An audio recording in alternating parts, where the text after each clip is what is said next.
What a time to be alive, man. Hopefully if you find this video in the future, you're doing well. Finances and relationships be functional at least.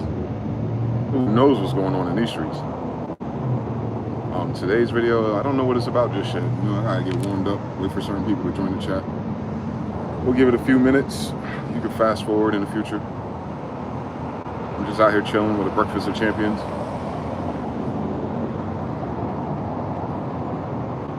Been doing a lot of reflecting, introspection. Shout out to Composure Slim. Whoa. How's the weekend, Composure Slim? You heading back outside again this weekend? I think last time it was a weekend you was out with a lady friend of yours, I'm pretty sure. I just dreamed of a lady friend. Very interesting. I have no idea who she is, but she stayed in my dream for a long time. That's the first time that's happened in a long time. Someone's just following me around in the dream. Felt like you know them. Sometimes I feel like I know dream people, and then I know goddamn waking life people. I can't wait till I get that skill, man. Be like with the prophets in the Bible for real. Like, well, that drink meant the iron, the clay. Like, what? How did he get that out of that image? My man Daniel broke down a daggone statue and predicted the future. I'm like, why am I in this hybrid ass Carolina looking ass neighborhood, and why is this girl following me around? And I'm pretty sure I saw a brother or two too. I was like, what a time to be alive. I think the brother Mr. Now was telling me, like, usually when you have a dream with those type of qualities in it, is right within a day or two of what did that man say? Surprise or breakthrough, something like that. So we want to see. Composure Slim says, you got to find her, champ. I can't. Not right. No, I won't say I can't. How about this? I've been trying to find her for goddamn 40 years, bro. I don't know. You got to give me some tips, bro. I know a lot. I don't know everything. I don't know how you find her. I don't. I know for the past couple of years, I was very fortunate to interact with any of the ladies that I met. But they all pursued me in the sense that I became aware of them because they popped up. I didn't go outside. You know, I was never a clubber, so I never went outside, just started, what do they call that? Not dirty macking, that's funny. Not dirty macking. I didn't go outside, and I wasn't one of those pickup artists type of guys. Like, you just go to the mall and wait for a lady to come by. Nah, I didn't have enough money or car for that trip.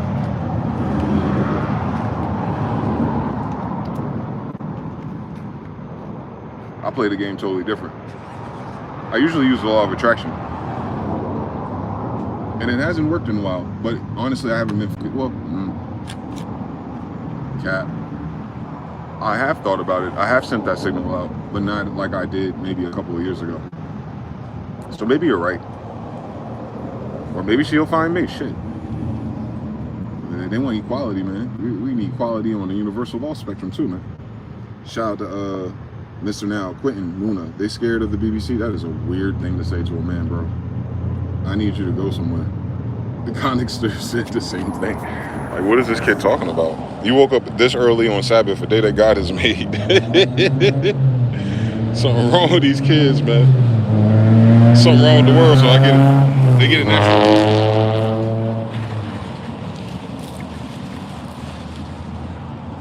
I need to make myself out to one of these dispensaries one of these days. Get my money up and do it again. But yeah, a lot of the moments in my life has been purely internal. Altars, libations, and candles sold separately, I guess.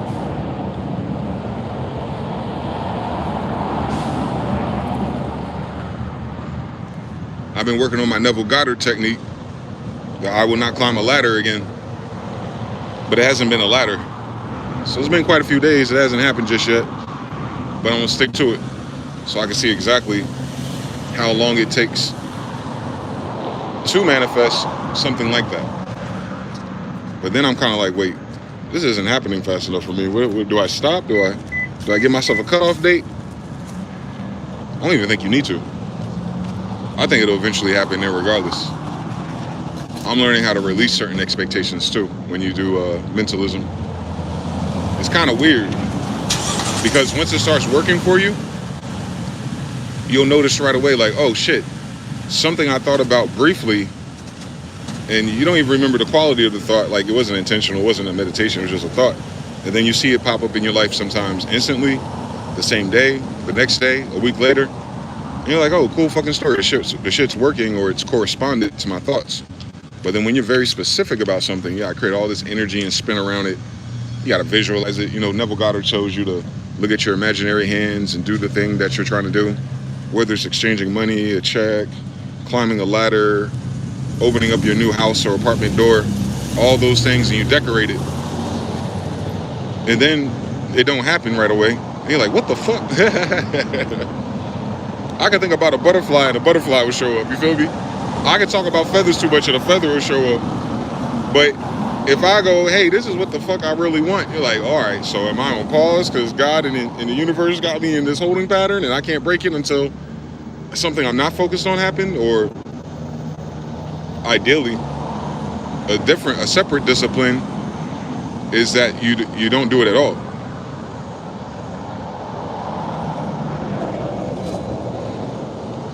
And you just let life. The risk you have with that, though, is if you keep life neutral in your inside, then your life stays neutral too, until some big event happens. You know how life is for humans. It don't stay still too long, no matter what path you're on, whether you're cognitive of these gifts or you're just willy-nilly with the shit. But I am starting to really realize that a lot of our life goes based on what we believe about it, like the limits you set, what people think about things in terms of like systems or how you go through things, and like you kind of use that to model your way of doing it, and you have to do it that way. And then I remind myself in those thought patterns of trying to get rid of them, that there's other people who have no reference point, who have none of the limits, who have never heard none of the things, who ran into none of the problems, yet they go so much higher in their dream or in their manifestation because they are quote unquote ignorant to those things. And it's unfortunate for our people, because we have so many artificial rules that society, media, and then our own families, out of fear or protection, put on us. So it's kind of like going through a barrier of disbelief before you even get to the fun part of creating what you want. I'm one of those kids. So my only saving grace is that I know prayers work on their own time, and I know manifestation works depending on what it is and how fast it is. So I'm just trying to get better at that. I'm trying to master it. You'll hear stories about some old white lady who learned how to do this shit, and she won like 1,000 prizes. People thought she was a scam artist because it worked so well for her. And the one thing that I keep seeing reoccurring, you know how the algorithm is, and it's a reminder of all the books kind of say the same thing. No, they do. They just explain the same thing differently. The reason why you meditate or visualize in the meditation or any type of closing your eyes and seeing shit is because the human brain doesn't know the difference between left, right, up, down, hot, cold, true, false. You do. Consciously you do, because you make those rules up. But the brain doesn't. The brain can be programmed by anything, right? Think of a child soldier in like an Africa situation back in the 90s or 80s.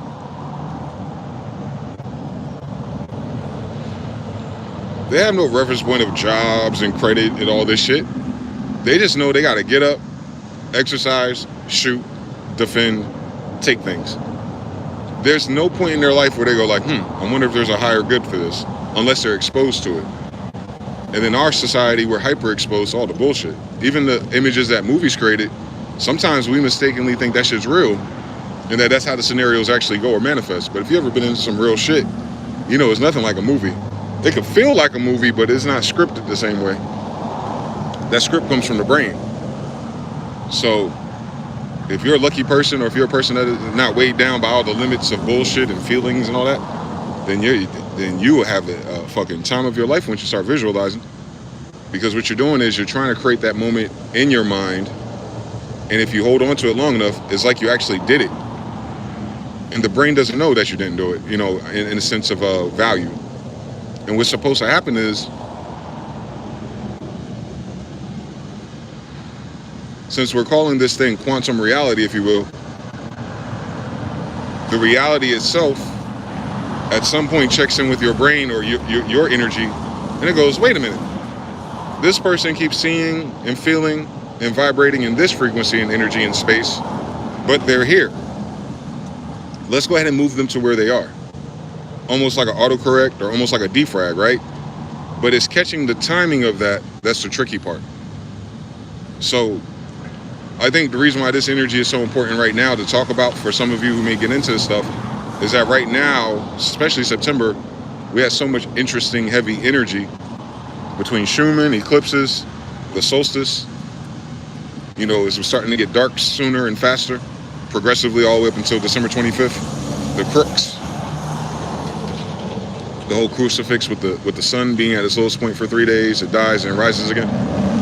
That's why they try to say Jesus' birthday's in December. I don't think they're talking about that. They're talking about the sun, and of course he's the son of God. So I get how the I get why the church or whoever did this put it all in one box. But the sun literally does rise to drop to its lowest point at December 25th, and then 3 days later it starts to go up again. I guess on whatever the fucking equator or whatever the fuck it is. All of those energies. So between now and then, that's the winter solstice. This energy coming into October, go ahead and manifest. Go ahead and harvest your own energy. Especially this week. What's it, the 20th, 21st? Yeah, it's coming, boy. Yeah. So because I knew that was happening this month, I started writing, journaling, and doing all the things to make sure that I'm in alignment with that shit, because boy, you don't want to miss it. Or you don't want to let it go by and just like a regular life just gets more regular. I ain't got time for that shit, boy. Shout out to the chat.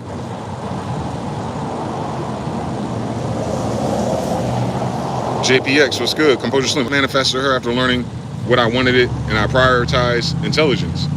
Composure Slim, come on, man. Preach. Where the likes on this video at? How's there 20 people talking and 5 likes? Y'all got the same thumbs. We got the same 24 hours and the same thumbs to type, but ain't nobody got thumbs for likes? Come on, now. You're messing up my algorithm, man. Conix Tiger. Hello, stranger. Hope you're having a good day. I'm just getting started, man. Lord willing. Jonathan, peace on the road again. Hey. Be safe out there. Taryn Art. Yo, fam, how you doing, man? Carabella Koza. Hello. Once a wise man said, you become what you think, your thoughts become reality. Jesse Lee. What's up from Oregon? Hey. West Side. Harut on the track. I see you. Be sure, everyone, to like and subscribe. Your support is appreciated. Shout out to nobody.CS. It is appreciated, and I appreciate you for typing that.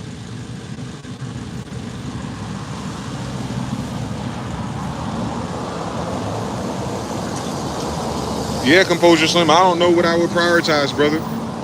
I dabbled, man. I dabbled in different type of, in 2K, different builds.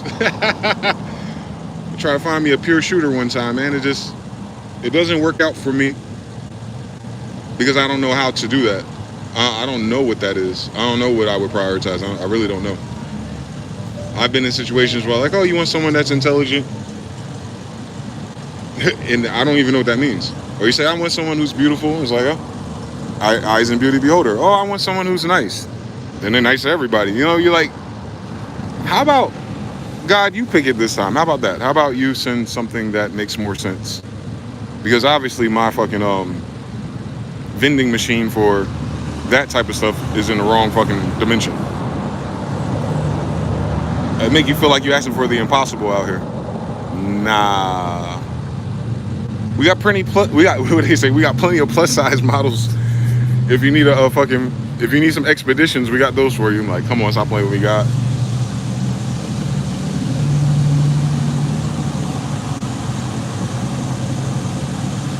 Wasn't all bad though. I realized that I learned so much through different people and their stories, their families, their ways of life. That's what I get out of it the most. The recipes. Like, oh, that's how people go about it that way. Oh, this is how people end up if they had a childhood like that. Oh, this is what it's like if you got both of your parents. Oh, that's what it's like if your daddy let you have all the money in the car. It's like, I seen it.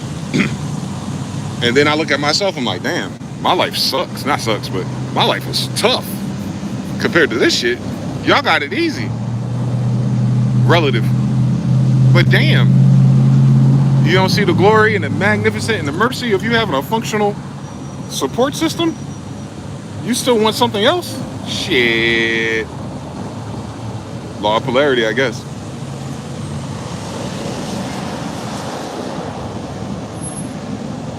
Plus, I'm not a social butterfly either. I don't like just talking for the sake of talking. Like, I'm not a surface level talker. And a lot of people I've met are kind of just in that vein. And it's a good thing if you're a social creature, like if you like in groups and stuff. But I'm more of an exchange person. I like exchanging information or teaching or talking about the impossible and unseen stuff, or even in natural life. I'll look at the same fucking thing and I have a totally different point and a reason for it. Where others might just be like, oh, did you see that thing that happened at the thing the other day? Yeah, that's crazy. That should drive me crazy. If that's as far as it goes. So that's the biggest thing. With anything, actually. Even in like music and stuff. Like when I'm in the studio, if I'm recording somebody, I have all these references in my mind. I know all the plugins. I know the chain that they need, and I'm dropping science. And they're just talking about the dream of the song and being famous and like skipping 1,000 steps. And you're just kind of like, this ain't gonna go there.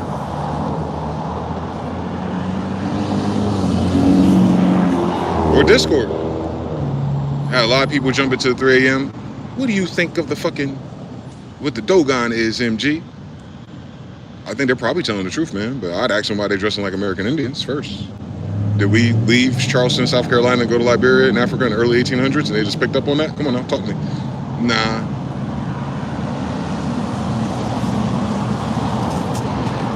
How did the southern style of plantations and Bonnevilles and White House designs end up in West Africa anyway? The world may never know 1800s.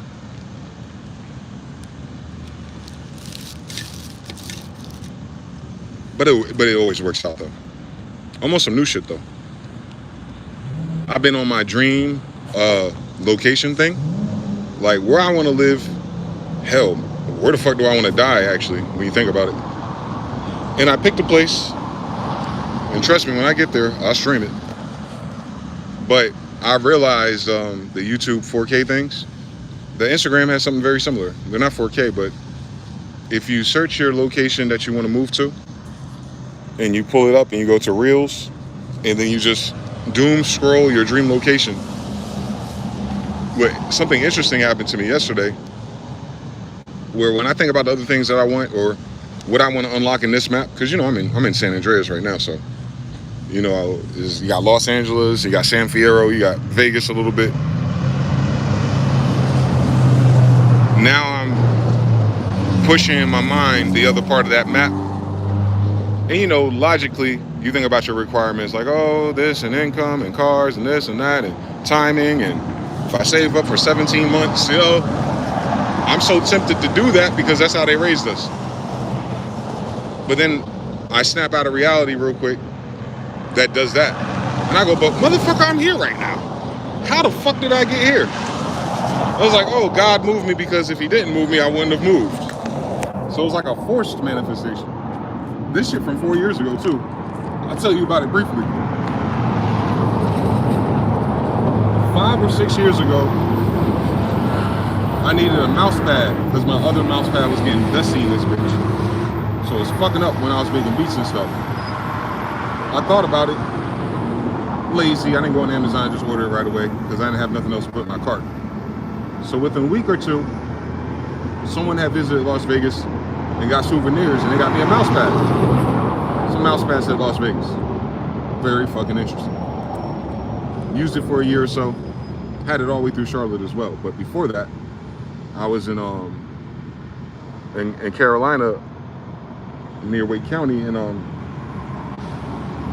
had just got my car. And I said to myself, well, now I got my car, I can drive across the fucking country. Because, you know, I've been trying to get to California since I was a child. Still haven't been, by the way. That's crazy. This is the closest I've ever been to California. And I was picking different places. I was Craigslisting. I was looking up shit before it got real scammy. And I was like, that's a lot of fucking money, the places I found.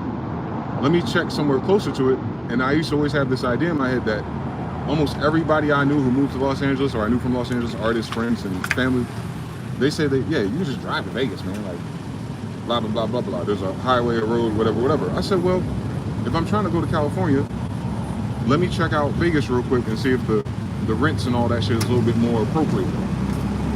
And it was. So I saw all these apartments out here, and I go to sleep and I visualize being there, but it didn't give me the you know what I'm saying? It wasn't like, that's where I really wanted to be. Or if I really want to be California, why am I trying to manifest this? Because I'm still using the limit of cost. So life goes on. That never happened, obviously. I ended up in Charlotte for those 2 years, DC for about 3 months. Shit, all of those places 3 months. Atlanta 3 months, Houston 3 months, Seattle 3 months, DC 3 months. Right now, Vegas 3 months. Houston, Atlanta, Vegas, DC, I guess. I got one more degree than Drake on that shit. So that experience in DC led me back to Raleigh, and I knew it was temporary. I was having dreams about my aunt, and lo and behold, she died this year. So I'm grateful that I came back to the east side to see her a couple of times. I only saw her in the past year maybe 2 or 3 times in person. And then the last time I seen her was just a couple of months before she died. So I'm glad I got a chance to experience that with her before she was, too far gone. And then as soon as that happened, all hell broke loose. I had no choice but to find somewhere else to go. But because of the energy, because of her death and that grief and like weird shit that was happening, I didn't have that same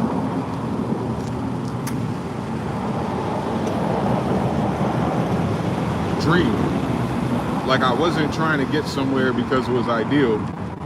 I was trying just to get the fuck out of my environment and away from a certain energy. So my prayers and my confirmations were very simple, because I know shit be working out, even when it feel like it don't. Glory be to God. So I did something, I don't even remember what it was. So this is just a few months ago.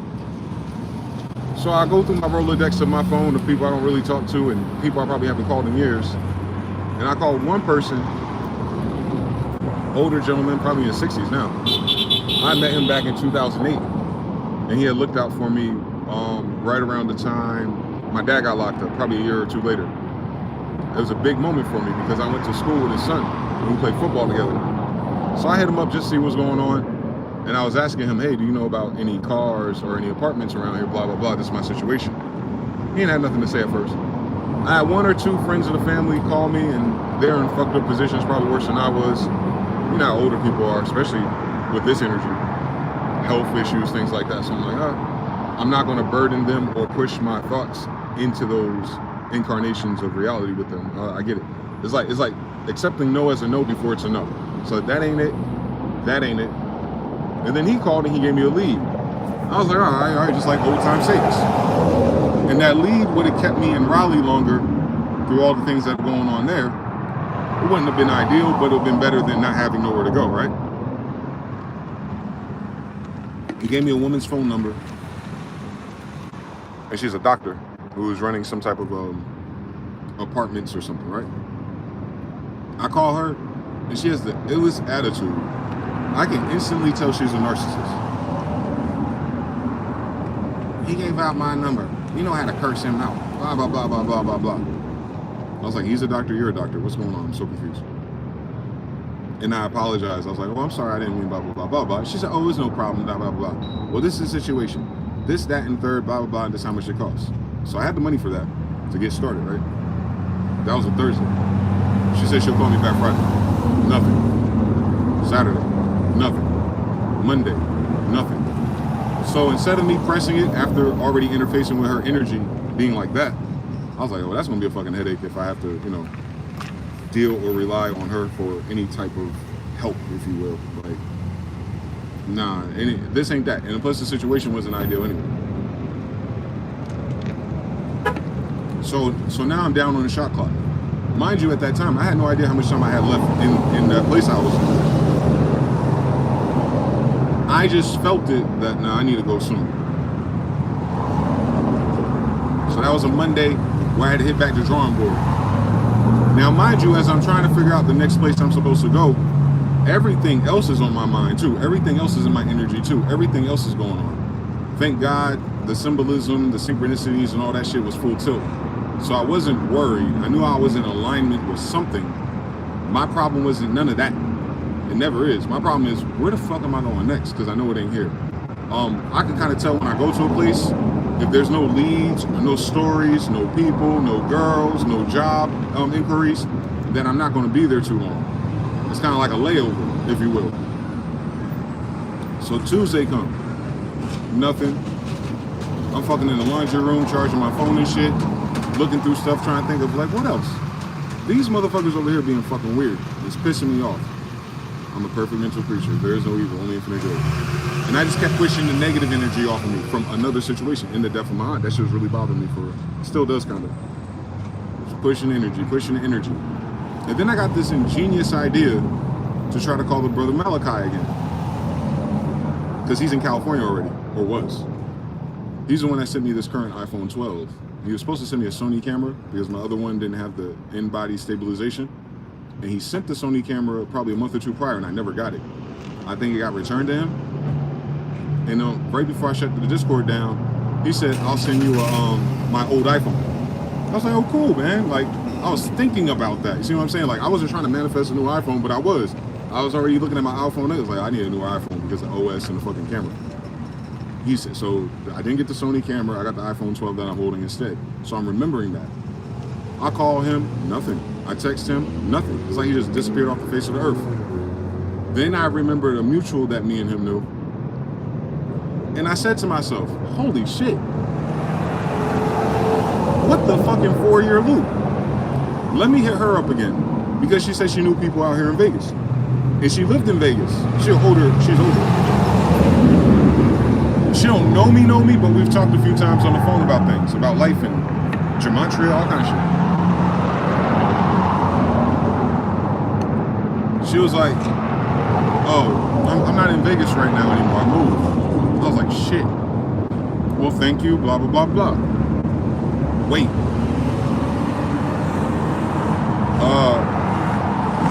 Call this person. I was like, all right, I'll go ahead and call as soon as I do it. She says, no, call them now. All right, auntie. Shit.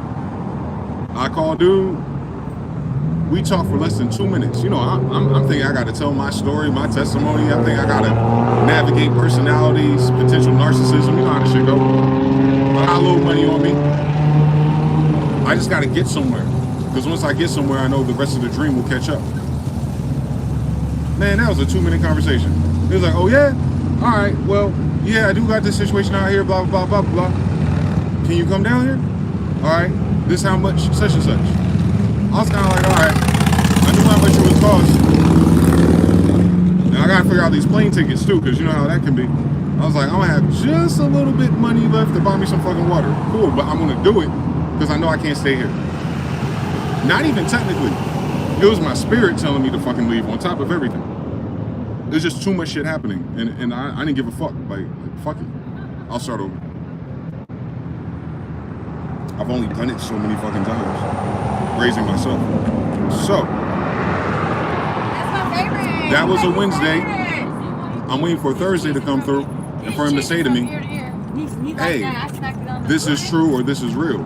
Because you know how it is. Some people will recommend you something, or some people will say yes to something, but if you've never met them, you never seen them face to face, and they're on the other side of your fucking continent, you know, you have some of those fears, if you will. So I ordered a plane ticket anyway. So I talked to him Wednesday. I get the plane ticket Thursday, and I still don't know where I'm going. I know it's here, but I don't know the address, I don't know what time, I don't know who to speak to, right? So I text him after I get the plane ticket, no response.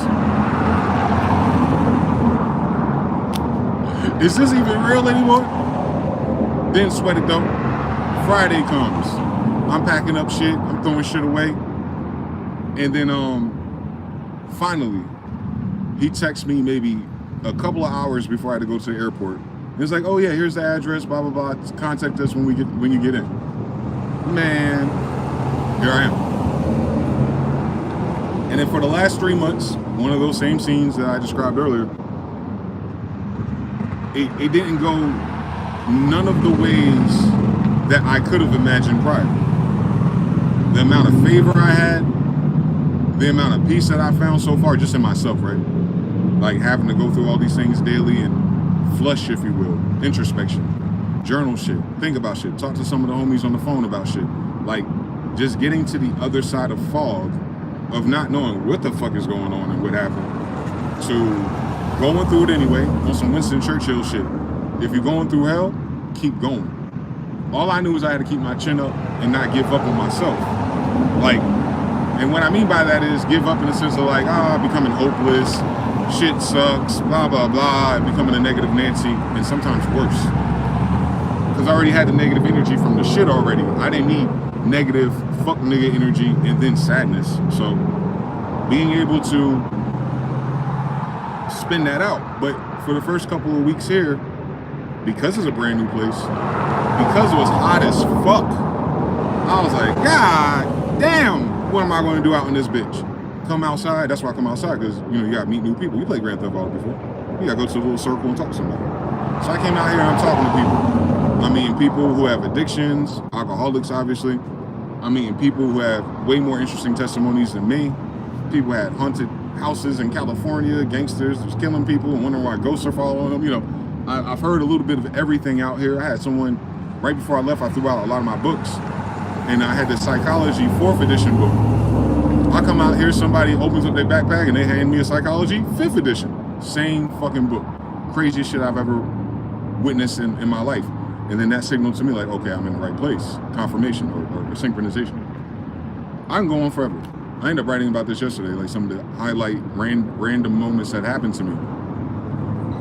But my problem was I still couldn't visualize what I wanted. Like, what the fuck do I want here? I didn't think I was going to be here. I kind of did fucking 4 years ago, and then I stopped there. I go, nigga, you're living 4 years ago when you were trying to get here to go to California, but this is going to be my little layover for a year and stack up more, blah, blah, blah, blah, blah. And I knew I could drive back and forth to California and get it there faster, right? That's just regular logic, not spiritual, not the 2 days before you get here logic. You call one person, they don't exist. You call their mutual to see if they exist, and the mutual gets you here. It's weird, but you got to follow those impulses, no matter what they are. And you'll know, they'll bother you so much. Those type of impulses not like a little whisper. They're not like a little feeling or a hunch. They're like, yo, do it. But yeah, the struggle for the past 3 months, there we go, is the fact that I had to come to terms with the fact that I couldn't manifest or visualize something that would make this open up. Not right now, at least. And it was weird. Not even like jobs and stuff. I had one brother come up to me and he was talking about doing maintenance at apartments and how he leveled up and got to the casinos, blah, blah, blah. But they're all like MGM, silently firing people and all that shit. So I know it's kind of unstable at this time period. But I kept that in the back of my mind, because what he was really telling me is that I came from this particular lifestyle, and then it took me 7 years to get my life right. And I was like, I didn't come from that lifestyle. I didn't do none of that shit that you did. I'm gonna be all right. And plus, he didn't know nothing about me and what I've done already. So I just took it as a download. But outside of that little conversation, and then I had another lead with another situation, but it required me to have a car. So I've been putting my mind into that, and I got a lead on that. Thank God. It didn't manifest or nothing happened yet, but it let me know that my thoughts were produced out loud, and someone heard it, and then they gave me feedback and they said something, and I was like, wow, that's actually very possible. It'll happen. So I just been kind of dealing in that energy for the past month. And plus, going back to Raleigh to that stupid ass court case, and nothing happened, and then I got to go back again in a couple of weeks. Hopefully nothing happens again. That's just the backdrop of stressor. That's the monkey hanging over your back type shit. And I hate living life like that. I hate trying to figure out my life, and then I also got to deal with something from the old life at the same time. So I understood, I was like, oh, God got me in a holding pattern. Because I can't, it's like having a chain on you, mentally or spiritually. I can't go too far forward in that energy because something I think or I feel something's holding me back, and it's not really. I could have fucking went to Alaska and Russia and China right now and it would have made no fucking difference in the meantime, right? But you could feel like that. So all that to be said, finally getting past those feelings too, right? Because that shit really pissed you off, and you were like, niggas trying to lock me up over what? What the fuck they talking about? Like all kind of shit. And it'll bother you, especially when you by yourself and you're alone, and you realize why you're in this position ain't really got shit to do with you. It's fine, but it's fine though. It's fine though. I take accountability for my own shit. I could have avoided it, but I didn't want to. My fucking aunt died and my cousin's missing. There's nothing to fucking avoid. I deserved answers. But be it as it may, I'll deal with that if I have to. However, I couldn't really manifest or imagine something that would light up, like that would light me up, like for real. Like, you know how the simple shit is, oh, I wish I had $1 million. Like that quality of thought. Do I really though? Is that what the game is missing? Just $1 million? Is that the pinnacle of my hope? Is that the pinnacle of my ability to visualize and dream? No. Because if I manifested $1 million, I would be spending it. What am I spending it on? I'm the type of person I spend on experiences, not things. Unless it's music equipment, you know how that goes. But even that is limited. I want the experiences. So I thought about the experiences. What experiences? Where are these experiences? What are the quality of these experiences? Why does it cost $1 million? And then you catch yourself. It doesn't. Just like this place didn't cost $1 million. Spirit, God, the unseen, moved people into my life 4 years ago, literally, that are here now. And this opportunity wasn't ready until this year through the same network. So I did not plan, I did not save enough, I did not apply enough to even be qualified to be here to begin with. First of all, let's get that out the way. On paper, I shouldn't be here. And once you realize that, you stop worrying about rules, limits, and papers, because you already in a season which I know cognitively, this shit impossible for real. If life goes the way that I thought, if life goes the way that I was taught, or the normie, on a normie level, no one would have done this. They wouldn't even know how. They wouldn't know the people. It is not even on their fucking options in Fallout 3. My Fallout 3 speechcraft is different though, but it's not speechcraft, it's thoughtcraft. So I thank God for that moment right now, as I'm talking to you guys, that I had this experience. Because A, it's a delayed 4-year manifestation, so don't give up on it, right? And if I can imagine, it could have happened faster a different way if I kept it in my head every day, but I wasn't really at that time trying to get here specifically. It was just an option to get to California. What did I just say? So if this is a manifestation from 4 years ago, and I'm in a holding pattern of nothing really moving or changing, then the rule must still be the same. That my initial intention of being here is a parlay or liaison to get here, get acclimated, close the world on the old life, and then take my ass to California, right? I think so. I think that's good fucking math. And I think, and it's the most beautiful thing about it, that's why you should write and journal and remember the shit. Because if that part is true, that I picked this spot to get me closer, and I'm close as fuck, and I'm in that moment I picked for that reason, and I could have picked a different reason, that means what is the next moment for me then? Because it ain't backwards. Hell no. Don't let me get a fucking car within the next couple of days or a week. Oh my God. Oh my God. Nah. Nah. It can't be backwards. I've never been in a moment where I just sat still this long with it out going up after being knocked down. Never. And I'm way too powerful and way too magical and way too aware of things now for it to even allow me to stay down if it could. Something else would randomly happen. And that's what I appreciate. And that's what we mean by thank God. Because there's no other box to put that in.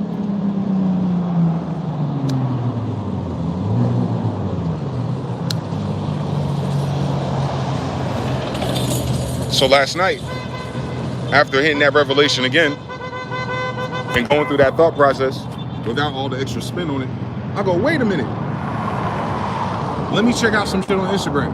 Since YouTube is loading too slow and I got fucking sucky internet on this phone. Man, Instagram showed me all the things that I forgot and all the things that I remembered about the places. And I picked a place. And I probably spent like 5 to 10 minutes looking at it. And I was like, this is the first time in a long time where I seen something content-wise and it felt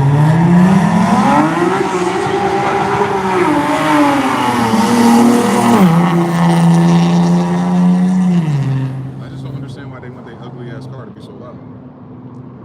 I would prefer aesthetics. But yeah, so hold on, this lady's holding up a sign to me as she's walking. I can't read it, my dear. ¿Qué pasa, güey? ¿Qué pasa, güey?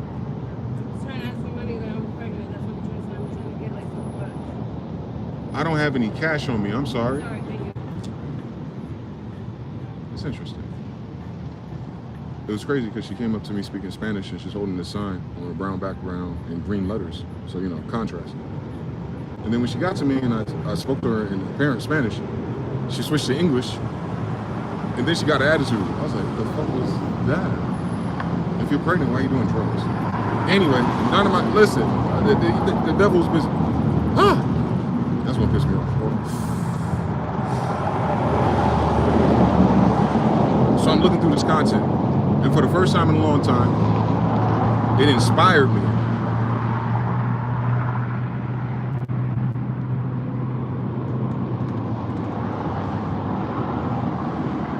The idea of it inspired me.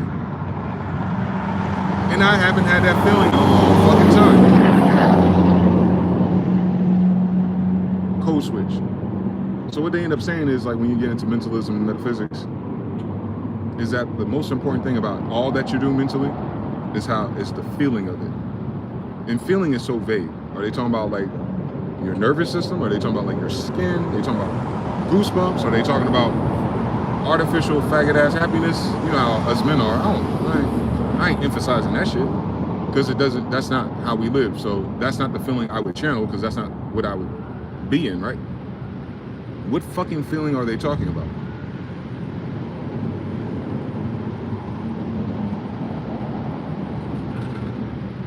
If I can give you any advice on the feeling to chase, at least, it would be whatever you think inspired is.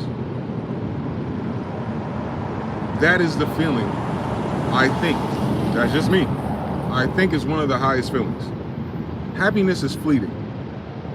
Happiness, largely chemically, is dopamine. It goes up and down. And if you get too much happiness, dopamine, like if you're on ecstasy a long time or heroin a long time, you can't even get it back for real. It takes years. So a lot of people talk about, I want to be happy, not realizing that happy is such a fucking temporary emotion, right?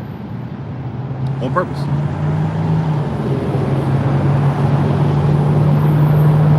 And if you're a man that's had a tough or rough life or a real life, it doesn't have to be gangster.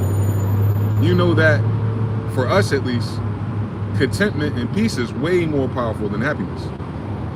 But it's hard for us to be content because we're always in a treadmill of providing and doing more and generating. That's not contentment, that's effort, that's stress, that's momentum that you have to self-generate, right? So sometimes that won't work for us.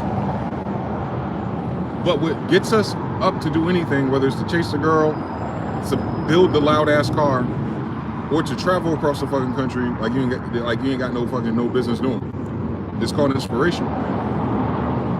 And if you're a music person like a lot of us are, then you know, like, I don't feel like making a beat today, but you might go outside, you might hear something, you might feel something, you might see something, and all of a sudden you're inspired to make a beat, and you go home and you make it, and you're like, I love this shit. That feeling right there. Some people could say it's happiness. I get it. You could be happy about that, but I make music. It's not sadness, but it's the wrong pole. It's the wrong law. Nah, I was inspired, and then I manifest what inspired me into a physical reality. And the success of doing that will make you happy, but it wasn't happiness that did it. I was inspired whether I did it or not.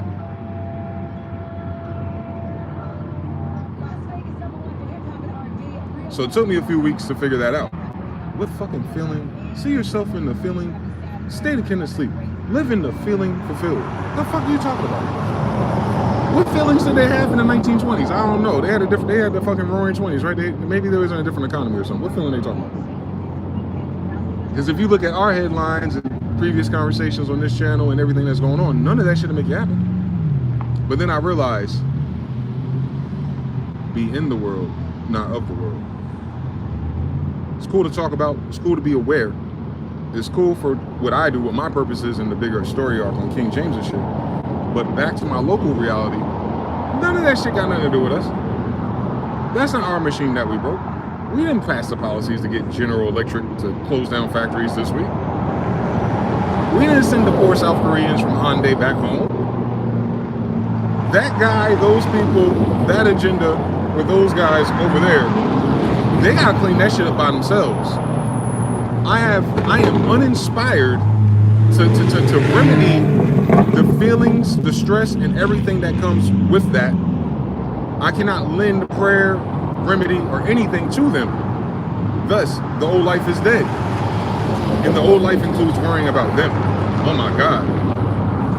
That's why they say Project Mockingbird, MK Ultra, and all that shit is to get you loosed up. You know, I think the people who kind of know about Gnosticism talk about this idea that archons, unseen entities, feed on your negative vibration state, right?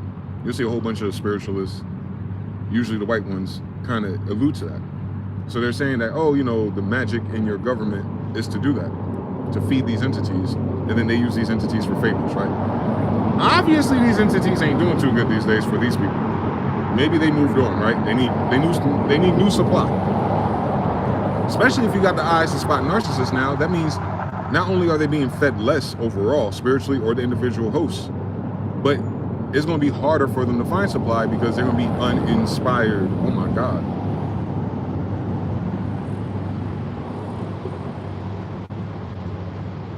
Life could get really fucking busy and hectic, and you may not feel like you have time to find your inspirations anymore. They say dreams, inspiration, man. It's inspiration that we're talking about. Inspira. There we go.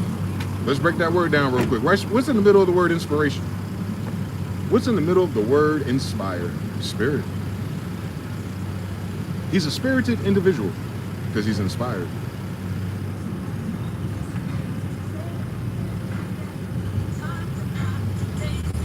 You could be happy without being inspired. But it's impossible to be inspired and not happy. Well, we're going to hack everything one day. So, inspiration's a step above content. Maybe a few. So I think the most important thing for you to do to recalibrate, once you get back to neutral, once you get back to the old life is dead and you deal through all the thoughts and the patterns and the loops, eventually you'll break through. Or as some people say, you get sick and tired of being sick and tired. I wasn't sick and tired. I was like, what the fuck is going on? What's next? I can do this, I guess, 3 more months, but what for? Time don't wait for no man. And manifestation doesn't require time. It's not like saving up to buy. You're not saving up to buy nothing. So you don't have to structure your thoughts and your patterns and your beliefs about your dreams and where you're going next based on a time period. It'll take time to get there, yeah, but you're not waiting like, okay, well, if I sit still and I do this and I save that, then boom. We ain't talking about apartment shopping.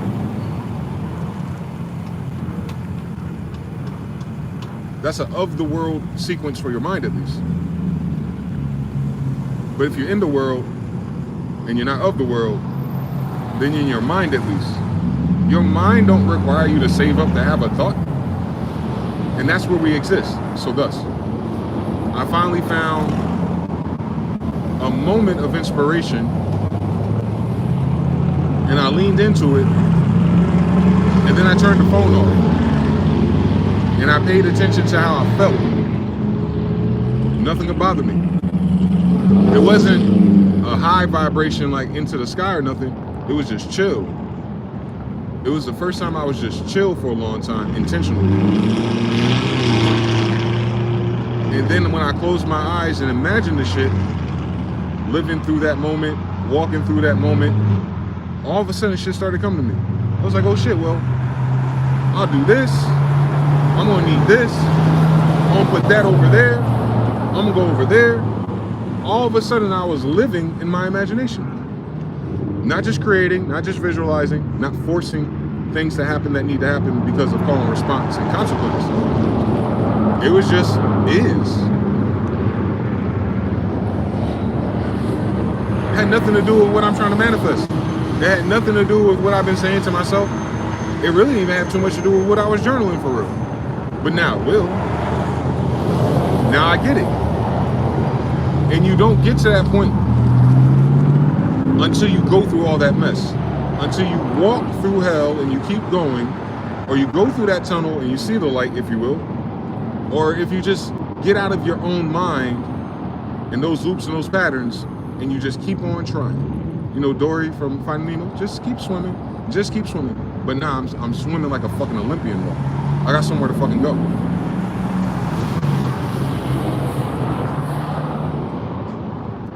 Because when you snap out of it, and this is the hardest thing on some Neville Goddard shit. Abdullah, the brother, the Moor that taught him how to do this stuff was Abdullah. And the story that Neville Goddard tells is like, he was in New York during the Great Depression. And he's a theater kid. He's a dancer and all these type of things at the time. He's younger. And he couldn't really, you know, they weren't making a lot of money doing that. He said at that time, this is the craziest part because it might apply to our time, that they would exchange paper to get things like bread and coffee. He said at the time, New York, the mayor or whoever allowed people to sleep outside, like set up camp. And he said when you walk outside, you'll see 3s and 4s of people just outside, and in the morning, you know, people will come out and give them bread and coffee and shit, almost like a tent city. Imagine it. That's 100 years ago that happened to New York. Same story, Sanctuary City. And he was saying like it got so bad that we didn't have no money or, you know, coins, because everything was like 5 cents, 10 cents back then, that they would just have these papers for exchange. Because of that flunked out reality, and he couldn't really get the performances and work that he wanted, you know, the dream of New York, like 1800s, he wanted to go back home to Barbados, which you know is in the Caribbean. So he's a roommate, or one of his friends, Abdullah, one of these Moors, Hermeticists, he said Abdullah was renting a room of this estate by one of these very rich people too, and that blew my mind too. I wish I knew more about Abdullah, because I'm like, how the fuck do you know him? He knew somebody who was the brother to one of the big industries at the time. In that house they had in New York, Abdullah was renting the bottom floor or some shit. And I was like, that's some baller shit right there. But you understand that Abdullah is a master manifester. So he go to Abdullah in his little library, and he say, Abdullah, it's been X amount of years since I've been back home to Barbados. I think I want to see my family this Christmas, blah, blah, blah, blah, blah, blah. And Abdullah said to him, and this is in dead ass, y'all, I need y'all to understand this part of the game, I think people don't dwell on enough.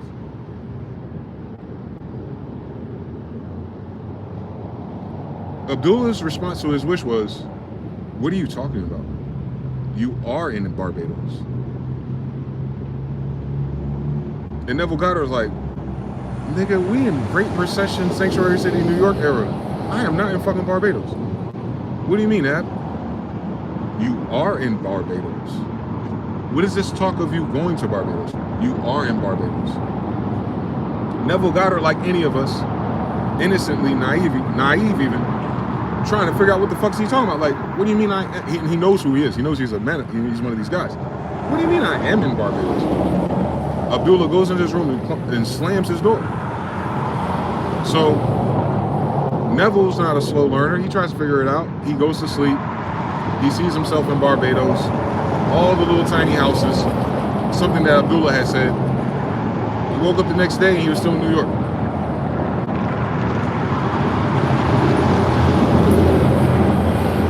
A week go by.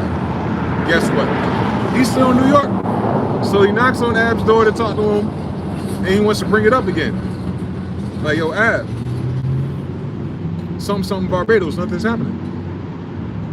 Ab looked at him and slammed the door. You are in Barbados.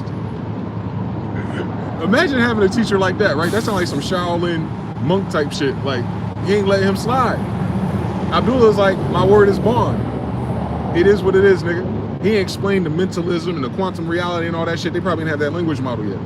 But Abdullah did it so much because he's probably slamming a door in the room that he did the same way. Keep that in mind.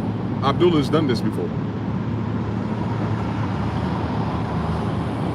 Neville didn't say how long it took, but it wasn't years. It was within weeks or months. And all of a sudden he got a letter from his brother from Barbados. And his brother, back then it was kind of like Telegram or something.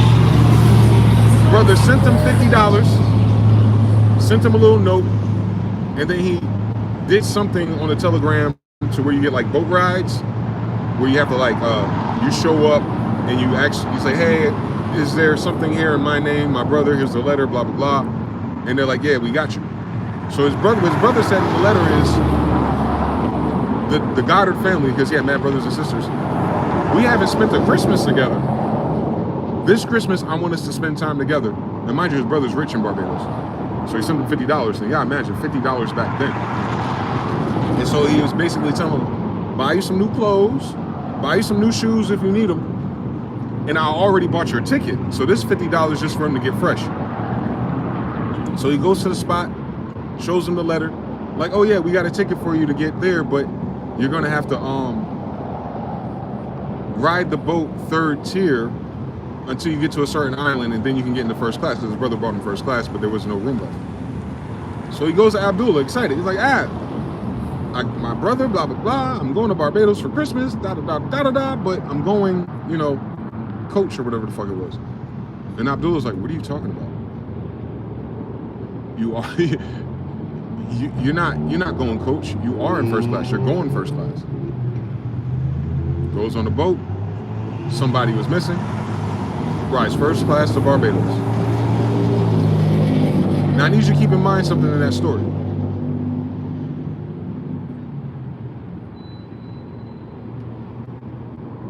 The reason why that story is probably one of his most powerful ones, because it had nothing to do with how rich, famous, or successful he was in any moment of his life. That was at one of the lowest points of his life and one of the lowest points of life itself, right? In his environment, kind of like now. But his master teacher taught him to stop saying what you're about to do. Stop creating the resistance on how to do it. Stop trying to mastermind how you're going to get there, and just be there.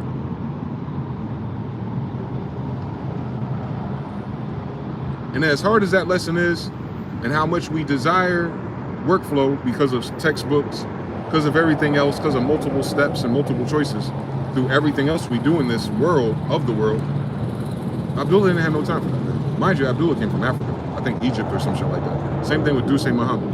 They're from the same school of mysticism, I believe.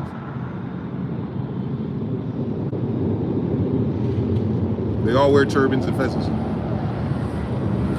Thus, Moors. So, I'm here as a +2 in that shit. Because I just did that 3 months ago. But I didn't pick a place yet. Kinda did. And I'm doing it again. So I'm putting it out there. That I'm already in the place that inspired me. It's not this place though, just to be clear. No, but I am in that place.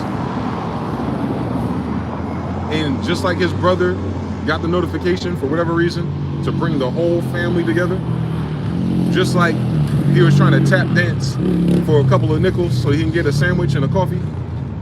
Now he got $50, he got a suit, he got some shoes, and he got the ticket to go to Barbados and see his family. All just by saying, I am in Barbados. Seen the little tiny houses and seen the island and his memories from his childhood. That's all he had. He had no job leads. He didn't have a rich friend. Maybe Abdullah could have, you know, fronted him some money, perhaps even. Perhaps Abdullah could have just made it happen for real. But Abdullah was teaching him something instead. Pay attention to how that shit happens for you. How you go from the thought, the inception, the inspiration, to the notifications and clues along the way, to the people who make the way for you, the messengers, and then to, even at the last minute, he got another inconvenience. Like, damn, I had to sleep at the bottom of the goddamn boat from New York to Barbados? Hell no. And didn't.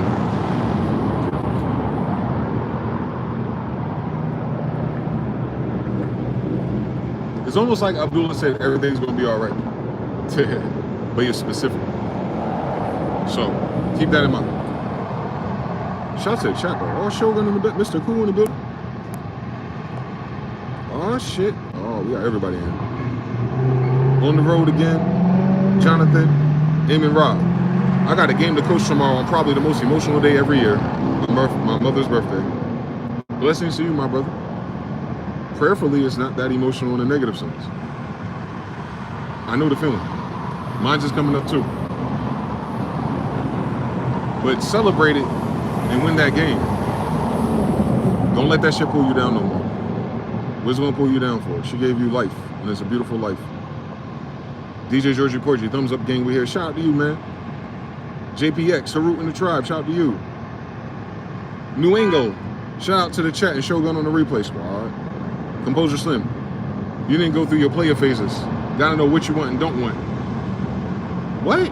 Nigga, what you talking about? I'm Mr. Bitches, boy. What you talking about? I didn't go through my player phase. What are you talking about? I had 110 matches on Tinder in Charlotte. Boy, what you talking about? I talked to mad girls. I just didn't want to be in a relationship with them or go there. Because that's funny. It wasn't a player phase though. I don't play people. I don't have time to play games. I'm a serious person. I've talked to plenty of females to let myself know, separate story, that it just wasn't the right people or the right time or the right location. Because here's the wisdom in it. If any of those relationships that I did try to water grew, I'd still be stuck in North Carolina. What's good, bro? And because of that, I'm glad it didn't work. I'm glad I didn't find what I was looking for in that scenarios, even some of the older ones. Because unfortunately for most people, and not just those girls, is that I'm not looking to stay still. I'm 4-time Sagittarius. I'm not 1-time Sagittarius sun. I'm a Sagittarius stellium on the 4th degree. So I might just want to get up and go for some fucking word today. You know, all things considered. Most of these girls in our generation that I've come across personally, the ones that I'll be compatible enough to talk to, they're fixed. I'm mutable, ×4. They're fixed. They got their family still. They got roots in their job or their career. They're paying off student loans. Everything is rooted in where I would have met them. There'd be no reason for them to pick up and go, hey, by any fucking chance, do you just want to stop everything and start over in California? Most people, let alone women, will be like, the fuck? So all I could do, if you will, is play. Hold on.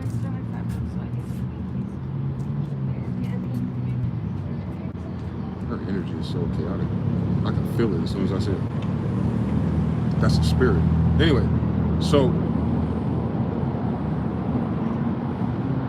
it's not about that. I know a lot of brothers from our background that be like that too. And I think that's why I pursued that path for a little while. Like, let me talk to different girls and see what's going on in this world lately. Bro, there's nothing going on.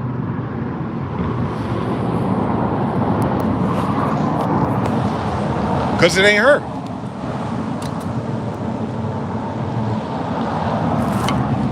It ain't her. You got lucky, I guess. You got a chance to play and then still find her. I just haven't hit that story yet. I've never found her. I've never found a woman that was like, this is the one. I'm inspired. No. And I kind of know why. Why the fuck would she be over there if I'm be over here? I had that one story with that one girl that was like, yo, I'm willing to go back to California. She lied. Curses and hills of ashes, right? Then I ran into another one that just came back from California. Yeah, I might go back to California. Cool, sorry, bitch. I'll talk to you a little bit longer. Never happened. Actually went worse.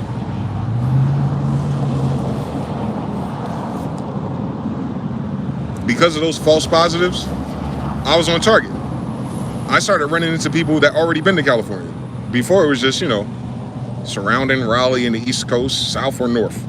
They don't want to go nowhere. If they go to California, it's for a vacation for a weekend or some shit, and all they gonna do is eat and take pictures and post on Instagram. Nah, nigga. I know how to live in California. I never fucking been there, but I bet you my ancestors have. I know they have, because it was theirs. So I'm going back home. And if I run into people who don't want to go back home, then they ain't those people.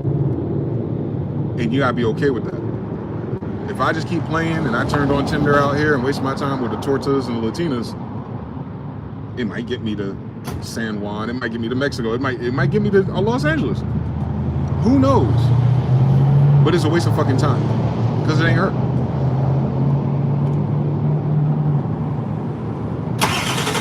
It ain't Barbados. You know that though. You too, Composure Son. You know when you were playing and you were dating girls and doing your thing. You knew. You knew as soon as you just sat in their energy where that shit was gonna go and where it wasn't gonna go. I don't think our brothers need those experiences for it. Because then you get used to it. And then it becomes normal. And then as a man, you settle for that. Like, ah, she's cool for the food. She's cool for the good time. She gonna fucking lie. You're just going through everything but the Most High. Come on now, I'm preaching to somebody.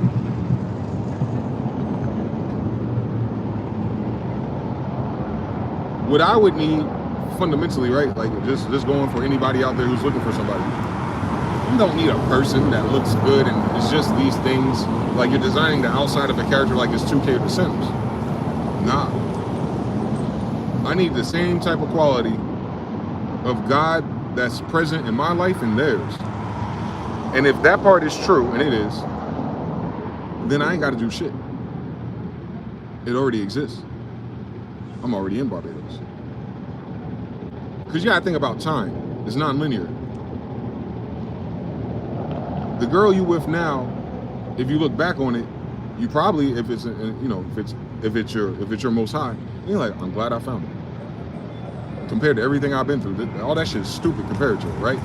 My nigga, I feel like that already and I ain't found her yet. I'm glad that she exists. Because these bitches I ran into are fucking stupid. I ain't talking about intelligence. I'm talking about spiritual. They don't give a fuck. They talk that shit, but they'd rather be a closet witch. To me, that's a dumb bitch. I'm being colorful for a reason. That's how adamant I am against it. They don't praise God out of their lips. What the fuck I'm gonna do with some shit like that? Well, I'm gonna waste my time, my prayers, my energy, and all the other gifts that I have for a dummy. What about my kids? Then you start doing that shit. My daughter already exists. And her mother ain't no basic bitch. Because Lord knows if anything happens to me type shit. You know what I'm talking about? So I gotta stay true to whatever that is, whatever that inspiration is, whatever that calling is. However I bring Europa back, that's literally the linear timeline, because I'm gonna die one day. So what's more important? How I feel driving around with this basic girl in a Hyundai? No. I gotta think about Europa and her kids. Same story.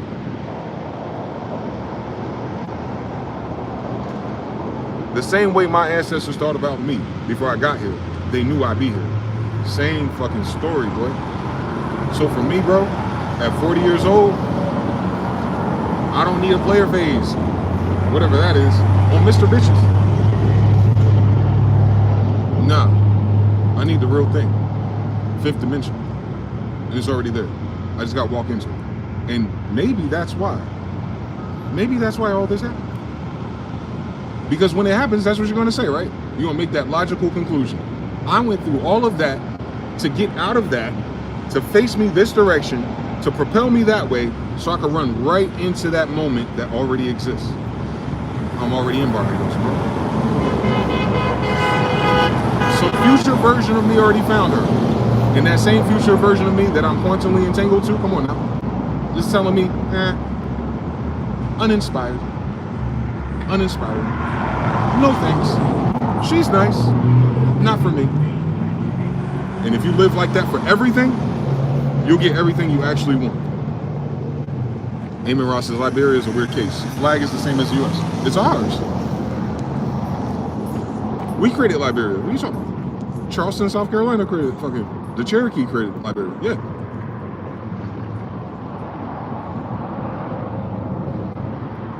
Monroe. What is it, 1820s? Monroe Doctrine. White people today will lie and say, oh, sending the African slaves back. No, bitch. We're not Africans and we're not slaves. Look at the fucking buildings. Go to Liberia, Masonic Temple, and you'll see everything. They look like Benjamin Banneker tried to make it.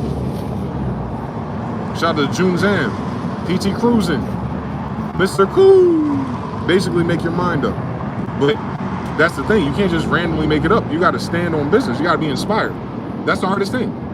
What am I making my mind up about? You can make up your mind like, well, I'm definitely gonna work at the Apple call center right there. When you can make up your mind about anything.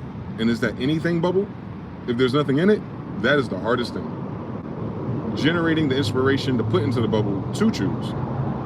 If you're just doing the normal thing you've done your whole life, it'll be like your whole life.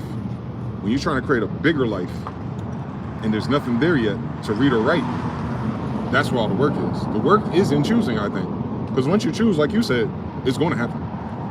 Donnie Schultz, hey yo, my brother. Shout out to Shogun, Terran Art, hey. 3. Peace to the tribal squad. Just journal about this morning. Nothing I do about a lot of this or those people. Come on now. God's in the building. Salute to all. Smash a Rooney. Peace all. Drill Mac. And Mercer says perspective changes with the age or experience. Yeah. Jonathan says 3. The old life must be dead in order to walk into a new life. And you have to convince your subconscious mind that it is dead. Drill Mac. Shogun L. Composure Slim. Yeah. 3. Motion plus alignment. Straight facts, you don't have a field day in Cali then, brother. Them some of the most cooperative women I met in my life. I don't need the women. I don't need all the women in California. I don't need none of the women out here. I just need one thing, I don't know why. And the craziest thing is she might not even be from California. She might end up going to California because I'm in California. I don't know how the story go yet. But I'm not dead. So the story going. I'm gonna tell you, trust me, I'm gonna let you know.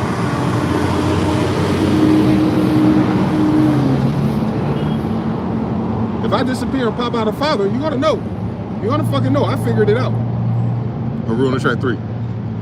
Jonathan says 3. Just went through the same exact process in Houston this past week. Super cool and spiritual, but not it. I did all the math. We partied as friends. Hey, that's better than my outcomes. I don't even get fucking Christmas cards and thank yous. Nothing. Them bitches are ungrateful, boy.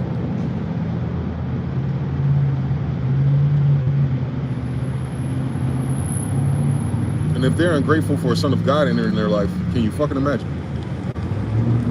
All the magic manifestation that I did for them. I did. I watched them get jobs. I watched them get the things they always wanted. New cars, everything. Because I'm impartial. My magic really works for other people. It really does, actually. I guess I gotta see myself as another person one day. I don't know how to do that trick, though. I guess we could pretend, but yeah, you learn from that if you're living in a partial spirit space. Like I'm using all my mana and I don't get nothing back.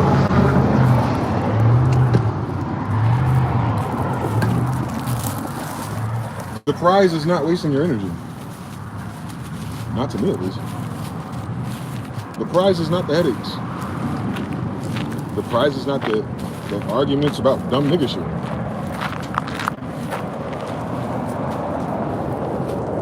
So, I don't know how much age or experience you need to realize. You just ask God. Shit, the fuck? Hey, yo, God, send me your chick that ain't fucking retarded, bro. You know what I like. You know what I don't want. I trust whatever you got in mind, because all this shit in my mind is dumb. I only have dumb references. It'd be impossible for me to design a bitch like that. I don't know what to design, actually. We ain't talking about looks no more.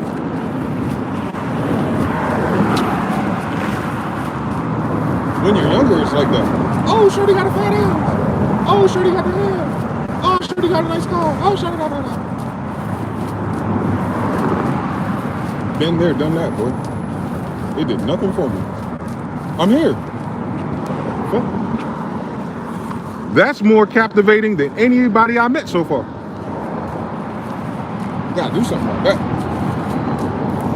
I gotta meet somebody that make me not want to look at that mountain. And will. So that's all. I can tell when I walk with somebody like this how they respond to the energy. Because I can cast spells and I can create environments and shit, like, or scenarios, I should say. And I can tell by how they respond to that, if they can add to it, where their mind is at. Boys and girls too. Some guys that I meet and just hanging out or going to basketball or whatever the fuck it is, pool, whatever. I can tell. I can tell it's just activity based, or if it's going to be deep. If some real nigga shit is going to happen, if some gangster shit is happening, who's going to be able to compete? You just know. The problem is, whatever our thought pattern is, whatever our lifestyle is, that's taking us away from the right thing. And that's usually the other thoughts that we have connected to it based on the frame of reference of other people, I think. Or, you know, your experiences, what you've seen as a kid. Movies, all kinds of shit. Music, all that. So, when you're in a sublime state like this, where nothing is going on, and I mean nothing bad is going on either. It's just very dead in terms of motion and activity. Just these walks for real. And some of this little side quest and shit I do, or get money and all the things in between. But I know from my experience that with these moments are the time that Spirit and God gives you to start to be inspired again and start to dream a new dream. Just because it's not a continuation, it's such an abrupt start. When you have a tower moment in your life, it's so abrupt that you're not trying to reconnect the train to the train track. It already dropped all the stuff, man. Pack it up and go home or somewhere else. Some people would turn around, right? Sarah, you know the story. Those two angels pulled up and it was literally a fucking tower moment. Remember, those same two angels that pulled up to Lot and Sarah were the ones who destroyed Sodom and Gomorrah. Also knocked down the Tower of Babel. It's the same guys or girls. And so it's very final. Very final. When you go through one of those moments. And then you can't go back anymore. Because there's nothing to go back to. Literally, Lot and his daughter's old world was dead. Figuratively, literally, metaphorically. They had to leave and go to the mountain and get to the other side. And then they created what we know today as Moab. Those are Moab and Judah, by the way. So he leaves Sodom and Gomorrah, probably this place, and it ended up in Moab, Judah. And then from there, you get Jesus' grandmother, Ruth, the Moabite. That's what a Moabite is. The descendants of Lot, Abraham's nephew's kids. So Jesus is directly from Abraham, and he's also directly from whoever Abraham's father and brother is, if Lot is his nephew, right? Remember, the Bible doesn't give you all the characters, because that's not the point of it. That's why it's not like a literal story. It's kind of like if I wrote a story about my life or a journal entry. It's not really, it is history, but it's an implied metaphor about the history of the people writing it. They're writing it for a reason. It's not random. So, it's not like, oh, you know, Winston Churchill marched into battle and this happened. No, it's not that. It's spiritual. Because they're talking about fucking UFOs and aliens. Don't need everybody in that story. Just follow the two angels, right? So it's the same thing here. 40 days in the desert type shit. 40 years old in the desert. On the other side of this mountain, you tell this mountain to jump and move, it'll jump in the ocean. Where the ocean from here? California. I know that's right. So it'll work, man. I'll show you better than I can tell you. God is good, so. Jonathan 3. Who else is 3? was like, interesting. Yeah, man.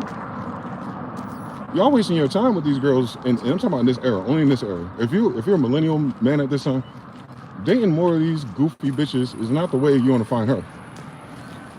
I'm sorry. Not every woman now. I'm just talking about the handful or 20 handfuls that I've had. I'm just saying, I'm not it don't make sense.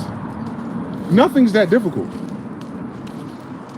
And the difficulty you learn is called resistance, right? We're electricians, ain't we? Spiritually. So if a certain lifestyle or path or a desire set jumps up and creates resistance in your body, in your mind, you're like, I don't really like that shit, but what else am I gonna do? Hints. Fucking hints. If something makes you feel like, well, what else is there?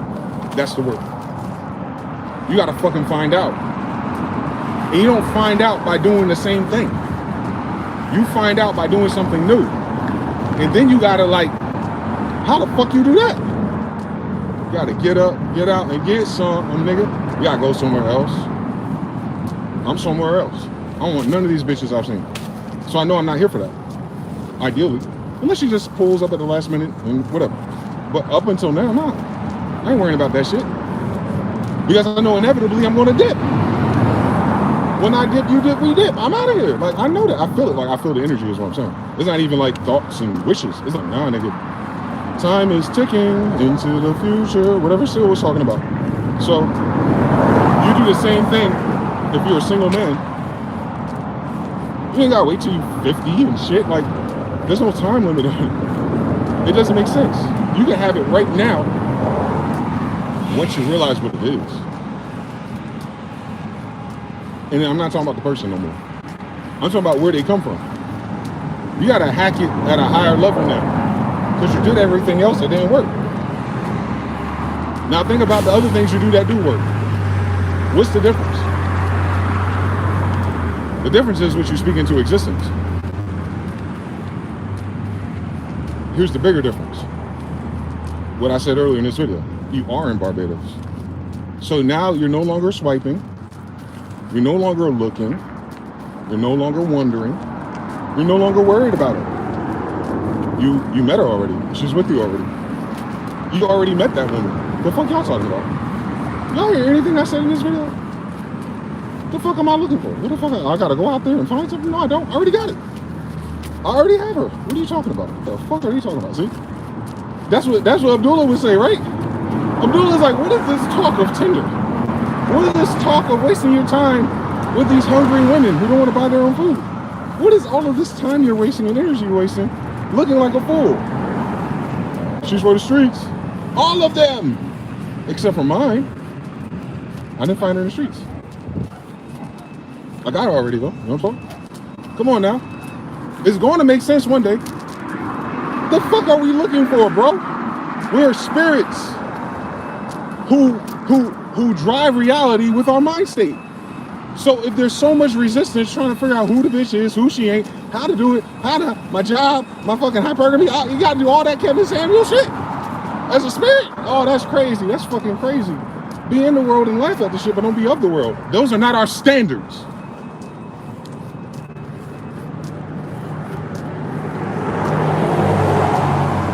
Children of God, boy. The fuck? It's too much resistance to act like I'm a sandcastle. So if you're not a sandcastle, and the sandcastle way hasn't worked for you so fucking far, what else is left? Oh no, dude. So now you just go, all right, it is what the fuck it is. I gotta lean into my crazy side and just start claiming shit that don't exist. And I know it's kind of hard to visualize something that you haven't seen yet. I'm working on that trick too. But I never seen this.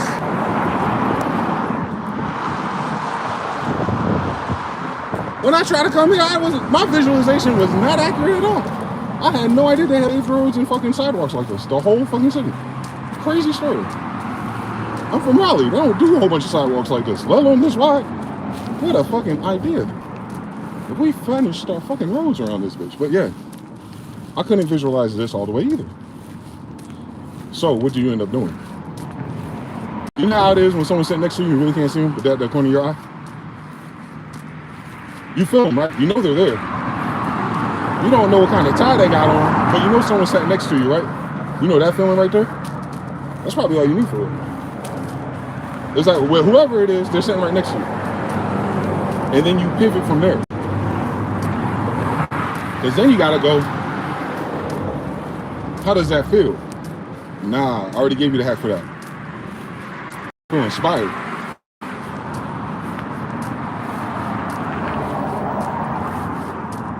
I know that's right. Easy. Shout out to Abdullah, for real though. Shout out to him, man. Shout out to the ancestors and all the ones that gave us some of those hermetic codes. If Abdullah wrote a book, there'll be a one piece of paper. You are the thing that you wish. What is this shit about you going to get it or have to do something? You are those things. And then in the meantime, until it shows up in the 3D, if you will, you just live your life. But because you're leading with that, I can't explain it because you can't think and think at the same time. But even to walk like this, even to talk like this, I didn't plan this video, right? If I didn't have those thoughts last night, if I didn't remind myself of some of the lessons like I've been doing for the past few weeks, I couldn't do these videos. My mind would be somewhere else based on where my mind was. My mind is here, so now I can interface with you guys like this. And then someone's going to hear this for the first time and probably try that shit and it's going to happen. That's kind of what it really is. If I'm just forwarding a message as a messenger, come on now, wake up, angels. So, it's already changing my life. Because it changing me in my mind changes the way I speak. And the way I speak is going to change the way that people hear the things that I'm saying. And then subconsciously, as they're listening, they'll start to see things.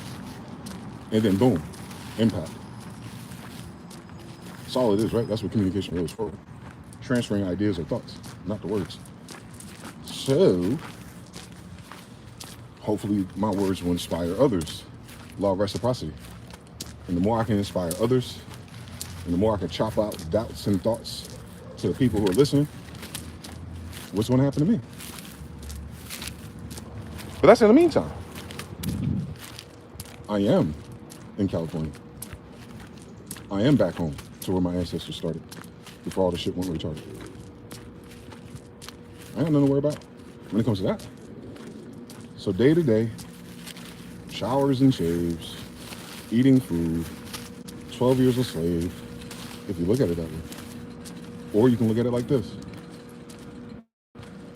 Since I'm already there, I'm just remembering how I got there.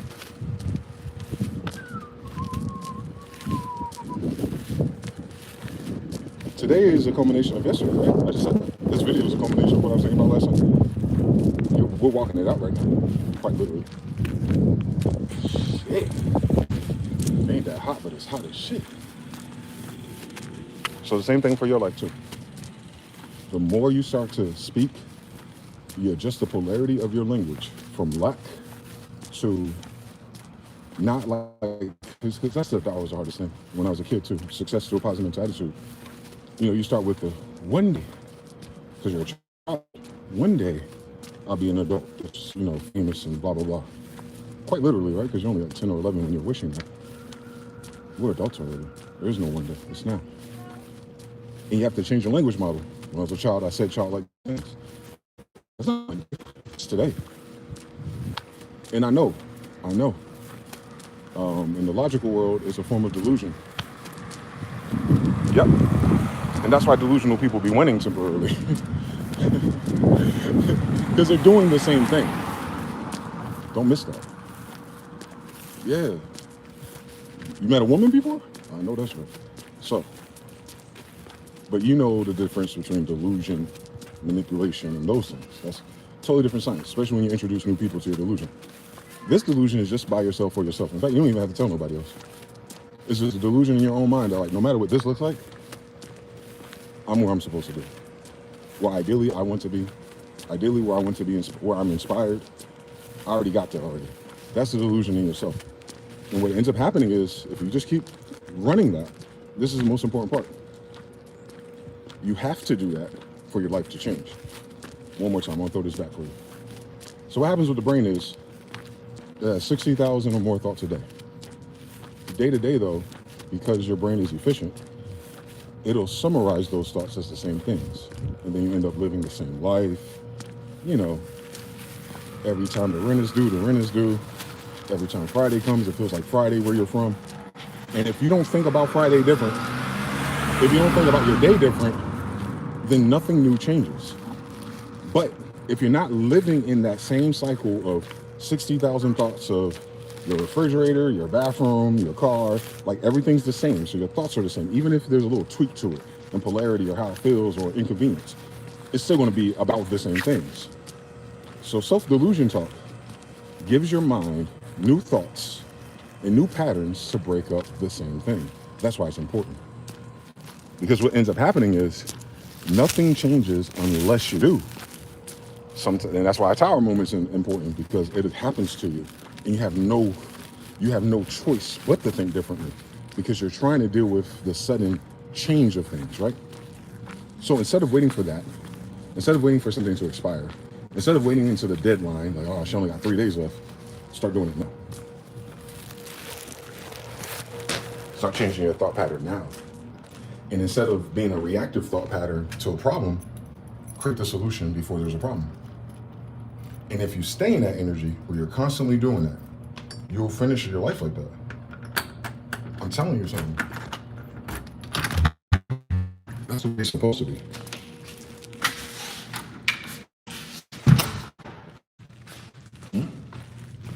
What's the point of reading and writing and journaling and dreaming if you're just gonna keep creating the same thing?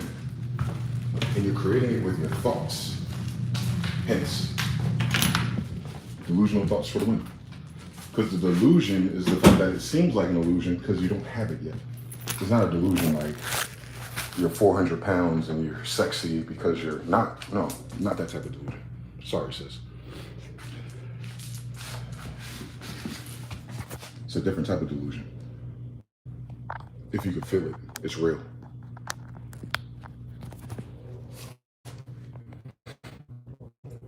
Resume. Yeah, it was frozen, wasn't it? Resume. Yeah, it was frozen, wasn't it? Am I back? 1.5 exit because I had to resume it, so you're gonna be a few seconds behind.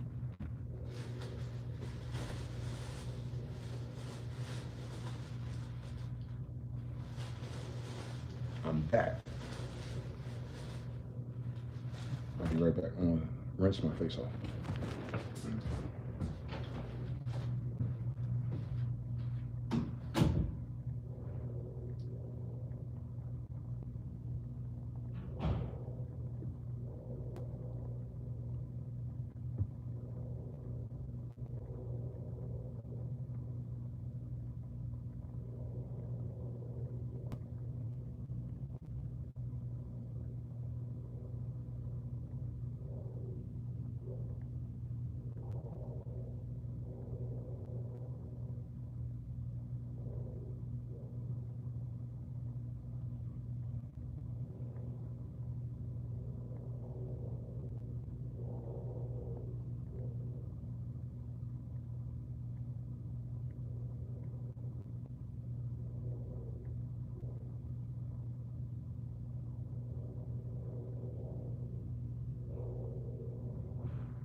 Times I say I collapse through all this emotion, man. Fuck all that.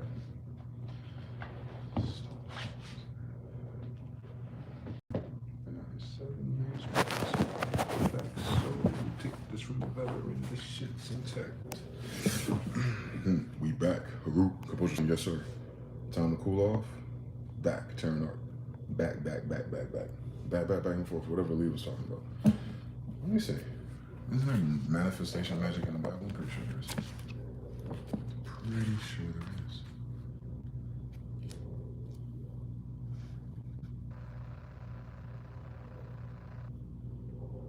I opened up the Genesis. How did Adam get his counterpart? Or is it Otto? Or is it Abraham? Is it literal? Or is it how we're talking? The world may never know. Let's see what God said. Let's see what the big homies say God said. Let's see what the big homies talking to God, what did they say about it?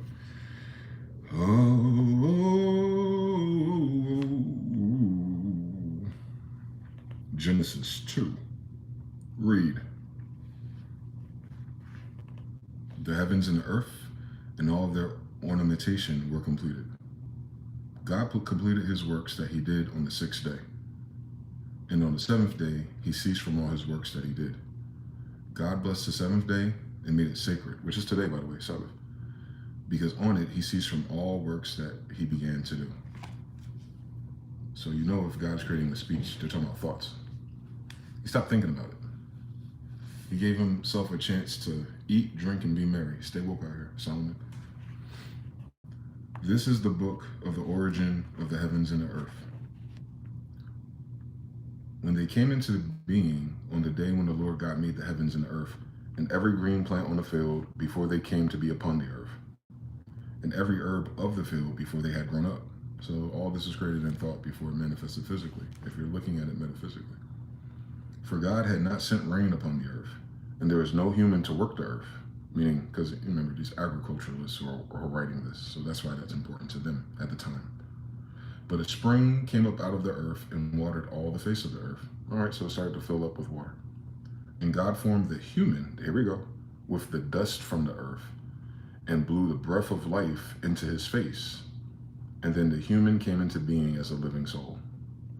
So you notice that the human didn't come into being as a living human or a living physical thing. It came into being as a living soul because it had the breath of life. I don't think everyone has a spirit or a breath of life like that. A living soul, if you will.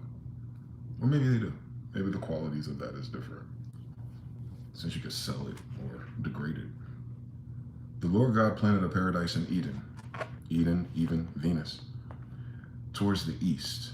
And there he placed humans that he formed. So he planted a paradise in Eden, which is a location of a bigger place, by the way. And in that very particular place, he placed the human that he formed. And so right now they're just talking about Adam, I guess. That's not the only creation, by the way. And God further brought up, let me make sure I'm clear about that too, Adam, Otto, and Charles and all that. It's because of who's writing Genesis. They're writing about how the writer got to where they are. They're not writing about everyone else they haven't met yet. They're not writing about the future people that weren't even, part of genetically expressed yet. These are Chaldeans, Egyptians, if you will, out of Egypt, who are writing this. So they're talking about their lineage. Just keep that in mind too, right? And God further brought upon from the earth every tree beautiful to the sight and good for food, and the tree of life in the midst of the paradise. And then the tree for knowing what is known of good and evil. Some people say that's a Kabbalah, right? So we're still dealing with metaphysics. But a river goes out from Eden to the water, the paradise. So paradise is separate from Eden, so Eden's a bigger place. I think it's Venus. From the place it separates into 4 sources. So 4 sources of water, 4, what is that called? Inlets, or 4 peninsula type thing. The name of one is Pishon, P-I-S-H-O-N. This is the one encircling all the land of Havilah. So mind you, these lands are named because people afterward are remembering where it was. That's where the gold is. I've never seen that before. Run that back. But a river goes out from Eden to water the paradise from the place that it separates into 4 sources. The name of one is Pishon. This is the one encircling all the land of Havilah. There where the gold is. So now we have the thing, are they talking about gold because they're like pirates, or gold like talent? But the gold of the land is beautiful. And the carbuncle and the green stone are there. All right, so there's crystals there. And they're green, Venus, same story. The name of the second river is Gihon, G-H-I-H-O-N.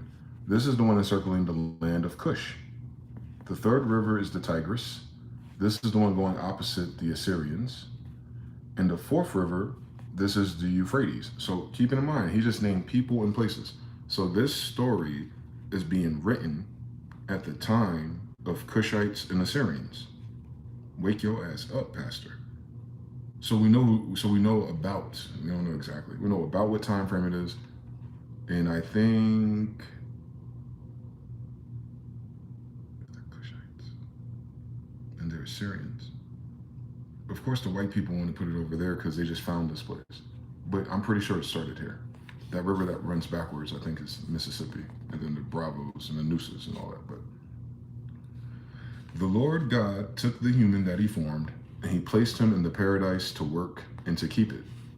Agriculture. Made him a farmer.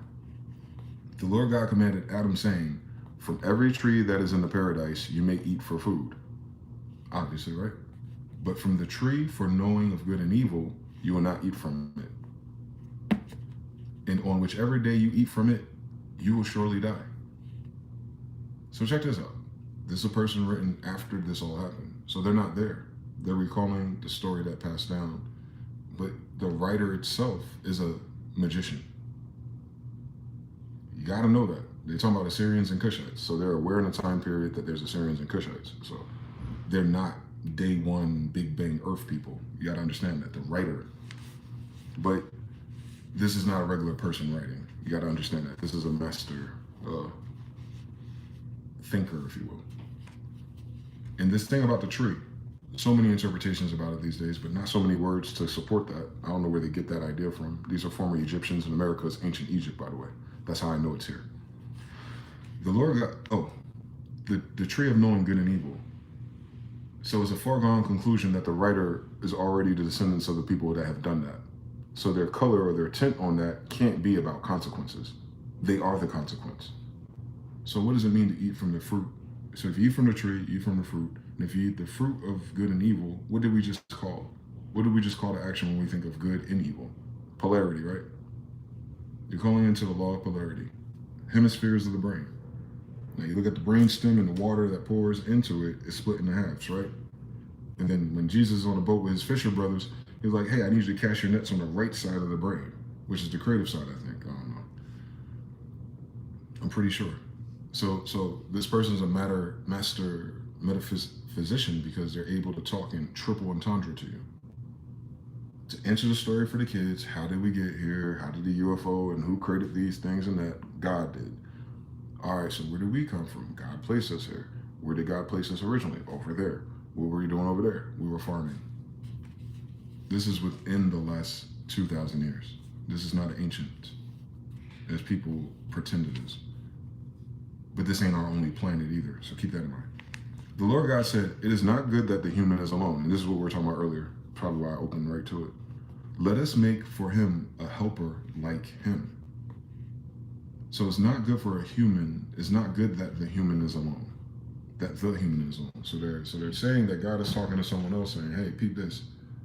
Them doing this by themselves, that is not good. It doesn't tell us why it's not good though.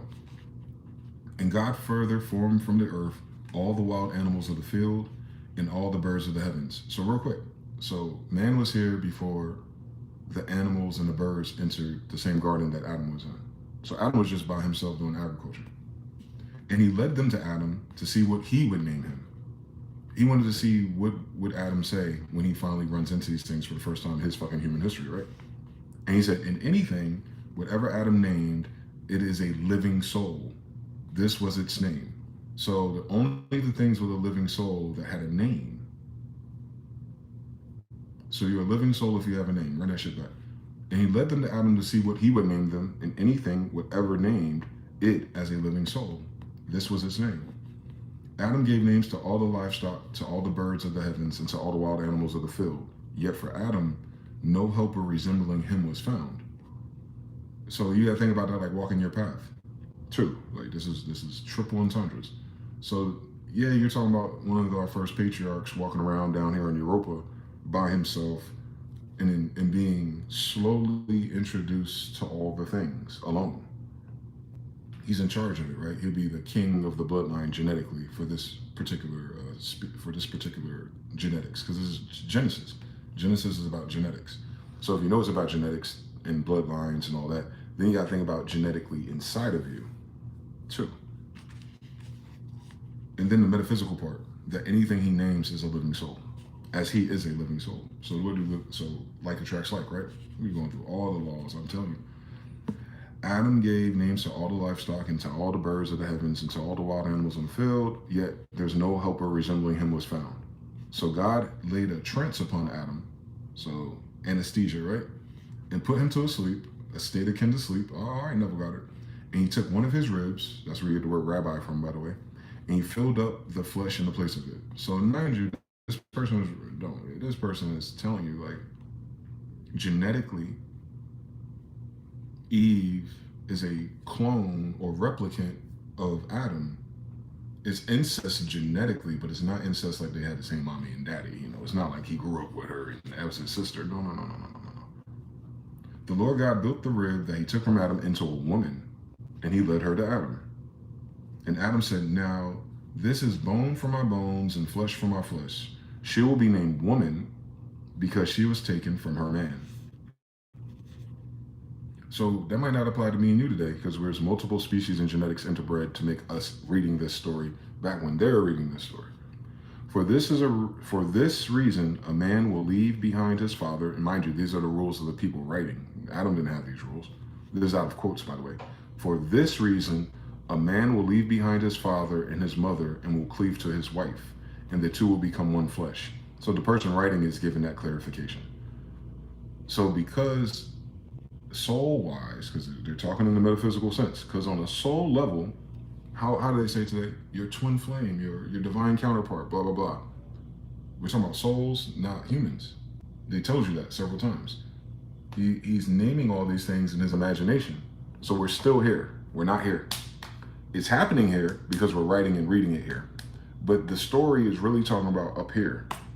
Because that woman is flesh of my flesh, blood of my blood, genetically, spiritually, that is why you go on and leave your you know, as a child, I was doing a childlike things. The reason why you move on and go and start something over with your woman, if you will.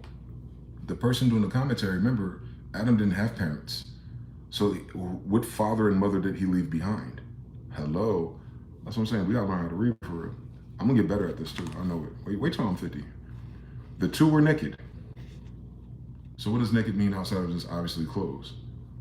No point of reference. Both Adam and his wife, mind you, there's no marriages, there's no churches, there's no one to marry them. So keep that in mind, right? They obviously, we can tell what time period they're writing about this. And they did not feel shame. Okay, so they haven't done anything guilty. They haven't fucked up anything. They're just chilling. Now the serpent, now mind you, serpents are very interesting. Serpents can be I think a dragon is technically a serpent. Now the serpent was wiser. No, hold on. Yes, maybe. Now the serpent was wiser than all the wild animals that were upon the earth that the Lord God had made. So pause. When you look at a caduceus, what you'll notice is that there's a pole with a snake or two snakes wrapped around it, and it has angel wings, right? So the Kundalini, serpent, right? Keep that in mind.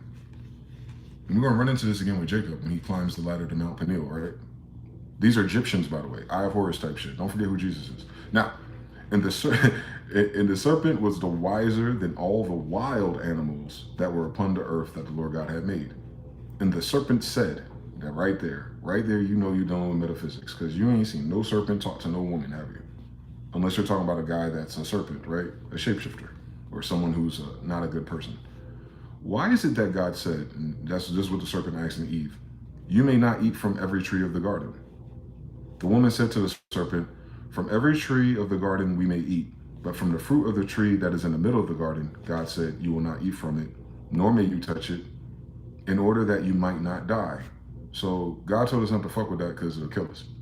The serpent said to the woman, you certainly will not die. For God knows that in the day you eat from it, your eyes will be opened, and you'll be as gods who know good and evil. How does the serpent know gods if there ain't nobody in this goddamn garden but Adam and Eve and God, perhaps? And obviously, serpent's not there talking to God. You know what's crazy?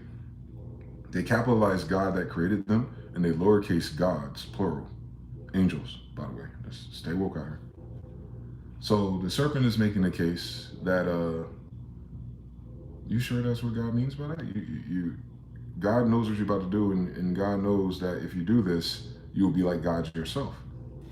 And obviously to the serpent in this story, that you won't die. You'll just know the difference between good and evil. And that's the difference between you, the wild animals, and the gods. Now check this shit out though, for if it's not implied in that sentence.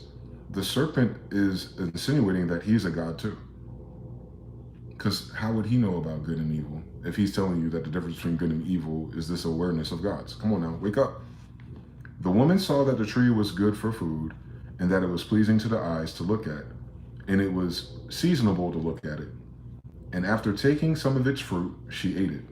So if we're talking about metaphysics, ideas, thoughts. She also gave to her husband with her, and they ate it together. Then the eyes of the two were opened, and they realized that they were naked. And they sewed together fig tree leaves and made for themselves loincloths. And then it goes back into the natural, right? The code switches back. They heard the sound of the Lord God walking about in the garden in the evening. So the sound of the Lord God walking. Isn't that interesting? How big is God compared to them? And both Adam and his wife hid from the face of the Lord God in the middle of the tree of the garden. Oh, we're going to hide right where the crime is. The Lord God summoned Adam and said to him, Adam, where are you? He said to him, I heard the sound of you walking about in the garden, and I was afraid because I was naked and I hid. And he said to him, who told you that you were naked? Now, isn't that interesting? Because this is a third-party story, right? That God would ask anyone who, when there's only two people there, right? Unless you have eaten from the tree of which I commanded you, from this alone, do not eat. He said, how did you know that? And the only way you would know that is if you did exactly what I told you not to do. And Adam said, the woman with me, this is where the narcissism kicks in. The woman with me, whom you gave, she gave me something from the tree and I ate it. So Adam is not taking accountability, right? Because God didn't talk to Eve. God talked to Adam. God told Adam not to do it. And then what did Adam say? The woman with me, whom you gave me, she gave me something from the tree and I ate it. And this is why he faced the judgment, right? The Lord God said to the woman, what is this that you have done? And the woman said, the serpent deceived me and I ate. Again, accountability. Adam placates it to Eve, Eve placates it to the serpent. The Lord God said to the serpent, so obviously the serpent who can talk and knows good and evil, because you have done this, accursed are you of all the livestock and of all the wild animals of the earth. You will go upon your chest and belly, and you will eat earth all the days of your life, like a worm. I will place enmity between you and the woman, between your seed and her seed, and he will watch your head carefully, and you will watch his heel carefully.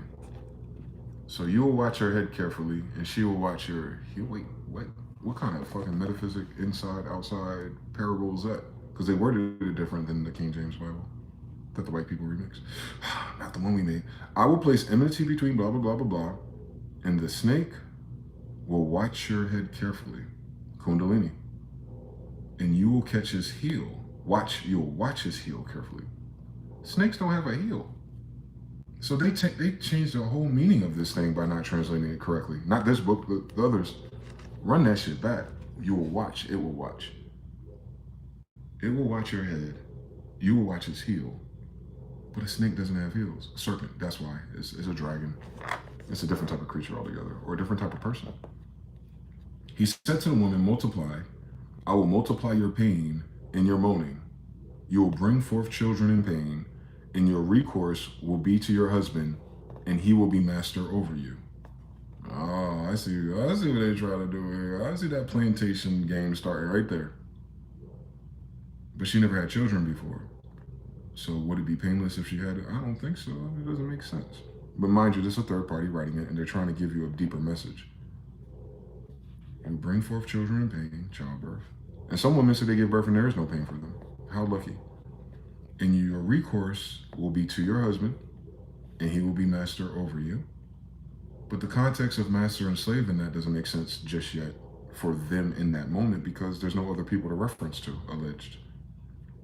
And he said to Adam, because you obeyed the voice of your wife, aka because you're a beta, because you're a simp, and you ate from the tree which I commanded you not to, from only this one do not eat. He said, so you could have did anything in this world that you wanted to do, but this. And because you did that, you ate from that one, the earth is accursed by your works. So aka you set some shit into motion because you did that. In pain, you will eat it all the days of your life. Thorns and thistles will grow up for you. You will eat the herbs of the field. You will eat your bread by the sweat of your face until you return into the earth from which you were taken, because you are earth, and you will depart into the earth. Ashes to ashes, dust to dust. From earth you came, to earth you return. So you'll die, and then you'll have to work and struggle and grind physically for everything, because you're just like chilling in the metaphysical realm, right? So this is about the soul coming down into a physical realm. Adam called the name of the woman Zoe because she was the mother. Wow. Hold on, run that shit back. Her name not even Eve. Oh, called her Zoe, but her name is Eve later. I got it. And Adam, so after all this, after his drill orders about him not fucking listening and not taking accountability and placating over here, oh, you wanted to be in the fucking physical reality. Well, have fun down here, bitch. Adam called the name of the woman Zoe because she was the mother of all living. The Lord God made tunics of skin for Adam and his wife, and he put them on them. All right, so my Sims creation. Zoe is the GK, word for life, or into the age. So this is at the beginning of an age. Got it. And the Lord God said, look, Adam has become like one of us. Who's one of us? Oh, there's other people there. Can you imagine? Other gods there. Knowing good and evil. So now may he never stretch out his hand and take from the tree of life and eat, and he will live forever. What? Look, Adam has become like one of us. He knows good and evil. So now may he never stretch out his hand and take from the tree of life and eat, and he will live forever. I do not know what that last part means, man. So the Lord God sent him away from the luxurious garden to work the earth from which he was taken. Oh, because remember, he went into the earth to make Adam, and then he brought him to the garden. So he put him back to where he made him, basically. So that Garden of Eden, or that luxurious garden, is somewhere else than where they tend to exist. And then they tend to exist as Abraham and Sarah, and that's when their story begins, by the way. So the Lord God sent him away from the luxurious garden to work the earth from which he was taken. So he threw Adam out, and he settled him opposite the luxurious garden and stationed the cherubim in the flaming, turning sword to guard the way of the tree of life.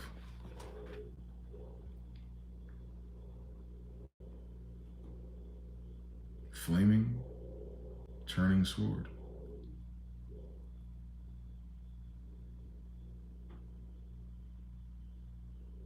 To guard the path to the tree of life. I think that's the pineal gland, bro. So it's initiation or ritual, and in a different context. I mean, we'll just keep reading as is. And Adam knew Eve, his wife, and she conceived and brought forth Cain, and said, I have acquired a man through God. And she proceeded to bring forth his brother Abel.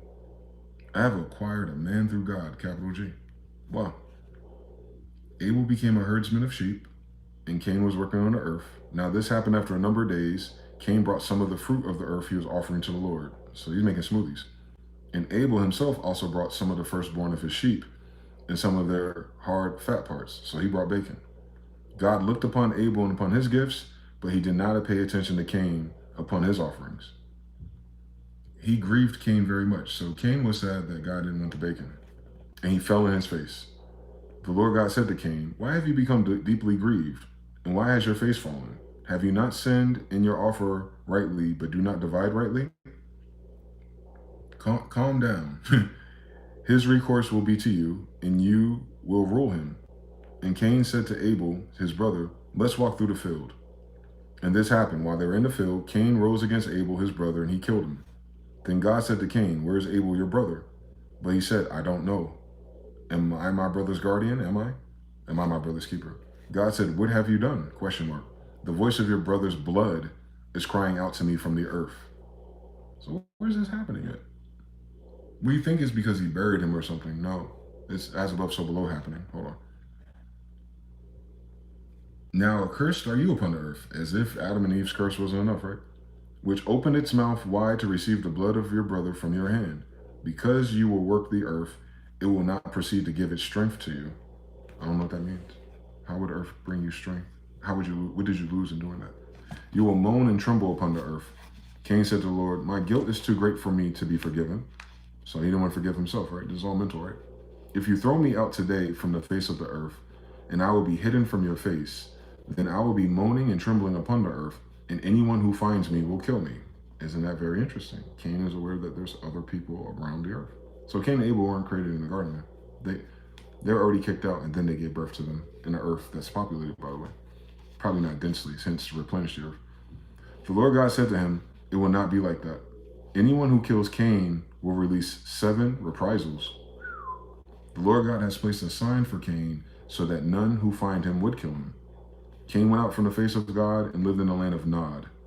That land is opposite of Eden. Cain knew his wife, so it just keep on going now. So the people who survived this is Cain, right? The bloodline of Cain, the murderers, the ones who like bacon. Hi, squad. Cain knew his wife, and once she conceived, she brought forth Enoch.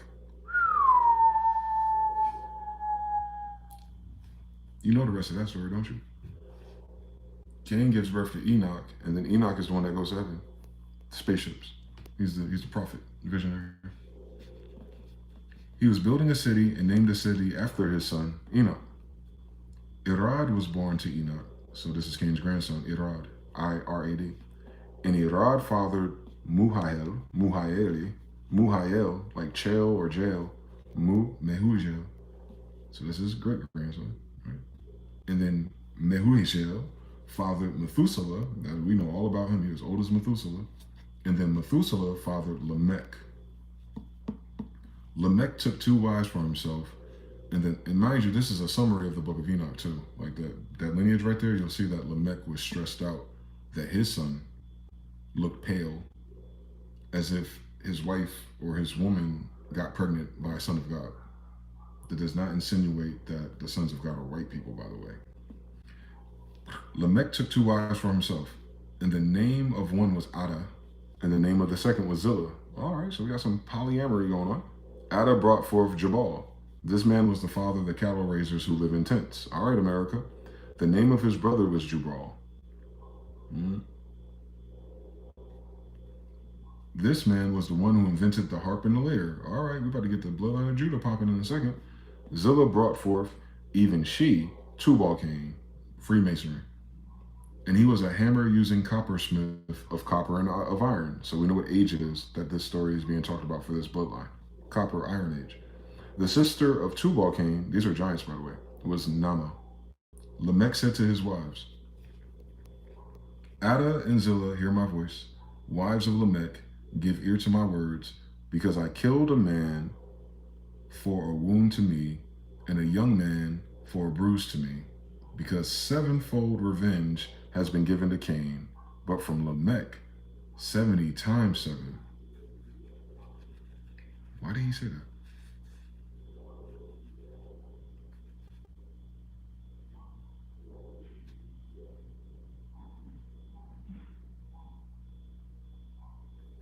Cain, Enoch, Irad, Mehu, Methuselah, Lamech.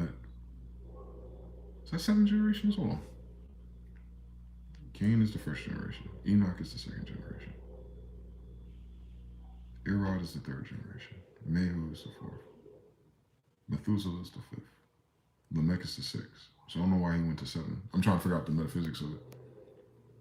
Ada and Zillah hear my voice. So he's talking to his daughters or his wives. Because I killed a man for a wound to me, and a young man for a bruise to me. I don't know if this is a riddle or if he just killed 2 people. But 7-fold revenge had been given to Cain, his great-great-grandfather. But from Lamech, 70 times 7. God damn. Adam and Eve And then it skips around. That's how they missing scrolls out of this bitch because it went right back to Adam and Eve. Adam knew Eve, his wife, and once she conceived, she brought forth a son called, oh no, it's a continuation. So Adam is the seventh generation. And by this time, Adam and Eve had another kid, Seth. Wait a minute. Adam knew Eve, his wife, yep. And then Adam knew Eve, his wife again. Yeah. And she conceived them, she brought forth a son called his name Seth, saying, oh, so Cain gave birth to the giants. Got it. Because God raised up another offspring for me in place of Abel, whom Cain killed. Seth had a son, and he called his name Enosh, which is crazy, right? Because Cain's first son is Enoch. I have a feeling some fuckery is afoot. Not from the Bible itself, but from the people who are translating this. I feel like Enosh and Enoch is the same fucking name. I'll keep going. This one hoped to invoke the name of the Lord God. Okay. This is the book of the generation of humans. There we go. On the day when God made Adam, he made him according to the image of God. Right? And now they know good and evil, so they are gods. Don't miss that. He made them male and female. He blessed them. And he named their name Adam. And on the day when he made them, Adam lived 230 years and fathered a child according to his appearance and according to his image. And he named that kid Seth. So when Adam is 230 years old. The days of Adam after he fathered Seth were 700 years. So what, 230 plus 7 is 930, right? And he fathered sons and daughters. And all the days of Adam he lived were 930 years, and then he died. So Adam lived at 9 tray. Straight facts, 9-3. Yeah, 12. Got it. Seth lived 205 years. So at 205, he fathered Enosh, 7. And after he fathered Enosh, Seth lived 707 years, 14:5. And he fathered his sons and daughters. And all the days of Seth were 912 years. 9/12, my birthday. Same story. 21:3/12, same story. And Enosh lived 190 years, and he fathered Kenan. And after he fathered Kenan, Enosh lived 715 years. So just giving you a lineage. And he fathered sons and daughters, and all the days of Enosh were 9 and 5 years, and he died. And Kenan, then Mahalalel, then Jared, and then Methuselah. Methuselah, he lived 969 years. Lamech, that's the main character right there, boy. He leads us to Noah. I'll start there. And Lamech lived 188 years, and he fathered a son. And he gave him the name Noah, saying, this one will relieve us. Check this out, though, because this is so important. I think people skip this. I think our pastors skip this.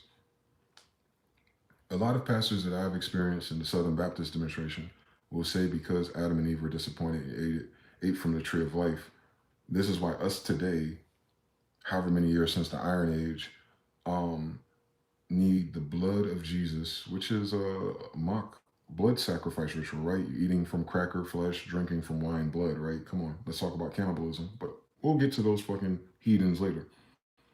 But they'll tell you, well, you need to be saved and Christian and baptized in order to redeem you from the original sin in the garden. But the sin was eating some strawberries or something. Like that was like, you needed all that death and murder to redeem someone who ate the wrong strawberry. I don't think they thought about this. But this book is going to tell you that ain't got shit to do with today. And I'm going to show you. I'm going to show you in the words of the book itself what they meant by that. That curse is not what you're going through. Lamech had a son, Noah. Remember the flood of the earth that rewashed all the giants out? Yeah, because these are giants, by the way. This one right here, Noah, will relieve us from our works, from the pains of our hands, from the earth which the Lord God cursed. So it told you right there that the curse that was placed on man would be relieved by Noah. One more time. So Noah is the first what? Messiah, Savior. Okay, let's keep going. And after he fathered Noah, Lamech lived 565 years, and he fathered sons and daughters, and all the days of Lamech were 753 years, then he died. The giants lived longer than us, by the way. These are giants. That's what's so confusing about it, because my bloodline is a descendant of giants, quite literally. So because I said that, I want to skip to Enoch real quick, which elucidates this thing. 14:13. Shout out to you, Snake Bite. 1413. Noah is Hakata. Come on, John. Hi, Granddad. Is that the Iron Age, by the way? Is 400 years ago the Iron Age for contemporary mankind? 1413. Malachi. Isaiah. 1413. Why is Enoch at the end? Enoch should be right after Genesis. Man. Why they play with me like that? Bel and the dragon. Yeah, serpent. I knew that. We know that because we told you there's dragons.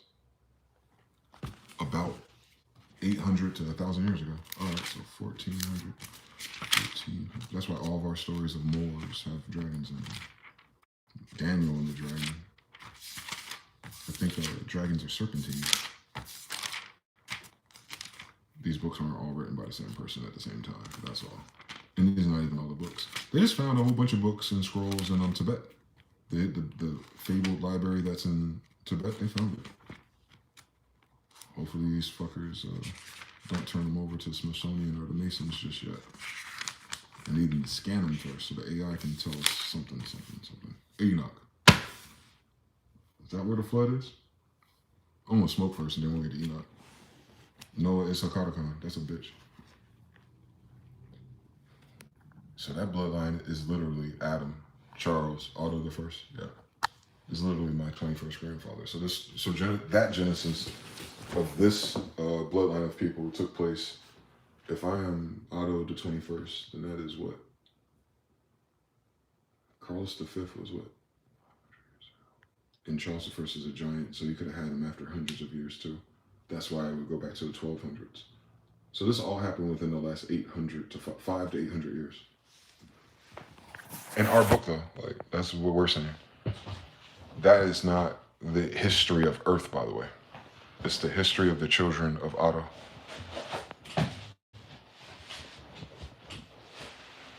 Who are sons of God.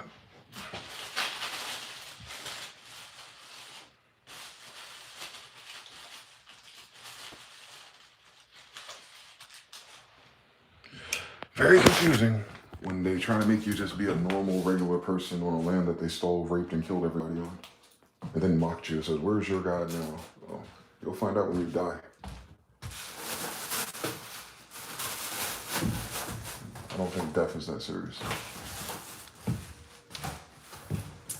It sucks. You get like that when all your favorite people die, though. So being sad about it, you're like, I can't wait to go see them. In the new. That's why I'm trying to make sure I die correctly. Like, without leaving anything on the table in terms of whatever curse or loop or progress that my people were interrupted and sold out or whatever the fuck happened a few years ago. It happened in the 17 or 1800s. Whatever that is. Making sure I don't repeat that. So we don't do it again. People don't think like that. They don't think they come back, so I guess they don't give a fuck.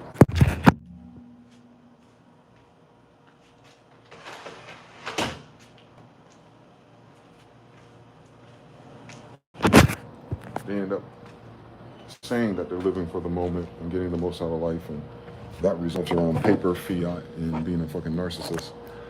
For the most part, not all of them. But then they end up missing the thing. What did you put in the storehouse for the future?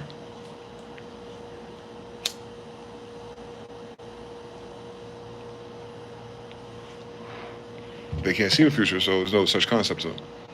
Not only can they not see it, they can't try to see it. Like, they don't even try to see that there's a lineage of genetics that go forward, and that if you have the power before it manifests to help it, assist it, guide it, set boundaries and all these things, you know, individually, or to just to lead your people to God so that they have that same type of language model going forward and keep the important stuff and push it on. Most people don't live their life like that. We used to. More commonly, I should say. Not everybody. It's never everybody, but it used to be a very standard thing like that. And you'll start to recognize that when you study the so-called Indian or Native American stories, when you read them firsthand from the people that found us. Not the stories about it, but the stories, the words of the people who met us. And even some of those are manipulated, but you'll get a general sense or theme about how it was over here. Just, I don't know, 250 to 300 years ago.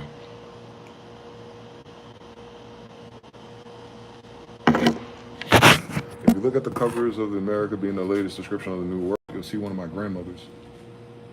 And you'll see that at that time period, there's a harbor, there's boats, there's trade, and everyone's excited to work together and to get out of the dark ages, right? Because there's a flood or a reset here before they got here. And I think maybe they were seeking this out because that reset was across the whole northern hemisphere, including Europe.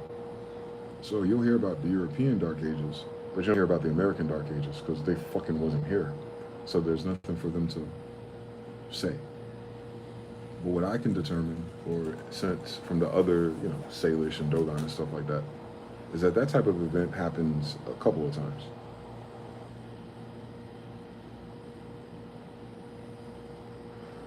We lived. Mama Inga and them, the giant version of stuff, she's down south. They apparently left. To which garden, to which moon, to which planet, I cannot tell you. Classified, I guess. But I know after that, those two timelines converge at my grandfather calls the fifth, and that was 450 years ago. So a lot of this is recent. Not 2,000 years ago the Bible was written, not 6,000 years ago, whatever the fuck they be talking about. They're telling you what age it is. It's the Iron Age. Where's this? Where's that? Where's that place? If you know America's ancient Egypt, then you're like, all right, where are these rivers at? Like, you know that California had an island, so what was that fucking inlet called? You know what I'm saying? It might have been the Red Sea. Well, never. Because it's not important if you're still those people.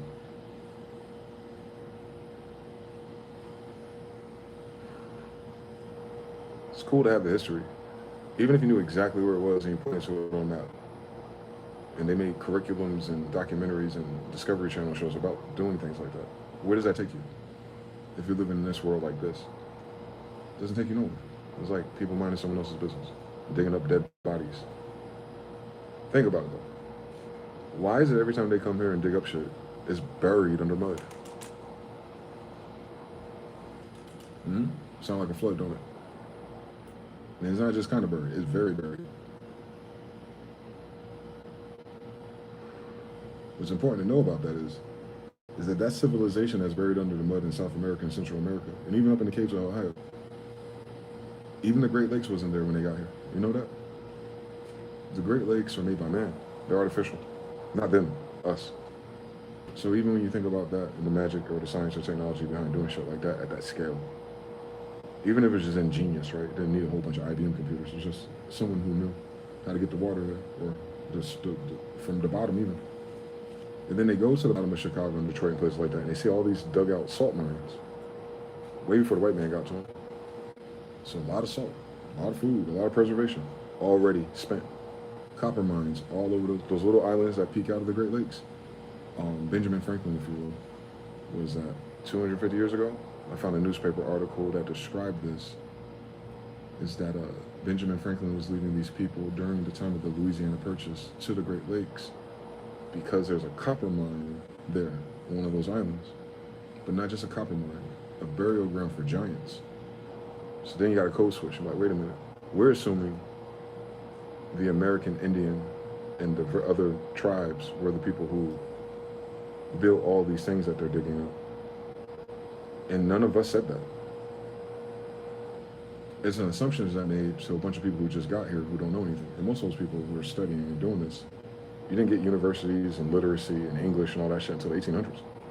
So as a person, even then, 150 years later, trying to imagine what the gnosis or what the consensus is, and they're wrong. Like, take your ass home. Nah, we know the giants did that. We were created by giants, so we know that. Like, it's intimate. It's like, I know that. It wasn't Wheaties and milk that made me this tall. It's blood. It's in our genetics. And then I know I have uncles taller than me. Like 6'6". And then Mark Henry, what he said, he had an uncle that was taller than him, 400 something pounds, couldn't even fit shoes, out here in Texas. So you just imagine if you keep scaling that back 400 fucking years, how tall just our design could be. You seen Shaq and all of them. No one knows who his real daddy is. So on and on and on and on and on and on. You go back in time, certain tribes of us are tall, tall. You go into the Americas book, the same book. Spain, Moors, when they come over, they run into giants on the islands, the remnant. And they wanted to capture one of them and take them back to wherever Spain was. Remember, the Spain, the state, is not Spain, the kingdom. Don't miss that. It'll fuck your head up when you learn history. Wherever they plant their flag is theirs. So if Spain was in Hispaniola, whether that was a Dominican Republic or Cuba, whichever one, that's Spain. There's nothing else to call it. They're not a government. You know what I'm saying? They're not in that type of design that we live in today. So wherever you plant your flag, that's what it is. Same story. So, and they're under Unum Sanctum doctrine of discovery. So they're claiming it for Spain, even if it was over there. But the Spain that's here is here. The France that's here is here. Same story. So on one of those islands, they run into these giants, and they can communicate. We're not talking about Harry and the Hendersons. And there's a few of them, actually. And they go into the house, and they see one of the tall giant women, obviously a black woman, right? They want to bring her back. That upset one of the giants, and they went and, I guess, more giants run away. Them boys did a distraction. It's in this book. It's very detailed, too. They did some type of smoke or loud noise distraction to run away. And as they start running back to their boat, the giants are chasing them. They get on their boat, and the people that are on the boat start sending chain shots back. Chain shot is a type of cannonball.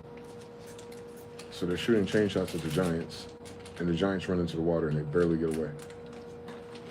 That was during the so-called discovery period of the Americas. So giants were just here the other day.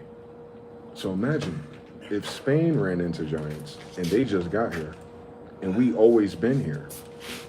We've grew up side by giants, right? Same story.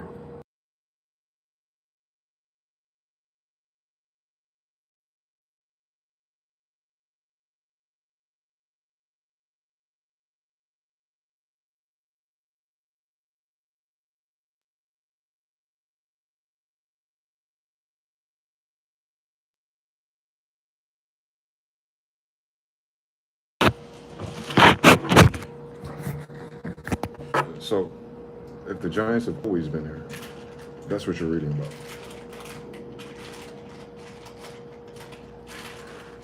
They're older than us.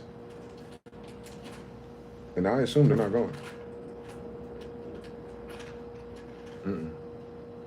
Spain was also got enlisted by some other smaller tribes of people because they're saying that particular set of giants were abducting their people or killing them or eating them or whatever it was. Similar to the time of Noah, right?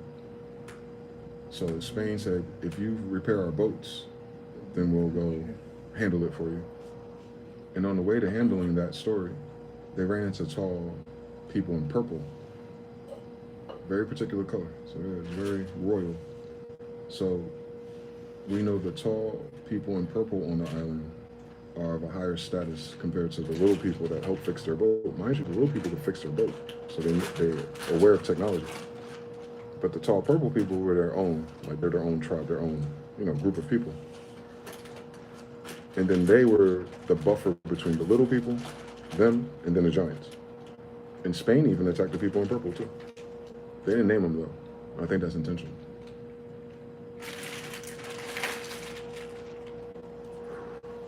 We know purple is our colors. So I think what you're gonna find in this weird ass history is that because the giants were first, here at least, they're the ones that are in the UFOs.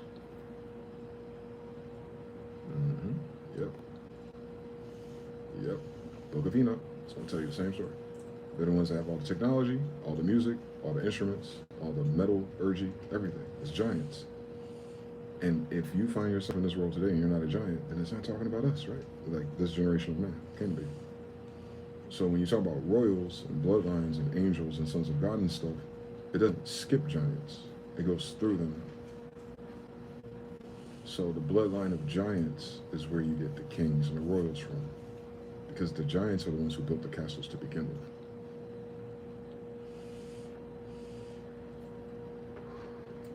So if you're looking for that hidden element of our life now and how things got this way, you can't do it without giants. You cannot. As in so many of the books that you read, they're just a little bit older than the white guy coming to America. And unfortunately, he doesn't have a good track record of telling the truth.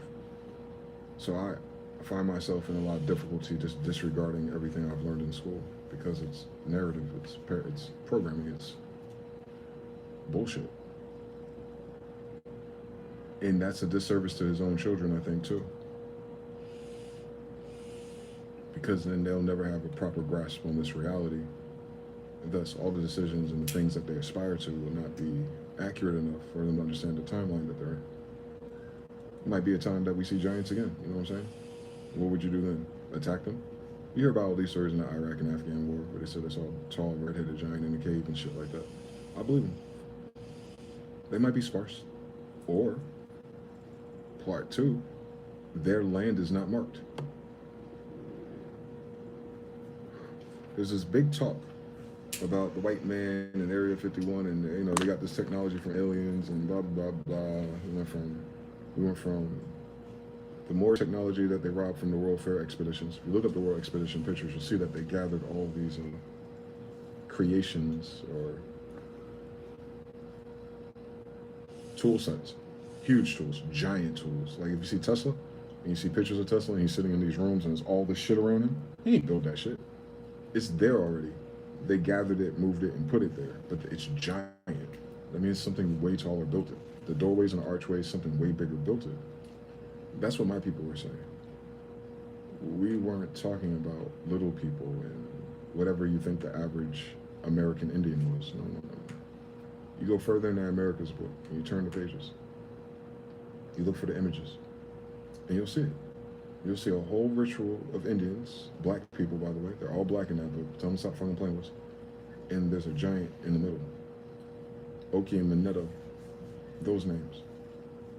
They're under the, I want to say worship. They look at those giants as gods amongst men, right, in the physical. And our people have lost track of that, right? No idol worship, no this, no faulty gods, blah, blah, blah, blah. Well, it stands to reason that if God is walking with Adam and Eve, what would God be then? And you'll know that God is a giant in this room because in the book of Job, he talks about Leviathan, that God is the one. I think the color of the metaphor is like, God is the only one that I know. My God, he's talking about, you know, where he comes from. God is the only one that I know that was able to subdue Leviathan and basically turn him into armor. If you get into the other lores, what is Leviathan? A giant titan. It's a titan, but it's a sea creature, right?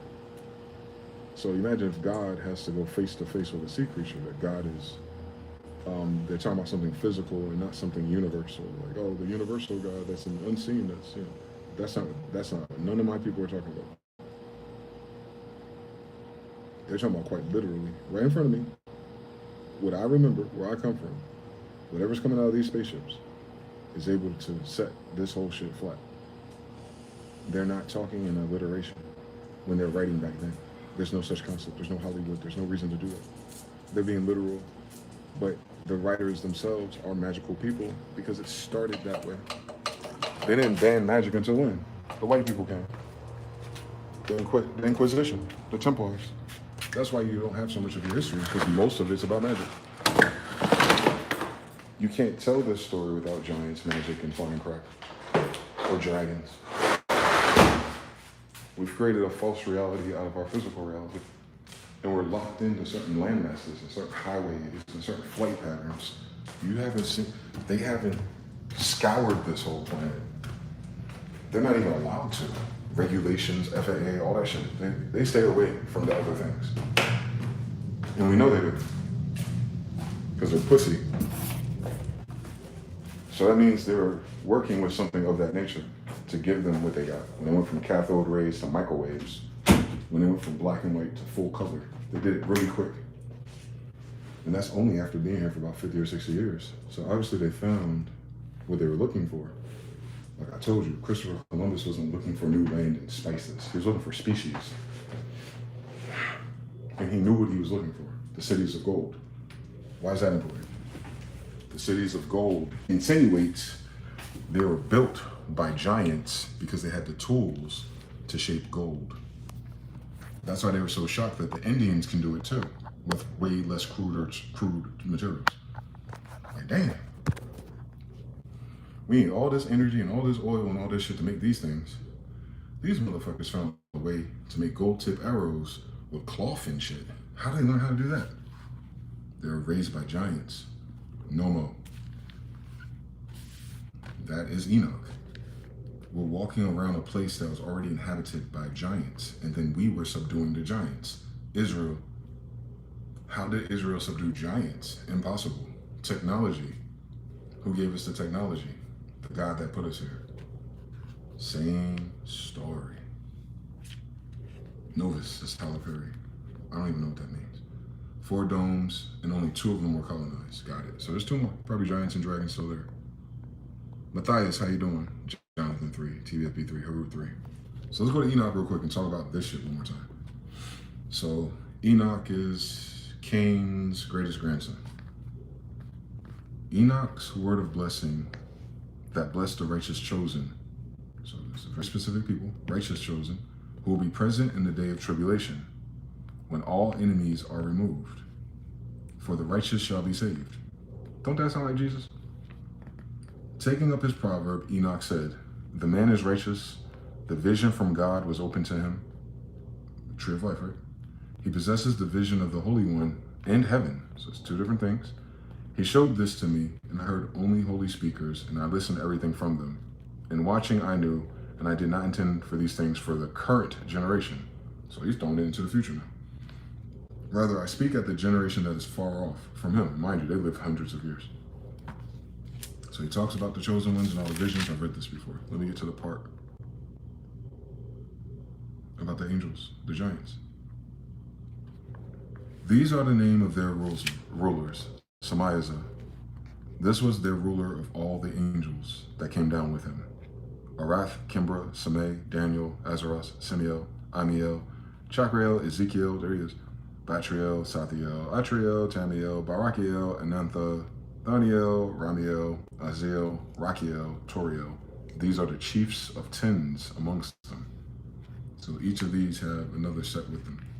Like a tribe called Quest. So these are tribes of angels who are giants. They took for themselves women, each of them choosing a woman for themselves. They began to go to them and defile them, right? They taught them sorcery. First thing they teach them. They fucking with these bitches and they teach them sorcery. Right there, day 1. And enchantments and cutting of roots and explain herbs to them. So if you wonder where witchcraft came from, it came from angels who manifested physically as giants. But those who could become pregnant, or those who became pregnant, or those who conceived in their womb, brought forth great giants from 3,000 cubits. These giants ate up the produce of the humans. When the humans were not able to provide for them, the giants had courage against them and ate up the humans. So there goes your cannibals. And they began to sin against the birds and the animals and reptiles and the fish, and each one of them ate up the flesh and drank the blood. Then the earth brought up charges against the lawless ones, which are these hybrids. Nephilim, right? Nephilim giant, right? Nephilims are giants. There you go. But notice that the angels exist separately from the people, and when you crossbreed them, you get Nephilim giants, right? Same story, man. So we would be descendants of Nephilim, hybrids. So that's all of them. They're going to get punished. I'm trying to get to the birth of Noah real quick.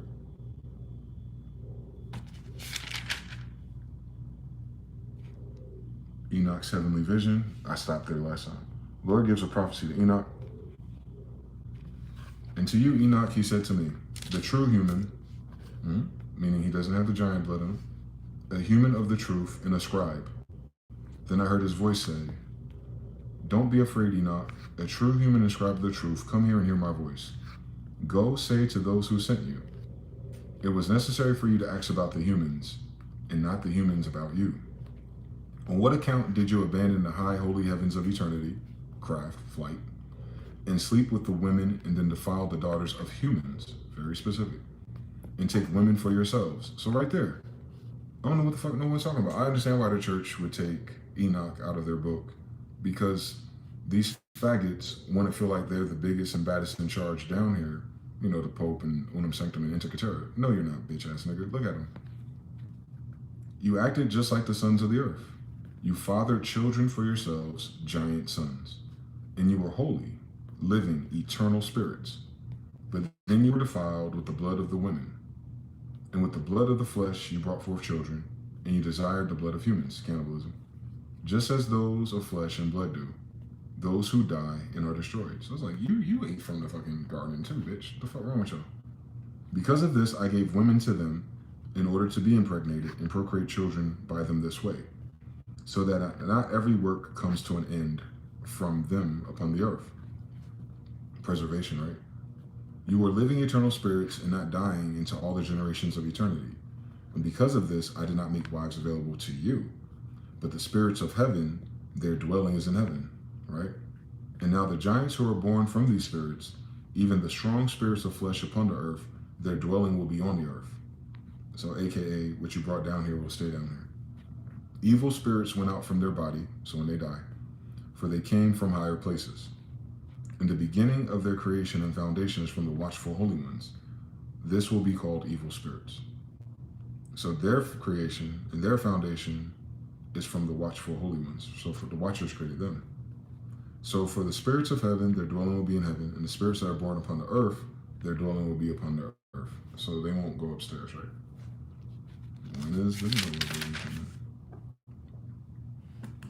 So the archangels show prophetic wonders to Enoch. The names of the archangels, these are different than the ones that came down. These are archangels, you know, like an ark ship, like Noah's Ark. Archangels flight. Ark ship wasn't a boat, it was a craft that could fly. These are the angels of powers. Archangels are angels of powers. Uriel, one of the holy angels, who is over the world and the Tartarus. Genghis, Jesus, king of the Tartarians, right? So under Uriel. Raphael, one of the holy angels who is over the spirits of humans. Raguel, one of the holy angels who avenges the world of luminaries. Angels who is appointed over the good ones and people and over the chaos, Melon. Sariel, the holy angels, and who is over the spirits who sin in the spirit. Gabriel, one of the holy angels who is over the orchid and the dragons and the cherubim. So Gabriel over the garden, orchid, dragons, and cherubim. These are the 7 names of the archangels. Yep, I know Gabriel way too well. That ship is amazing, by the way. It shapeshifts. The holy mountain of the ravine. I stopped there. They didn't talk about, oh, that ain't the book of Enoch that talks about that. Yeah, it is. There's another version of this. Hold on. Let me see if I can remember. Where is the birth of Noah? Is it Jasher or Jubilees? That's not Enoch, Jasher, and Jubilees. It's not in this story. I've never read this story before. When he started describing all his visions. Where is that story? I can't wait to get Wi-Fi on that laptop. I'll read it to you from there. But basically, it's a story saying that Lamech was concerned when his baby was born. And they were like, don't even stress it. This baby, according to Enoch, because he went to go see Enoch, right? And then Enoch said, no, just go back. Don't worry about it. This is the one that's going to redeem you. And he does, obviously. Redeems the hybrids and the sons of man that were in the beginning. So Jesus came for something else. Because Jesus is not a human. Different story.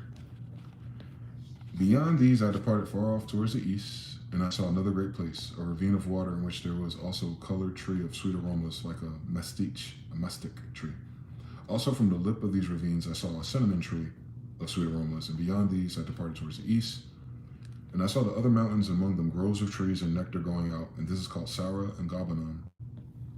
And beyond these mountains, I saw another mountain towards the east of the ends of the earth, and it was full of trees, at once like the likeness of almond trees. When they were crushed, indeed, they are more sweet smelling than every sweet aroma. Into the northeast, I seen 7 mountains full of good nard, mastic trees, cinnamon, and pepper. So you know they're already in agriculture by the time they're reading this. From there, I went up to the beginnings of all these mountains which are far off and along towards the east of the earth, and I stepped across above the Red Sea, and I departed over the highest point. From here, I stepped across Smyth-EL. I came towards the orchard of righteousness, and I saw far behind those trees and many more great trees, so really tall trees. 2 that were very great and beautiful, held in esteem and magnificent, and also the tree of wisdom, from which the holy ones eat the fruit and know great wisdom. So not the tree of life, the tree of wisdom. And the holy ones, the angels, they eat from that for great wisdom, right? So he's doing this in a dream state too, by the way.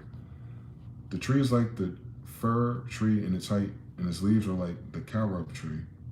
Its fruit is like very cheerful clusters of the vine, and its smell was carried away far off from the tree.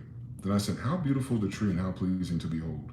Then Raphael, the holy angel who was with me, answered, this is the tree of wisdom from which your father ate.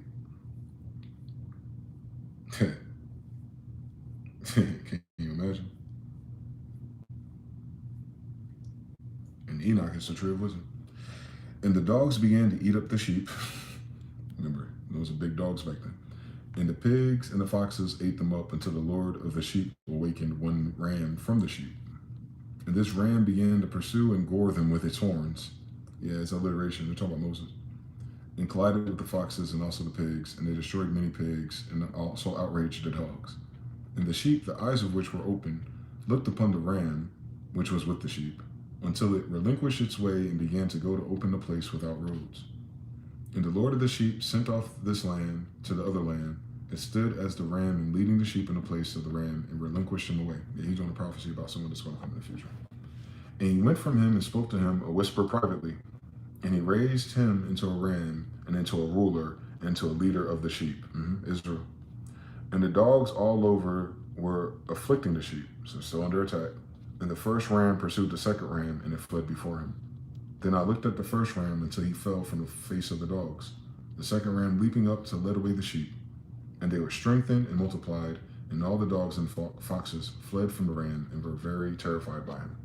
So it was 2 rams, and one of them died. One of them gave in, but the other one was able to save the sheep, type shit. So they're foreshadowing. From the mountain of which they made a vow, they also condemned their neighbor, because cold and snow and frost shall not depart from it for an eternity, and dew shall not go down on it, unless it shall be brought down upon it as a curse until the great day of judgment. And that time he will be burned up in the fire and brought low, and will be burned up and melted like wax by the fire. So he will be burned up concerning all of his works. And now I say to you, sons of humans. So right there, he's already telling you, he's not talking to humans, that going to hell and burning up and all that shit that the Southern Baptists were doing. They weren't minding their business again. And not to say that that's not possible for humans. I'm just saying that that's not what the book was talking about. It was talking about getting rid of the people down here who lived for a very long time. You would have to do something like that, like a purge. And now I say to you, sons of humans, there is a great wrath against you and against your sons. And this wrath will not cease from you until the time of the slaughter of your sons. And your beloved ones will perish, and your honored ones will die from all the earth. Because all the days of their life from the present, there shall not be many who live the 120 years. See? So if this is hundreds of years ago, and it was only 120-year prophecy, it happened already. And you shall not think to live for many years further, for from now on they have no escape, on the account of the wrath which the King of all eternities was angered against you. Do not think you will escape these things. Well, they fucked up bad messing with them giants, boy. Crazy story. Got odes, the song of Moses during Exodus. I wonder why they ended on that. Tobit, the alternate text, I read that before, or one of them. Yeah, man. So this book is loaded, but it's old. A lot of that happened already. So where we are now, who we are now, is an amalgamation of all of those things. That genetic, that blood, it creeps up in all of us, I'm sure. And then, of course, you got the chimeras and the cool little projects. They try to redo the Israel thing and Jacob and all types of Khazarian and Radonite manipulations of genes. We get it. I just don't know why they think they're prime. They're not tall enough. They're not dark enough. It's like they're just retarded. But genetically, they might be retarded for real. Their narcissism is so loud. I haven't met them or seen them in any activity or public place where it's not narcissism and money. Our whole American paradigm in the last 100 years is Jewish, and all they care about is money. That's their defense. That's their sword. Having control over resources. And then because they're semi-magicians, back then at least, you realize it's all fake. So the magic is fake, the power of suggestion is fake, the pride is fake, their power is fake.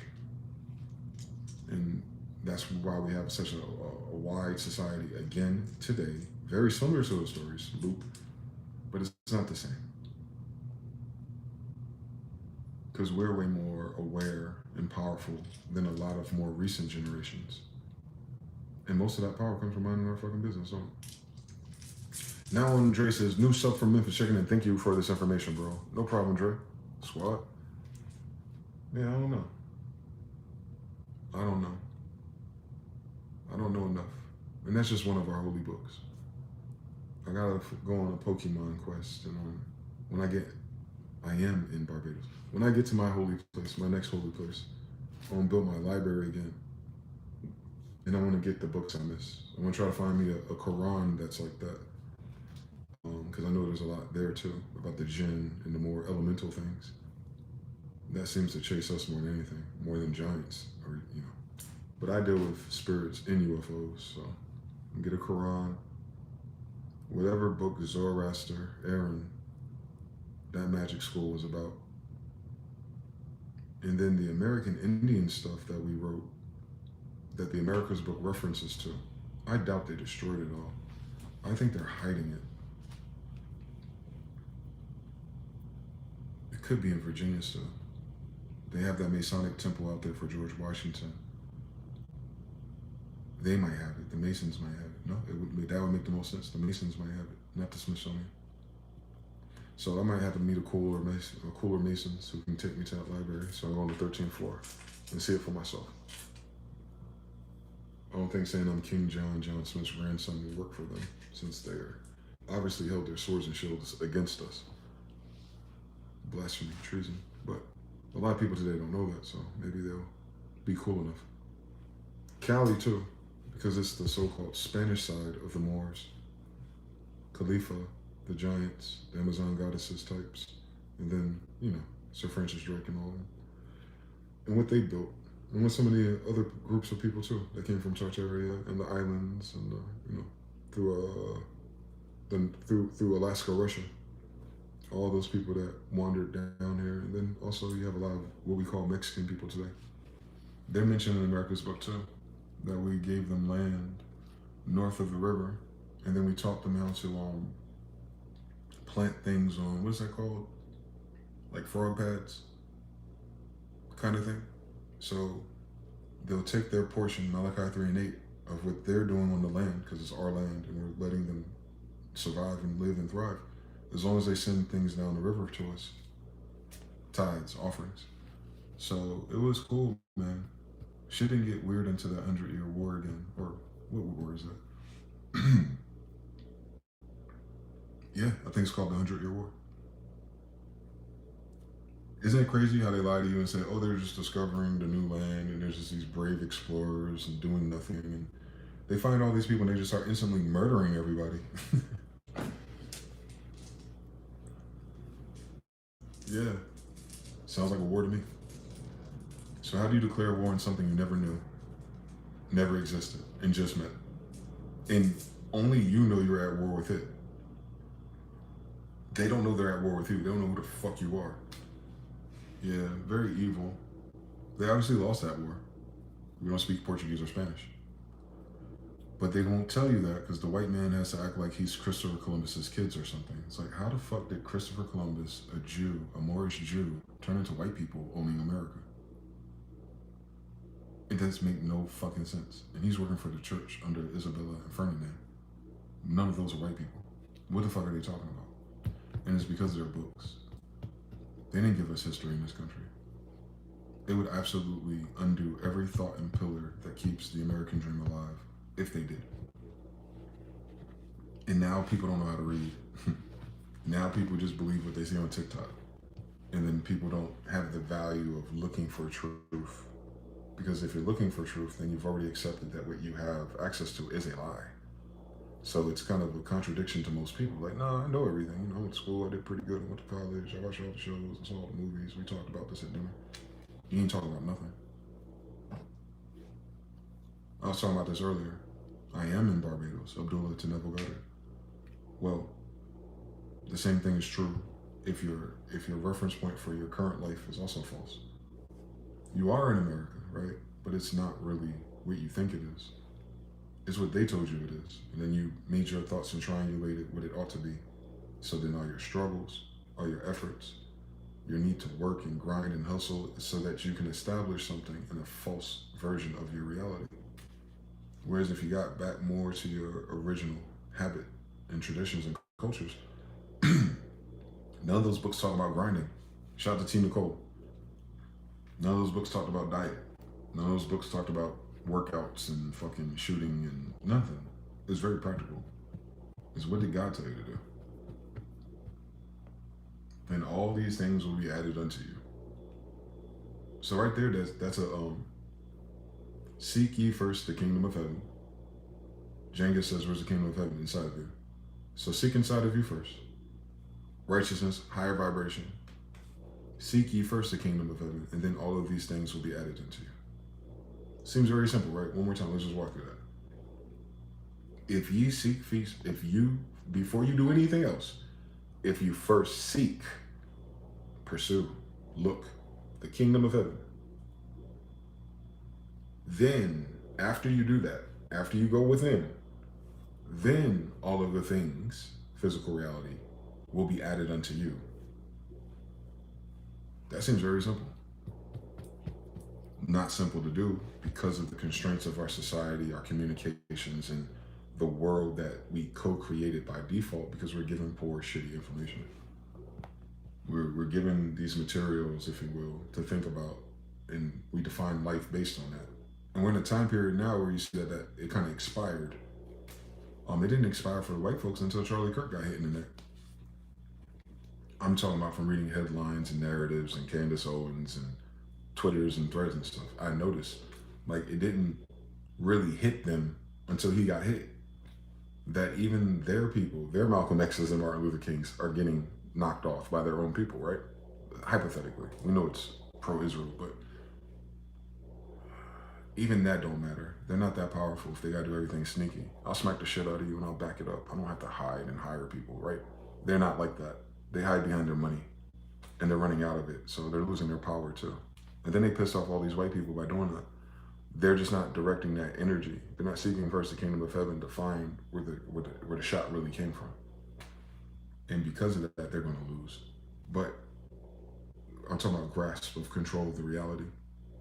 Anytime a large group of consensus of people, especially in politics, they start talking about 13th disciples, memorial days, remembrances. You gotta think about how emotional and drastic those decisions are versus the reality of what's happening to them economically, socially, and everything else. They're leading it, they're doing a struggle martyr, a struggle, what do they call that? A grand awakening or grand touring. There's words that this has happened before for them. In that boat they're trying to create on some Noah shit by galvanizing this energy and these false flags, is to go and you would think it's like they're building this boat to go somewhere and there's nowhere for them to go. And their narrative, their worldview is dead. So they're trying to pivot off of this and go somewhere new where they're still in the same exact, control, comfort, norm. And it will never be normal for you guys. It's over. The old world is dead, guys. To my fellow Jewish would-be white people and everyone in between you. Y'all gotta let the past go more than we do. Y'all are holding us up. You're the fucking majority. Your ancestors made it that way. So wherever you think this ship is going, as a collective, y'all have to make up your mind. What is the better timeline and way of living versus all of this data that you have? Up to the point where people are now assassinating your people, and it's your people doing it. You can't blame Russia. You can't blame China. You can't blame niggas. You can't blame Indians. You can't blame people in Africa. You're at your Exodus moment. On King James English, you hypothecated our stories and our ways of life, so now you have to go through it. It's a spell. It's a joint spell because you all imagined being in that world and those people, so you're going to go through what that world and those people go through. And I'm telling you, you're at the other side of the desert in your delusions. Even some of us who are, following them as associates. Y'all, all of you, no matter what color you are now, are at that crux, where you have to decide, what does tomorrow look like? And because he decentralized everything, sadly, if you will, based on the ideas of yesterday of unity and working together, you got solo leveling now. Moses did not make it to the promised land. Charlie was there, Moses. He didn't make it to the promised land, did he? All the other rich people, they ain't making it to the promised land. Trump is very ill. He ain't gonna make it to the promised land. So who's gonna be your Aaron, your Zoroaster? Where y'all going? Y'all been here at least 150 years, up to 300, maybe, some of them. I don't even speak on that because they don't speak up. If they've been here that fucking long and they pass down the traditions of their ancestors, you can tell them about us. You don't remember that you saw tall black people here when you got here 300 years ago? You just forgot that? You saw little light-skinned people with dead hair and inverted color schemes that is not a prime or dominant gene at all. Why would that be here by itself? Anyway, so because they played stupid. Play stupid games, you win stupid prizes. Now you notice everyone's saying the same thing. This shit whack. Money's all blah, blah, blah. The jobs, blah, blah, blah. The entertainment, Jesus Christ. That's the vein that I chose to follow. The fuck? We're gonna have the biggest movie year ever in 2027. Bitch, niggas is dying now. You know how ass your entertainment is? Where its headlines is about 2 years from now? Bitch, Marvel left already. Hollywood is cooked. Netflix is talking about buying the Warner Brothers studios. You gotta wait 2 years for something cool to happen? It'll never fucking happen in this timeline. You're losing all the power grid too. This is the one that's not talked about enough. You don't have enough currency from the old world of doing things properly, preservation, and righteous to carry that over and build on top of. The United States is being deregulated or decentralized and losing its credit rating too. And then it has a ball and chain, $37 trillion worth of debt. So there is no pivot up. If you're the United States, that is. So my whole question and everything I'm reading about how all of our civilizations get reset and we got to figure it out again. We get scattered every 400 years, it seems. I think this is the first time we're going to see these people get scattered, like in Gnosis, like writing about it. Because they're new to us, right? They haven't been here more than 400 years. So they're new to us. So we have never seen them scattered. They're about to be scattered if it's been 400 years, man. And you're already hearing about it. 100 and something top millionaires moving to what? United Emirates and Singapore. Why is that critical? Because they're going to start new businesses there. You become a millionaire by hiring other people. Unless you win money or something. But I'm just saying a millionaire mindset is businesses. So that means they're not going to be doing their businesses here. So you got that. All your manufacturing. We haven't built those yet. Who normally builds everything in the last of our lifetime, right? All the immigrants. Are the immigrants building shit? The immigrants ain't even farming. So all the progress that we ought to have made today, not tomorrow, today, we haven't started if we're doing the we the people United States thing. The United States is not building anything. It's talking about it. It's feeling things. It's emotional. It's reacting to all of the things, all the violence and the wars and the money and distractions. Distractions of what? Distractions that the United States is dead already.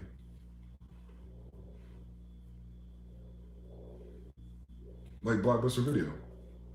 There's one somewhere. It was Alaska and somewhere else. You can go there if you want to for the nostalgia. But the United States itself is nostalgic. It's dead already. And unfortunately, I don't know the answer to that either. The land is still here. The people are still here. We still have the digits and the paper money in circulation to do the normal transactions. But whatever they were building in their imagination, wherever they think AI and automation is going to take them, they do not have sufficient Vespian gas, mana, or minerals to do none of that. They can't afford it. Most of the things that we're going to need very soon in the next year, we're going to have to import. Don't forget though, tariff in, tariff out. And you know your fucking government is stupid. They're going to make you pay on both sides. So you're paying the exporting tax and you're going to pay the imported tax the way they're going to adjust those prices, right? Then what does happen? What happens after that? People buy less. People die faster. Now, if you have a civilization that's sick, and we do, 1 out of 3 children are obese. Most people are not going to school right now. 50% of the people can't read. You've seen the stats. This is not the model that I grew up into. Remember when I was in school in the early 2000s, the United States was getting up there with education. It was getting up there in healthcare, but you know what they meant. Making a whole bunch of sustained cancer facilities.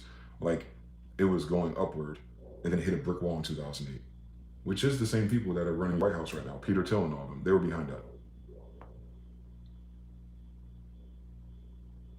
That 2008 crash is the same people that they're trying to get, that Trump, Peter Thiel, and Fink. They're behind everything that is happening. Their group, their round table, those names, those characters, those businesses, Robert Maxwell, all of them, all those Jewish people, if you will, and they're all Polish or something. They fucked this up in my lifetime. Now they're hoping that they fucked it up enough for them to create their version of reality because they have enough USDs. Who are they going to pay? That's why I think their money, fiat, is called fiat. That's why fiat is so fucking stupid to me. Not that the fact that you don't got to use it because they made a system in which you need to use it. That's the problem. It's not the fiat, it's the system. But in their own fucking head of not thinking about nothing and no righteousness and no concept of God for real, but they want to talk about an antichrist. Bitch, look at your wife. So I know this ain't that, but in their imagination, they think, well, because I have $1 billion, I can afford this $1 billion project, and then that will be the next arm in the leg, and the thing that does the thing. Who are you paying? Who's going to build it? They don't think about that. The Koreans said, we're not coming back if you're going to treat us like that. They're better off helping China, Russia, and India. It'll be cheaper too. And their money is more valuable than this. Who are they paying? If you have $1 billion in USD, you're going to have to convert that, and 84% of that in euro. Then you go from $1 billion to like 700 something, 800 million. You just lost $200 million. Do you know how big that number is? It don't make a difference when you have $100. Like 100 to 80, I'll work with it. But from $1 billion to 800 million, that 200 million is like people's lifetime earnings amongst their friend group. They're losing corporate lifetime earnings with the value of this currency.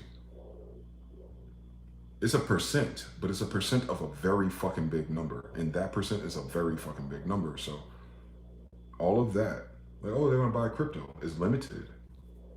We're not the only ones buying it. So they can't buy all of it if China's holding, Russia's holding, princes and Persians are holding. Like, it's not going to really they can't afford $137 trillion of Bitcoins. So who are they going to pay? You forget that our fiat, specifically the US petrodollar, is only backed up by the military. You think your military soldiers are going to do this shit for free? The company that builds their favorite cars is leaving America. You know the whole thing about enlisting with the military and you come out and get like a little cheap sports car? Who building those? China's car manufacturing. They build a car every 90 seconds.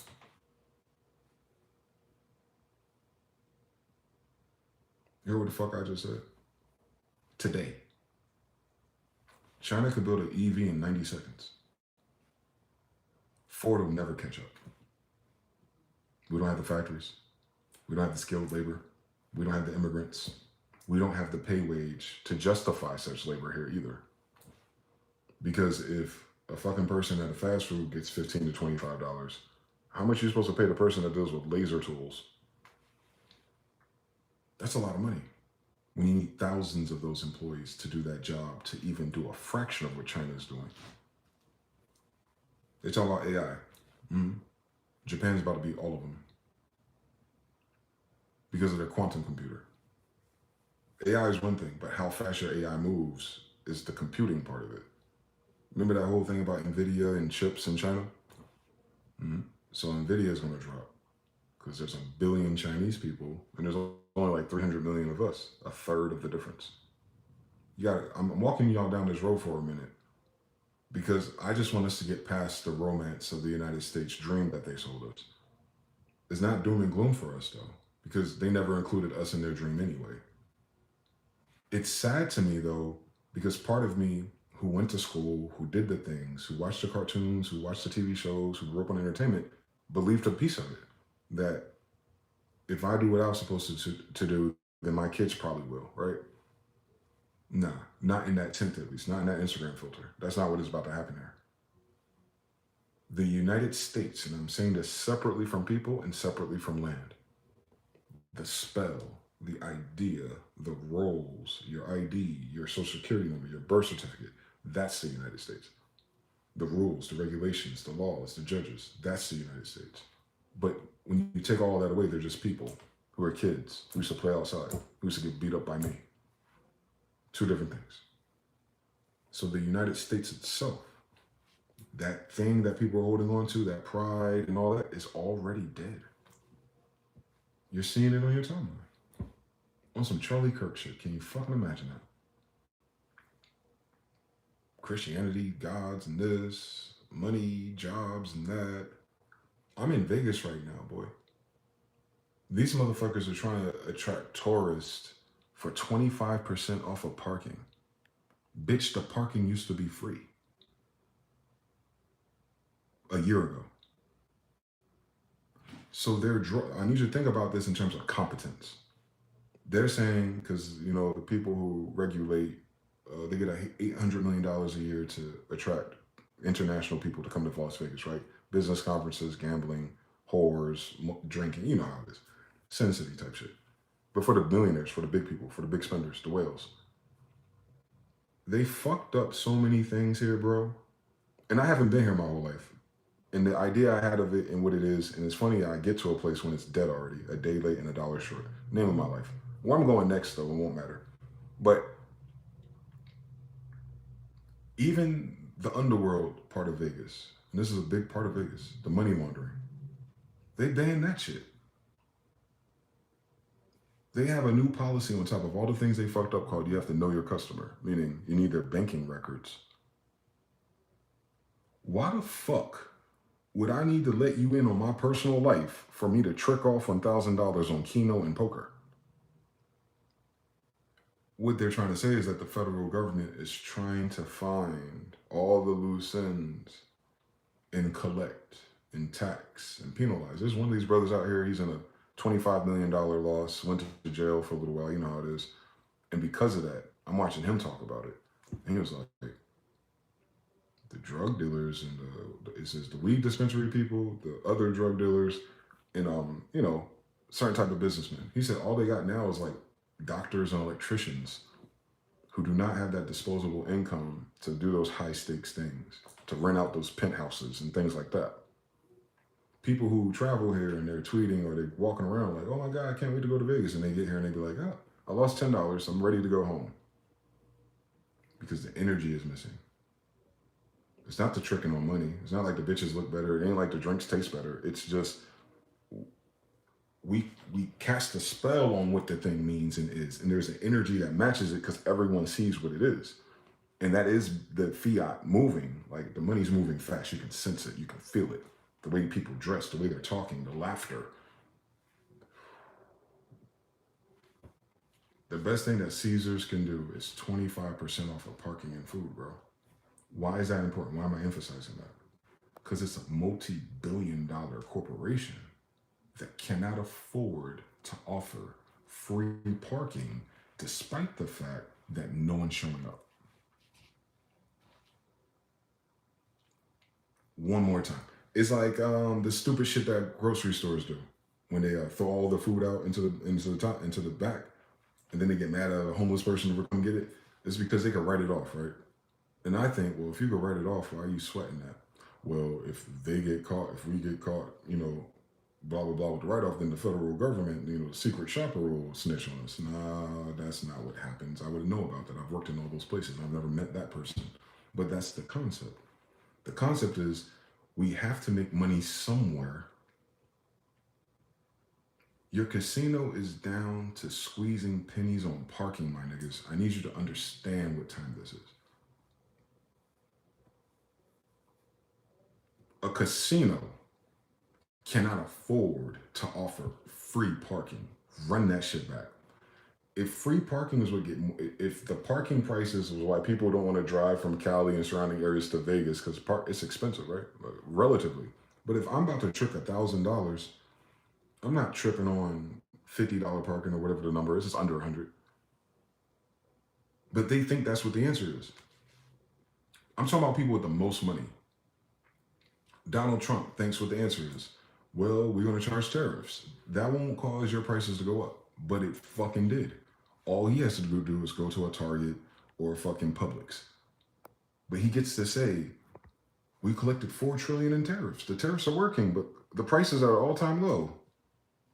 This is y'all president, fam. I need y'all to understand, these motherfuckers been liars, but they've never been that fucking stupid lying.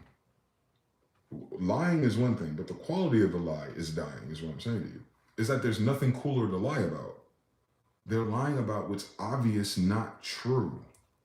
What I'm saying is everything's being downgraded, even the spell of lying.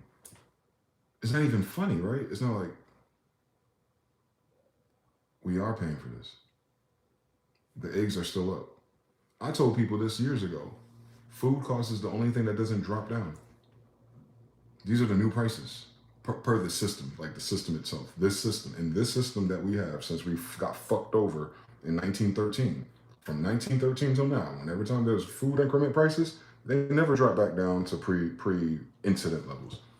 And the people causing these incidences is Trump's friends, the Jewish people, Teals, Finks, and all the other idiots who are probably 80 years old, senile, and vaccinated. I don't want y'all to miss that part of the equation, because I've lived for a long time and I paid attention to the same thing a long time. It's never been this fucking stupid. To where business people cannot figure out business. I'm talking about business people worth of millions and billions, meaning they've been doing business for a decade or more already. And all of a sudden it's like, we can't figure out why nobody wants to spend their extra money with us, because, how tertiary businesses or leisure businesses are. And none of them sit in the room and go, because no one has expenditure income. No one said that yet. Maybe motherfuckers aren't going because they don't have money. But there's millionaires every day. Yeah, and they're moving out of this country. So then I learned something. Oh, they ain't talking to us. Do the science real quick. This one's tough for me. Oh, Trump, MGM Graham, all those talks in political economic land are never talking to regular people. They have only been talking to the millionaires and their concerns and their politics. They have been talking inside the club, and we've been outside the club the whole time. But our timelines and our social circles, surface level, some of the headlines, which is probably why they're not talking to us, that we If they're never talking to the normal people who make whatever you make under millions of dollars a year, if they're dying right now financially, it's because the rich people are not coming back. You said it's cut up? Seeing a lot of Vegas commercials, Vegas having to advertise itself as well. Let me know if I'm still here. Hold on. The casinos got hacked, and they're blaming a 13-year-old. That's how I know they're stupid. It's back. Yeah, that state, that salt typhoon hack that shut down Nevada and the Social Security office, food stamps, and all that shit. I just saw a story here that says there's a kid. They're gonna blame a fucking teenager for a hack that fucking sophisticated. If they don't get the fuck out of my face, I've been a hacker since I was 12. I can't do that shit. Ain't no fucking one little kid shut down the whole state like that. They're dumb. It's the same thing that Elon Musk did when he got a fucking black eye and he blamed it on his 2-year-old. That's what I'm saying. Like, one group of people is trying to save face and then bring something to justice. Like, oh, this little kid, this little autistic boy did it. No, he didn't. That's some fucking Mason or CIA kid, and he ain't gonna go to jail. He gonna finish going to school down the street where no one's enrolled at. Have I been seeing stories about that too? That is alarm. That's the most alarming thing as a social issue. All the people who are not enrolled at school. Have y'all heard stories about that? Like certain school districts and schools are closing down because the enrollment is so low? Question, where the fuck are those kids?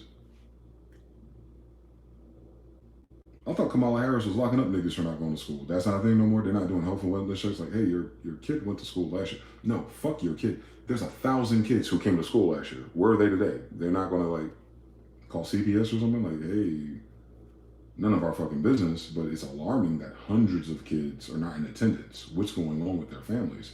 None of that. Instead, it becomes a financial issue. Close the schools down. What? Then what the fuck were you locking up our parents for?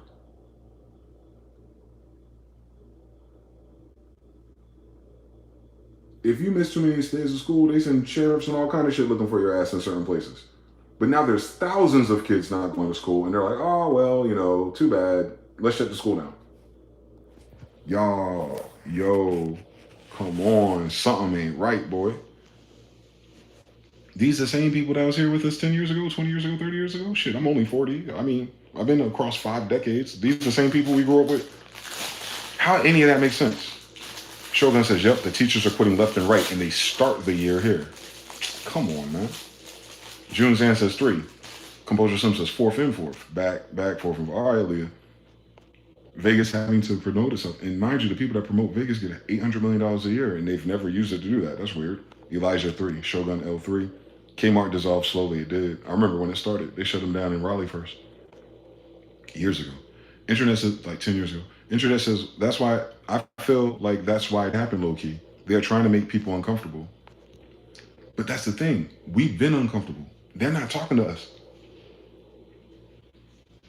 The white man on TV has never been talking to us. I just realized that.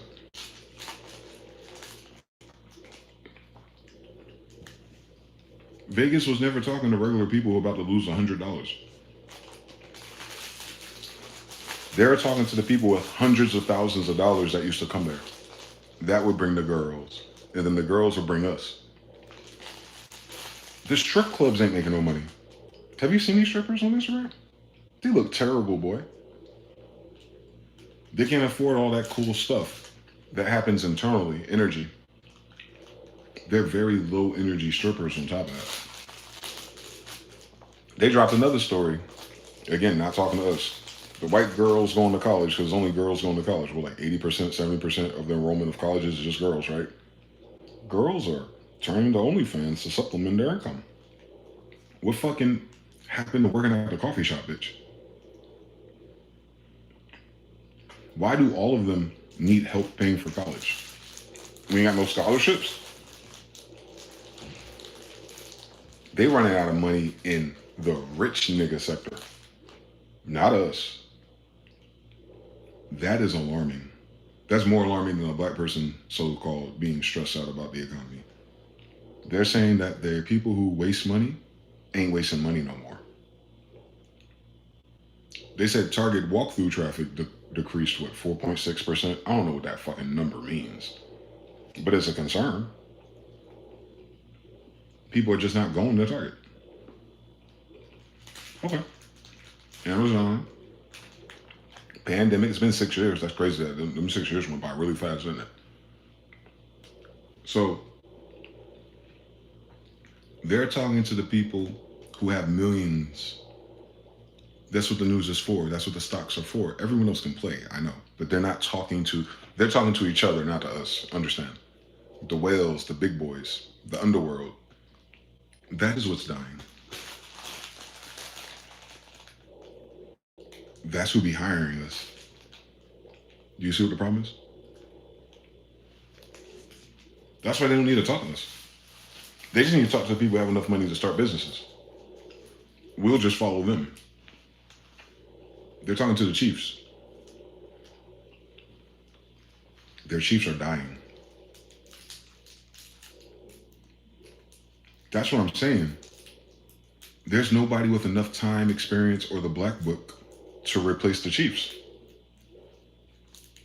Going to graduate from ChatGPT junior high. I'm not alluding to homeschool. These motherfuckers I grew up with are stupid. You know they're not homeschooling their kids, bro. I'm saying, are the kids even real, bro?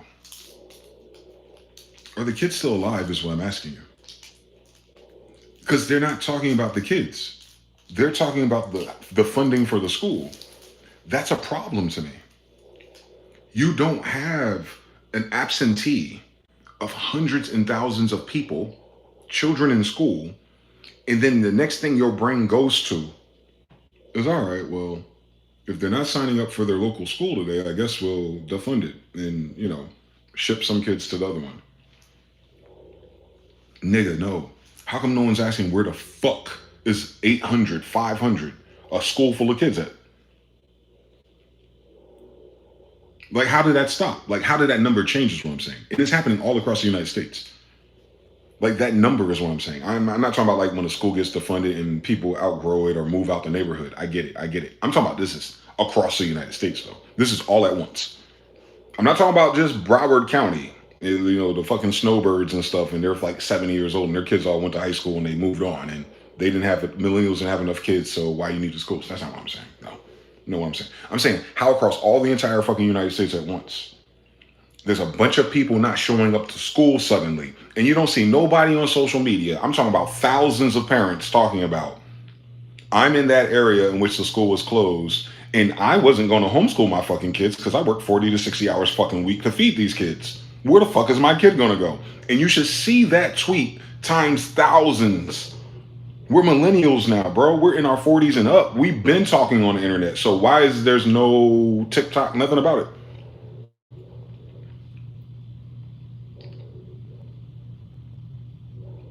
And the massive teacher shortage too. And they facing a medical crisis with the nurses too.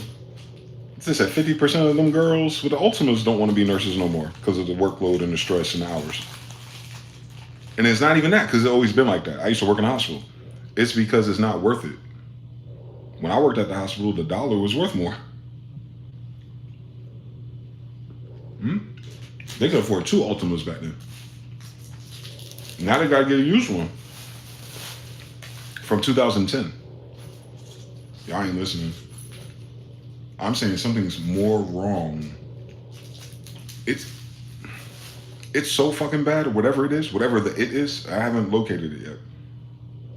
It's so fucking bad that they're only talking to each other in numbers now.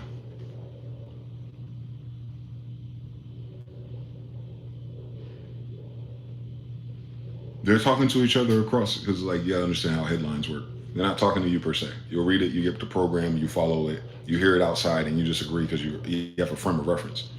That's not what I'm talking about. I'm talking about on CIA and shit level. They're talking to each other above us, just in numbers. They're not talking about humanity. They're not talking about death. They're not talking about what's going on. They're not trying to fix the problems. They know some of the problems, population collapse, blah, blah, blah. They ain't trying to help people fuck more if they're making everything more expensive. So yeah, you'll see the whole Illuminati card game thing. Oh, they're trying to decline the population and the people. For what?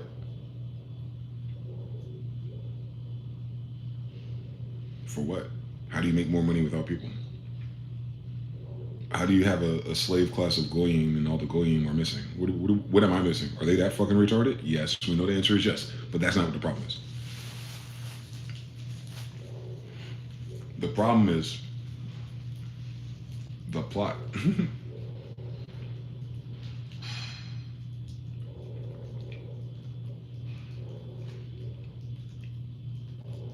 I don't think they know how to go backwards.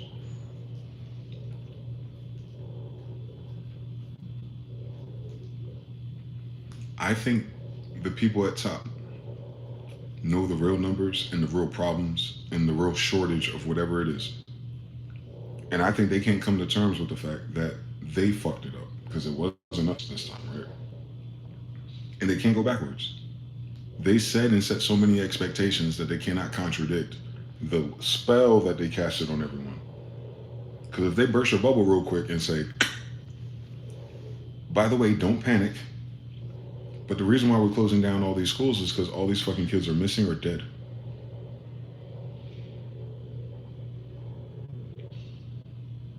Teacher shortage. Teachers had to get vaccinated. How many of those teachers are just dead? Remember just 5 years ago when I was doing the dailies, they're talking about the teachers who were trying to do OnlyFans during the summer because you know how teachers are, they get part-time jobs during the summer for supplemental income. Like that was a big thing. What's a better job with a teacher degree? Amazon, Uber, DoorDash? Where's teacher gonna go?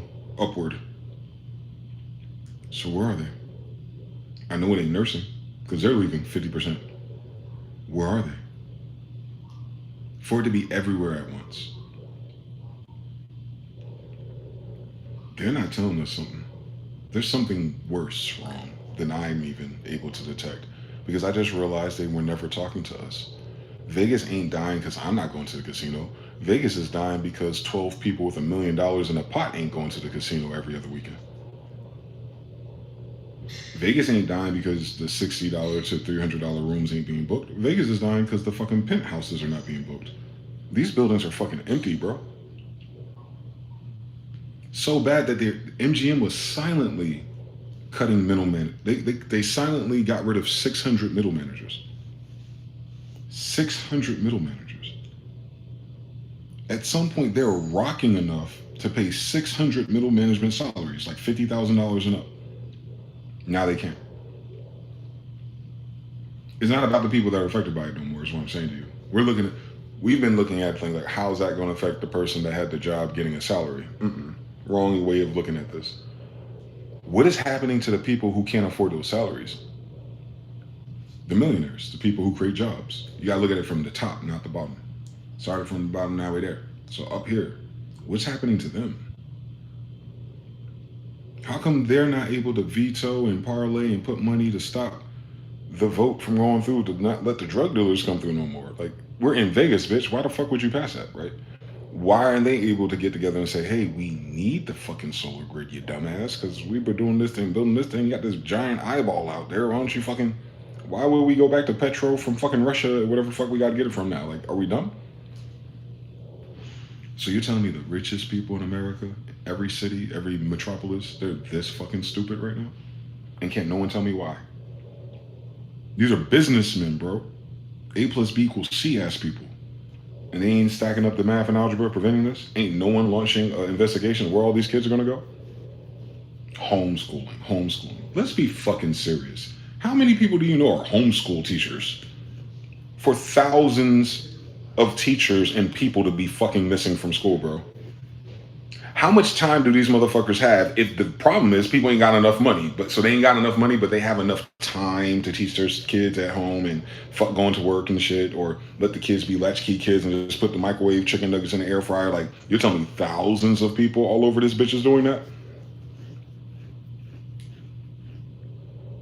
None of them parents want their kids to go to daycare all day for 12 years? None of them? Come on now.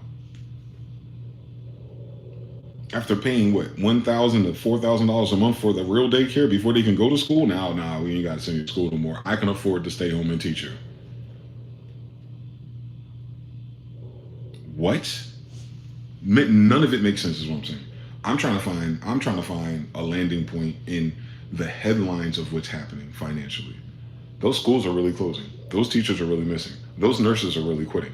300 of our sisters really got laid off from corporate America, and they're not going back, right? Not because they make it a choice. They think they are. They want to keep their power.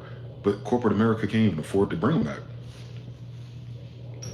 $25 minimum wage for certain jobs. Yeah, bitch. That is not the fucking problem. It's the millionaires above that that can afford to pay that. Where are they at? If your millionaires leave your country, guys, the people who saved all the debt, the people who are buying all the crypto and all the cool things that we're aspiring to, if they're leaving, then none of that shit is coming back.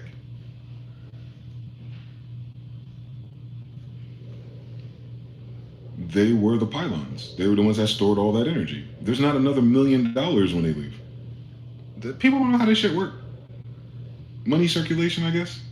If they stockpile millions and billions, that means it's not in circulation in your hands or in your city. So if the person that stockpiled all your Starbucks and all your other labor, and that's the reason why they pay you so little, so they can stockpile more of the labor and the money when it circulates. So for every dollar that goes around, they put one aside. You know how it is, and they put one aside, and that dollar don't go back into circulation because they ain't paying you. Who's gonna go to Target, and then someone at Target gonna get paycheck and they come back to Starbucks. It's not circulating. So they've been stockpiling, and then they stockpiled it, and they hypothecated, turn it, convert it, crypto, whatever it is, and then they leave. Negative $37 trillion worth. Bruh. Fucking bruh.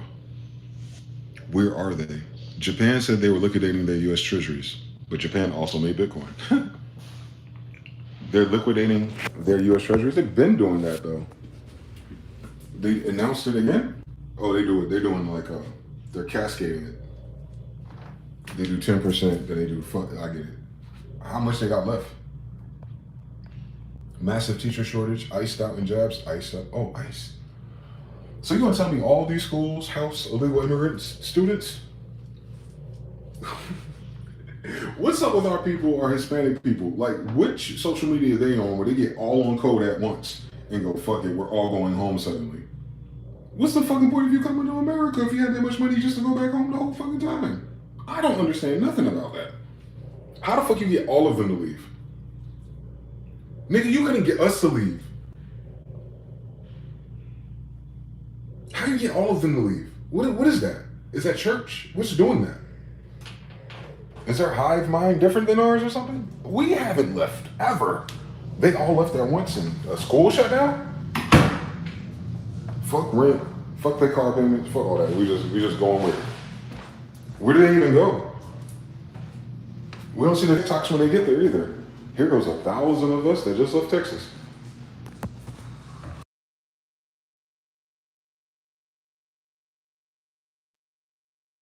I've never seen that once in my life. It doesn't add up, bro.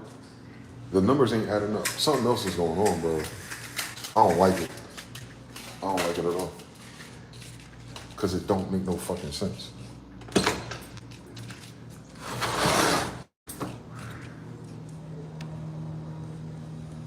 I hope that many critical people ain't dead, bro. That's sad.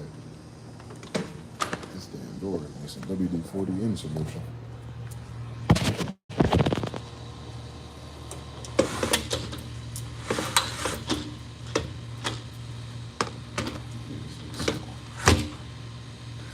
Let's start at the top. This lopsided. I gotta redo the seals. Not my problem though. That's sense. I don't know how to do that. Fake headline. It would take 100 years. What do you mean it would take 100 years? White tents disappearing people. Explain that for me, Noel. You said the fake headline, it would take 100 years. White tents disappearing people.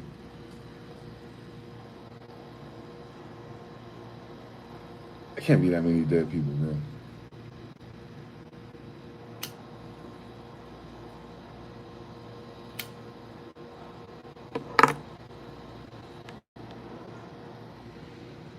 Unless most of this population was just old.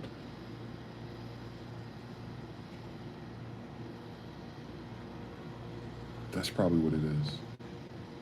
That the people who are holding all the money, the value of the United States citizen group at least, were the boomers and older.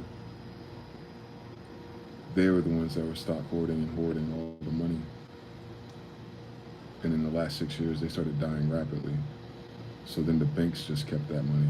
They're not businesses, they're people. I didn't know we had that many millionaires. But they're all older. And they're all dying or leaving.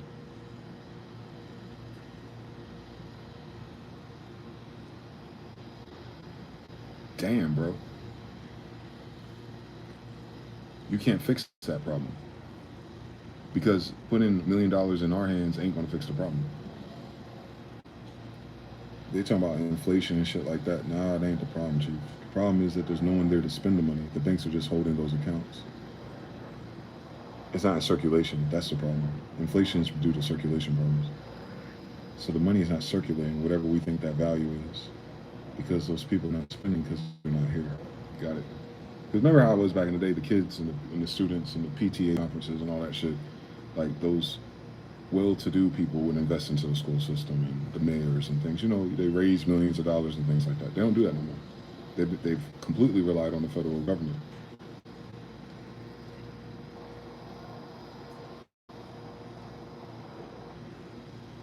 And then once Trump says we can't afford those programs no more, then all of a sudden no one cared no more, so they shut everything down. I see it. They're blaming the president. That's not what it is. You gotta blame your valor too. Just because the federal government cannot afford it, that doesn't mean that you couldn't have. That means a lot of people set up programs in schools and type of things off of a LLC, off of a 501c3, off of benefits, not actually having money or business. They didn't have clientele. That's what it was. So the federal government was paying these patsies just to operate and act. Oh my God, this is just like that Greek story, Jesus Christ. When they raised a whole society of people who role played into luxury. Yeah, I don't even hear about the women talking about creating a non-for-profit no more. That used to be a hustle back in the 2010s.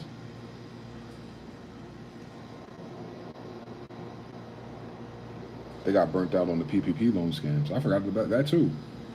A lot of people are blaming Trump, but nah, you gotta blame the scammers too. The federal government poured out tons of PPP loans for people to try to have the time at home during the pandemic to create new ideas and new businesses, and no one really did.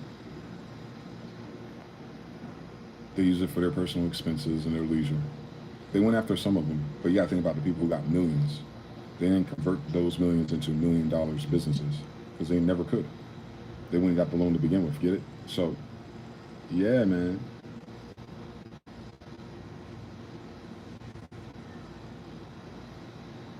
It's not a Biden or Trump thing. It's a people thing, fundamentally, at the bottom of this pyramid. The people weren't doing shit for the past 10, 20 years. That created value, I mean. We get confused by numbers on the internet. Like, oh, this is popular. Oh, so many people there. Nah, you pay those things to post for you. It's not real. You can pay them to say whatever the fuck you want them to say. So it's not accurate. I could tell you just like in New York City and stuff. From a person that used to go there. It's not the same New York City when I was a kid in terms of population, like traffic. So when I saw Cardi B out there, it was weird to me because A, it's Cardi B, and we've known her for almost a decade. And B, she was out there by herself. I saw a Reddit or a thread or something where the New Yorkers was like, these new immigrants or these new transplants, man, they call them beige.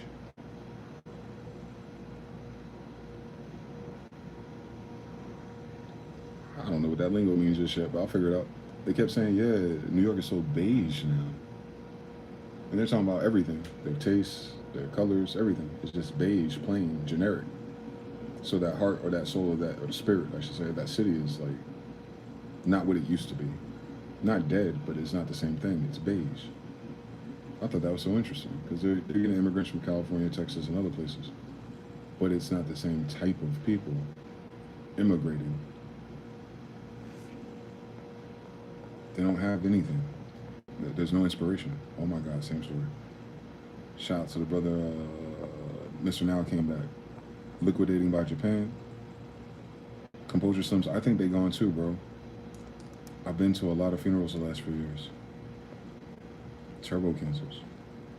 Mr. Now says millionaires because their house appreciated millions in value and they never let it go. Ah, they're rich in portfolio, not rich in liquid. Makes a lot of sense. 2008 part 2. Noel says it got sent to Irali in Kiev. We know where the expendable income is going, yes. But I mean, the people that can generate it, they're gone too. That's what's bothering me. Mr. Now says also the lack of in between the other side of the place info makes it hard to realize their body sent their food processing with us. Their chemicals. Noel says a lot of Egyptian immigrants. Yeah, it'll never come back now.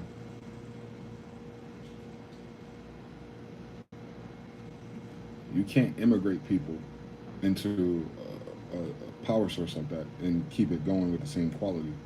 It's like the music industry, right? Palace never replaced Southside. Palace might be cool in his friend group in Germany, no disrespect to that, but it's not the same energy as Southside and his network and his friends and his people and those drug dealers and those clubs and those strippers and those girls and the city girls and all that. It's not the same thing. Palace is in his mom's house in Germany somewhere.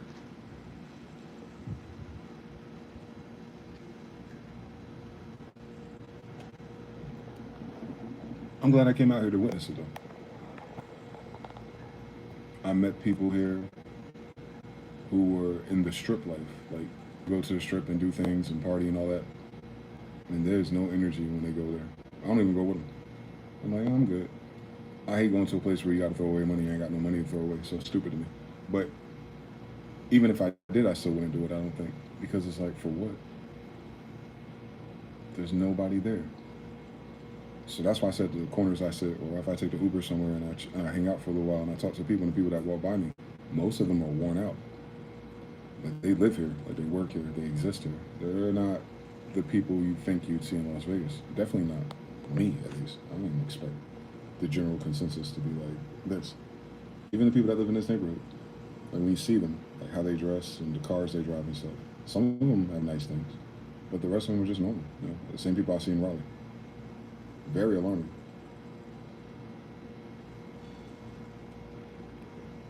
Then they realized things were a lot more popping maybe 10, 15 years ago. That's when they got in. And then they got locked in. So there ain't nowhere for them to go better. And definitely not the opportunities to do so.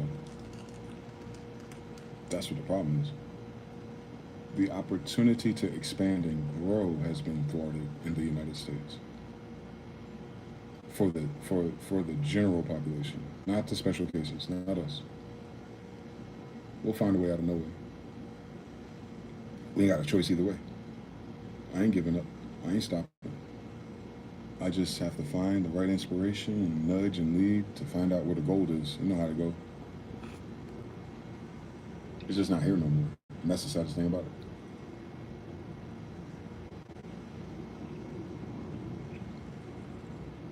And LA got a lot of the Armenians. They look like Hispanic people, but they're not. Poland on full war mode, apparently. World War II Nazi loop. They'll lose again. They're not fucking with Russia. On the strength that they're not vaccinated.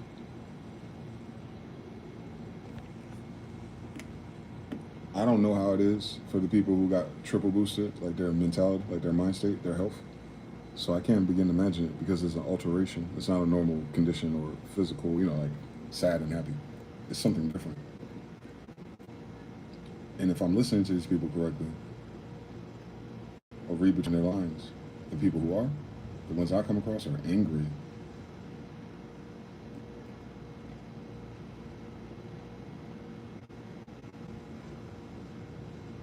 There was one guy, he was struggling with his narcissism about the vaccine. He was one of these guys, I forgot his name, some white guy with glasses that, you know, made content for that demographic of older white people. And I guess he was an advocate for the vaccines and saying unvaccinated people are irresponsible and stupid. He's like that crowd of people. And then he just found out he was diagnosed with some type of terminal illness. And he looks fine, you know, on the surface. And he's doing this video saying, I guess they won. Nigga, it wasn't a fucking competition. And then he started doing logically, like the nerds in my math class used to do. Well, if you look at it in terms of, you know, I did it, and I now have to deal with this, and they didn't, and they're still here, and, you know, if you look at it on numbers, they definitely won. Like, he's trying to plead a case. Like, who the fuck is your followers? But it's still sad, though. that he's on his way to death, and he's struggling with the concept that he bet wrong. And he's like succeeding victory to the other people. And it's like, that's not what it was about for us. We were saying not to do it so that you don't die. We weren't competing with you on who would live. Y'all were saying that we were the bad guys. We weren't saying you were the bad guys. We were saying you're fucking stupid because we wanted you to live. You were saying you hope something bad happened to us because we didn't. Those are two different polarities, man.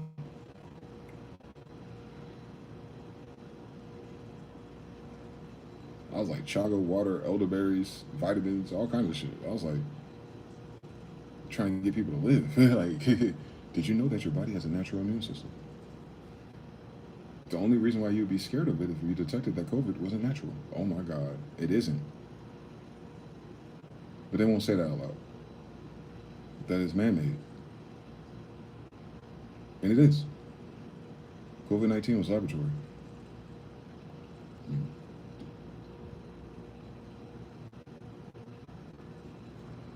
The gain of function research. It's the same as for animals, but it crossed over to the human bloodline. You gotta teach you how to do that. Gain of function research. Fauci, UNC Chapel. Same story.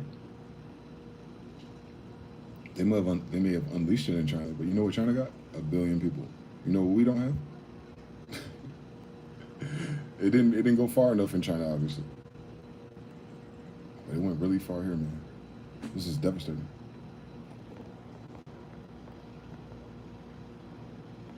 Noel says Dana White got the jab. Dude showing off his collectibles for offers. What does that mean to you, Noel? Why would Dana White be showing off his collectibles? Why is he doing, what is that called, a raffle or a auction? Why is he auctioning his collectibles? What is the beeline to the? Yeah, why do you think the COVID jab and liquidation are hand in hand? Is what I'm saying.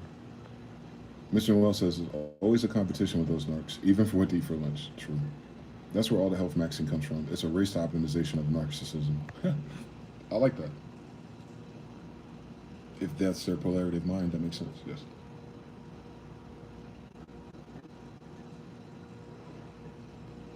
Who else was liquidating stuff? Someone else was doing that. Now that you say that, Noel, I don't think it was Dana White that they were talking about. And I said, I thought that's weird. I thought it was just because people's businesses and stuff like that. Inheritance for his heirs. Oh my God. He's trying to sell it while he's still alive.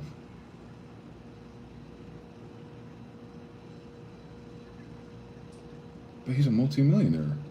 UFC got bought by Netflix or somebody. He just signed back. Oh, I remember. 360 deals, fees, lawyers, taxes. That number turns really small really fast, like the lottery. I get it. Not enough to keep it going.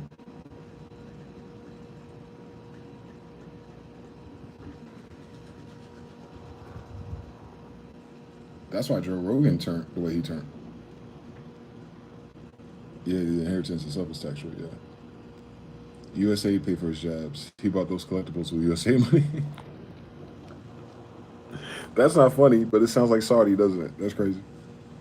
USAID is an anagram of Saudi, isn't it? The Saudis pay for it. Damn. I'm trying to figure out whose plan this was, because it's obviously not the United States and the white people that are in politics. They're the ones that are affected.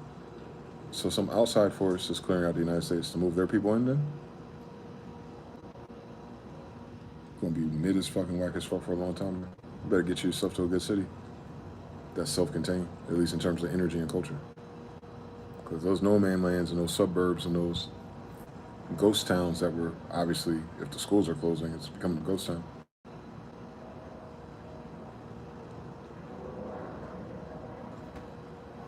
You said Japan came up with the idea? Tell me more about that. So this is Japan getting back at what they did for the coal crush? I can see it. I already predicted that. I was like, Japan is playing nice with the United States, but they're going to remember. They still got grandparents and people that are still alive from that damn World War II bullshit. Remember, Japan got all the people that are over 100. So they got people who remember exactly what happened to Hiroshima and the other one.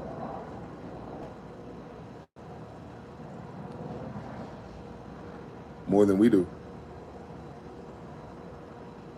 Of course, out of all Dana is the most likely to be Saudi entertainment back. His main lineup is Khabib's in it. Yeah, USA, Saudi. So Saudi Arabia is not investing. Israel never invested. China's not investing. Japan is liquidating. So Japan is liquidating at our most vulnerable, which is interesting. And there's nothing that Trump and them can do about it either. It's not like they can't say, you can't sell these things. They bought all the U.S. treasuries and offered Wall Street 0% loans while secretly finding China. What do you mean? Oh, secretly. Japan? Wait, who? Who did? Wait. You running. Hold on. Run that shit back. They, Japan, bought all the U.S. treasuries and offered Wall Street 0% loans. Okay. Borrow the money, but you gotta pay it back. And then through that, they secretly funded China. Japan? The fuck is going on with you? Wait, hold on. Run that shit back. What do you mean Japan secretly funded China? Who secretly funded China?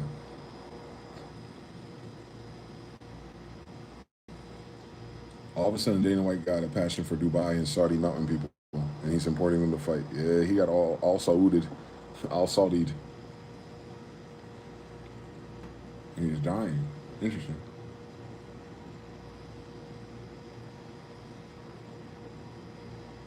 Fucking Rampage Jackson's son just got for losing his damn mind.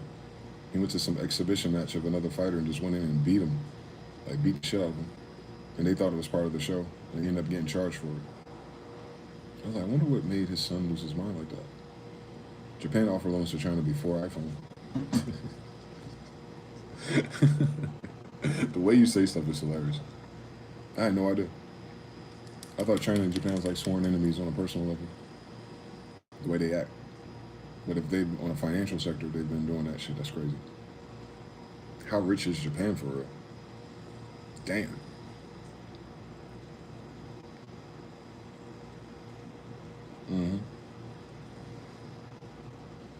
Japan played its bully.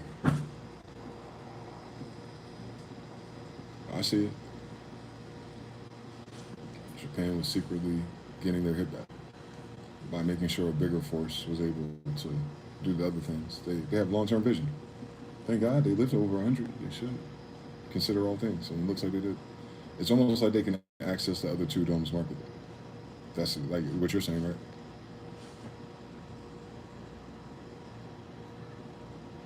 My brain ain't got no room for that, bro. I can't even imagine that.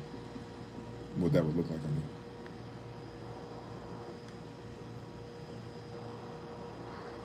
He's talking about the other two worlds that are linked to us. That maybe they're trading, how dare we say that, interplanetarily, market-wise.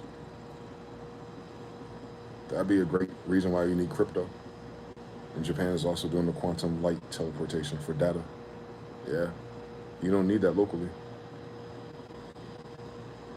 Even China had that cell phone. That was quantumly entangled text messages, so that none of the Mossad or CIA could hack it. You don't need that for a regular person who don't need a cell phone to do a regular thing. So, yeah, you might be right, man. They might be accessing something that's not part of the main central bank at all.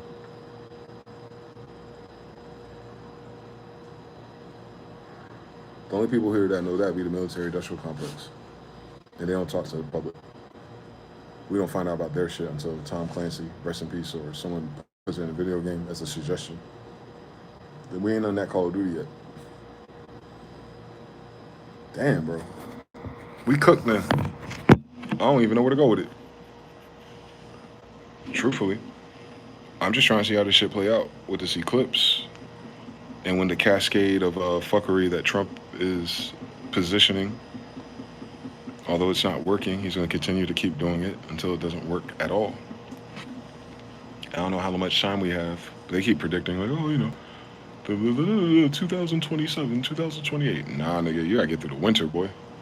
Remember, we have a power grid issue. Winter drives up all the prices for gasoline and petrol and natural gases, man. They gotta be able to afford that first.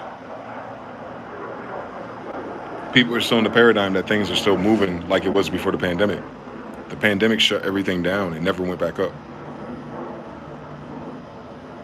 Post-pandemic is not pre-pandemic.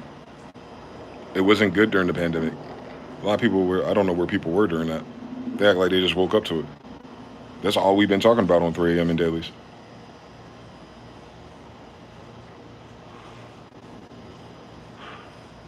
Enter football player that shot the black off. The black, you talk about the Afro-Asiatic brother. He was more than a football player.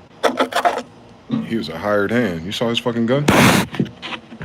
If all the ships are here, it means they can port in and out new slaves too. We know. We know they are human trafficking with the UFOs. We just don't know where. And how come they don't ever come get me? Oh, on King James. Why wouldn't they get me? They know who my daddies are.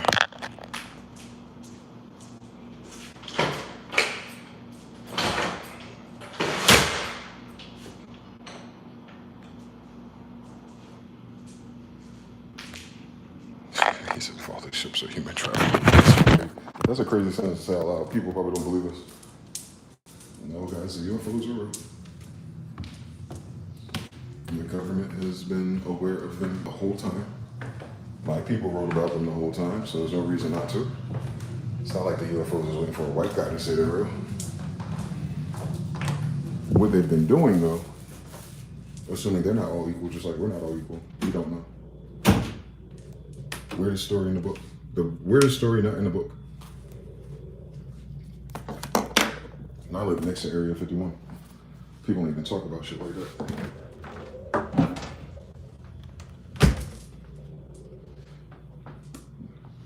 I've been posting new ones in my stories soon. Well, somebody was outside in the jungle. You know, orange disc showed up and started floating around, flying around, doing stuff. Recon, probably. It was beautiful. It looked like it got so hot it became translucent.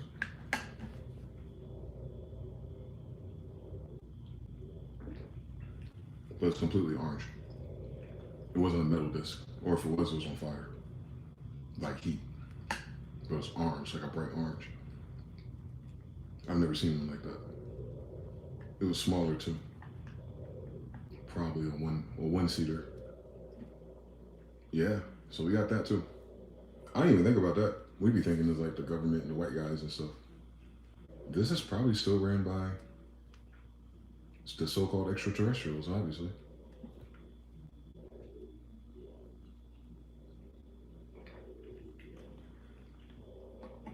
That'll make the most sense. We were never ran by humans at all. That makes the story very weird, though, intense. Because then that means our planet was invaded and colonized by a different space force. And then these assholes decided to be friends with them instead of getting rid of them or alerting us. Hence all the rumors of trafficking and exchanging humans for technology that you heard from the Coast to Coast crowd.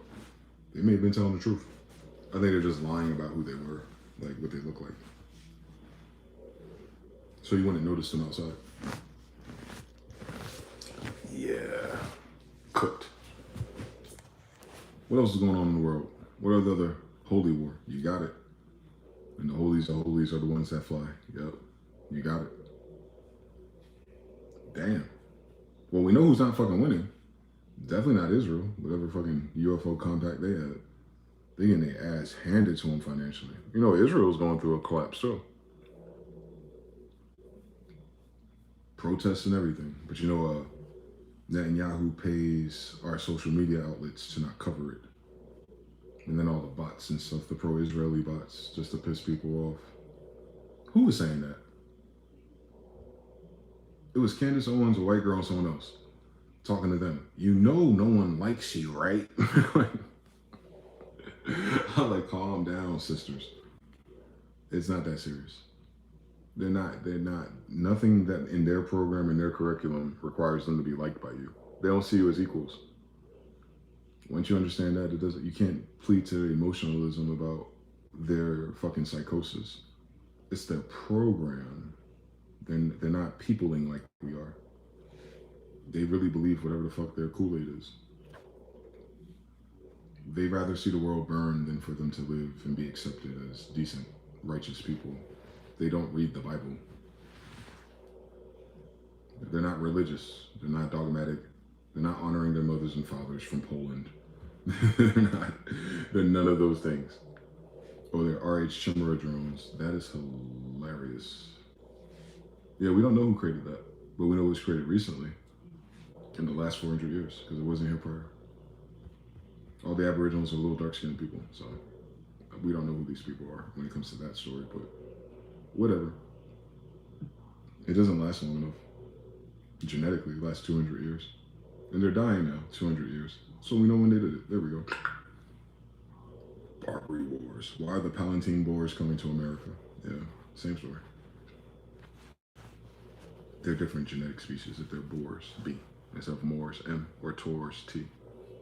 They're smaller. Yeah.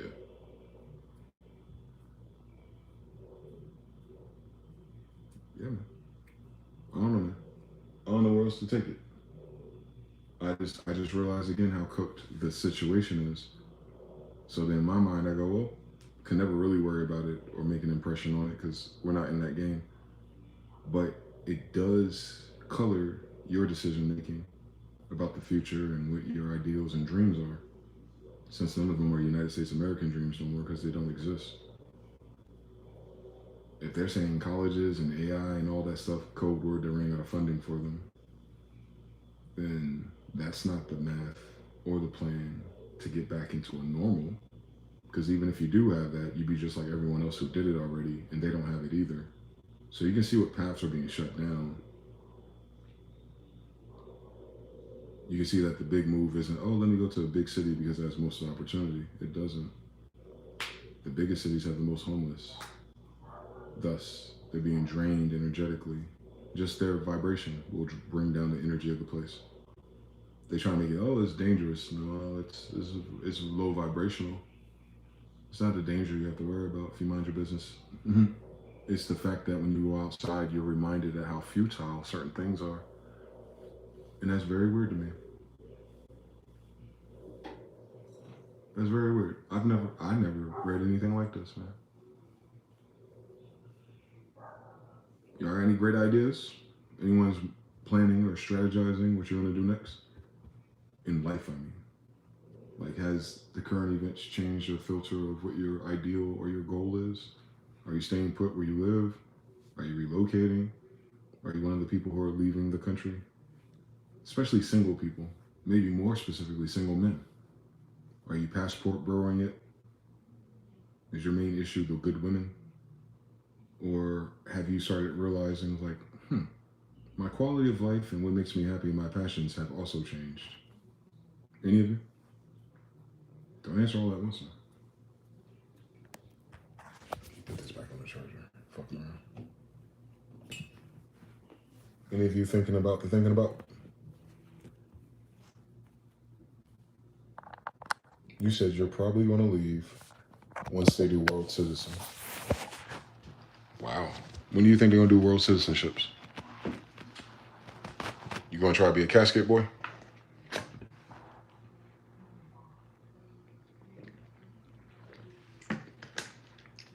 I might be right behind you. I'm going to hit California first, though. Just to say I did it. There's a big-ass spider on the wall behind you. That's cool. As soon as they release the OpenAI credit,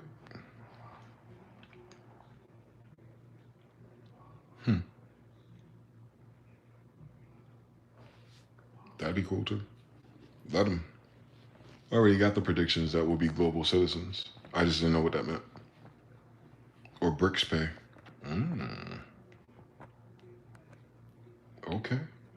So when they set up the ledger or the financial transaction and give us access to it, then you'll feel more comfortable moving abroad.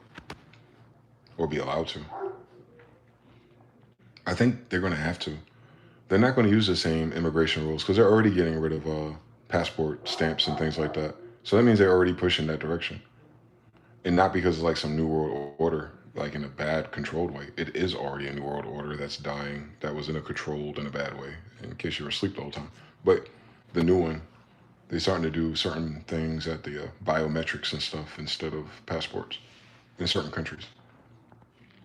But if they put that on a global level, then the United States won't be in charge of it, which is probably why it's tech and corporations, because they're not local anyway. Yeah. Yeah. I seen one of them brothers that do Chosen One content. What is his name? Tyrenius or something like that. He and his homeboy was just in Thailand yesterday. He's still there now, but he posted a video from Thailand. And he was walking around at nighttime on like a regular rural street. He's like, damn, this shit's still open? It was like 1 o'clock over there. And there was like a nail salon that was wide open. And he was just walking around. He was like, yeah. I could tell in his energy, he was excited. Because that was the most interesting thing he had seen in a long time. Like energy-wise. You know how our people are. So, yeah, man. We normally go to where the energy is. We're kind of like, what is that shit called? You follow us to figure out where the spirit is, type of thing. I can tell you one thing, it's not here. Definitely not in North Carolina. Wasn't in DC. Last time I went to New Jersey about 2 or 3 years ago, it was quiet. Even Atlantic, because I went to Atlantic City, it was mad quiet. There weren't a lot of people gambling or nothing. But it was the pandemic, so it's filtered by, pandemic, people scared to go outside or some shit like that. Nope. It's the energy's missing.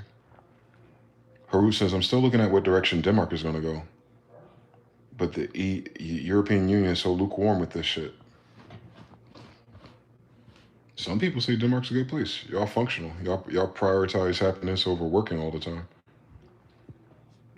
Ain't nowhere for you to go, for real.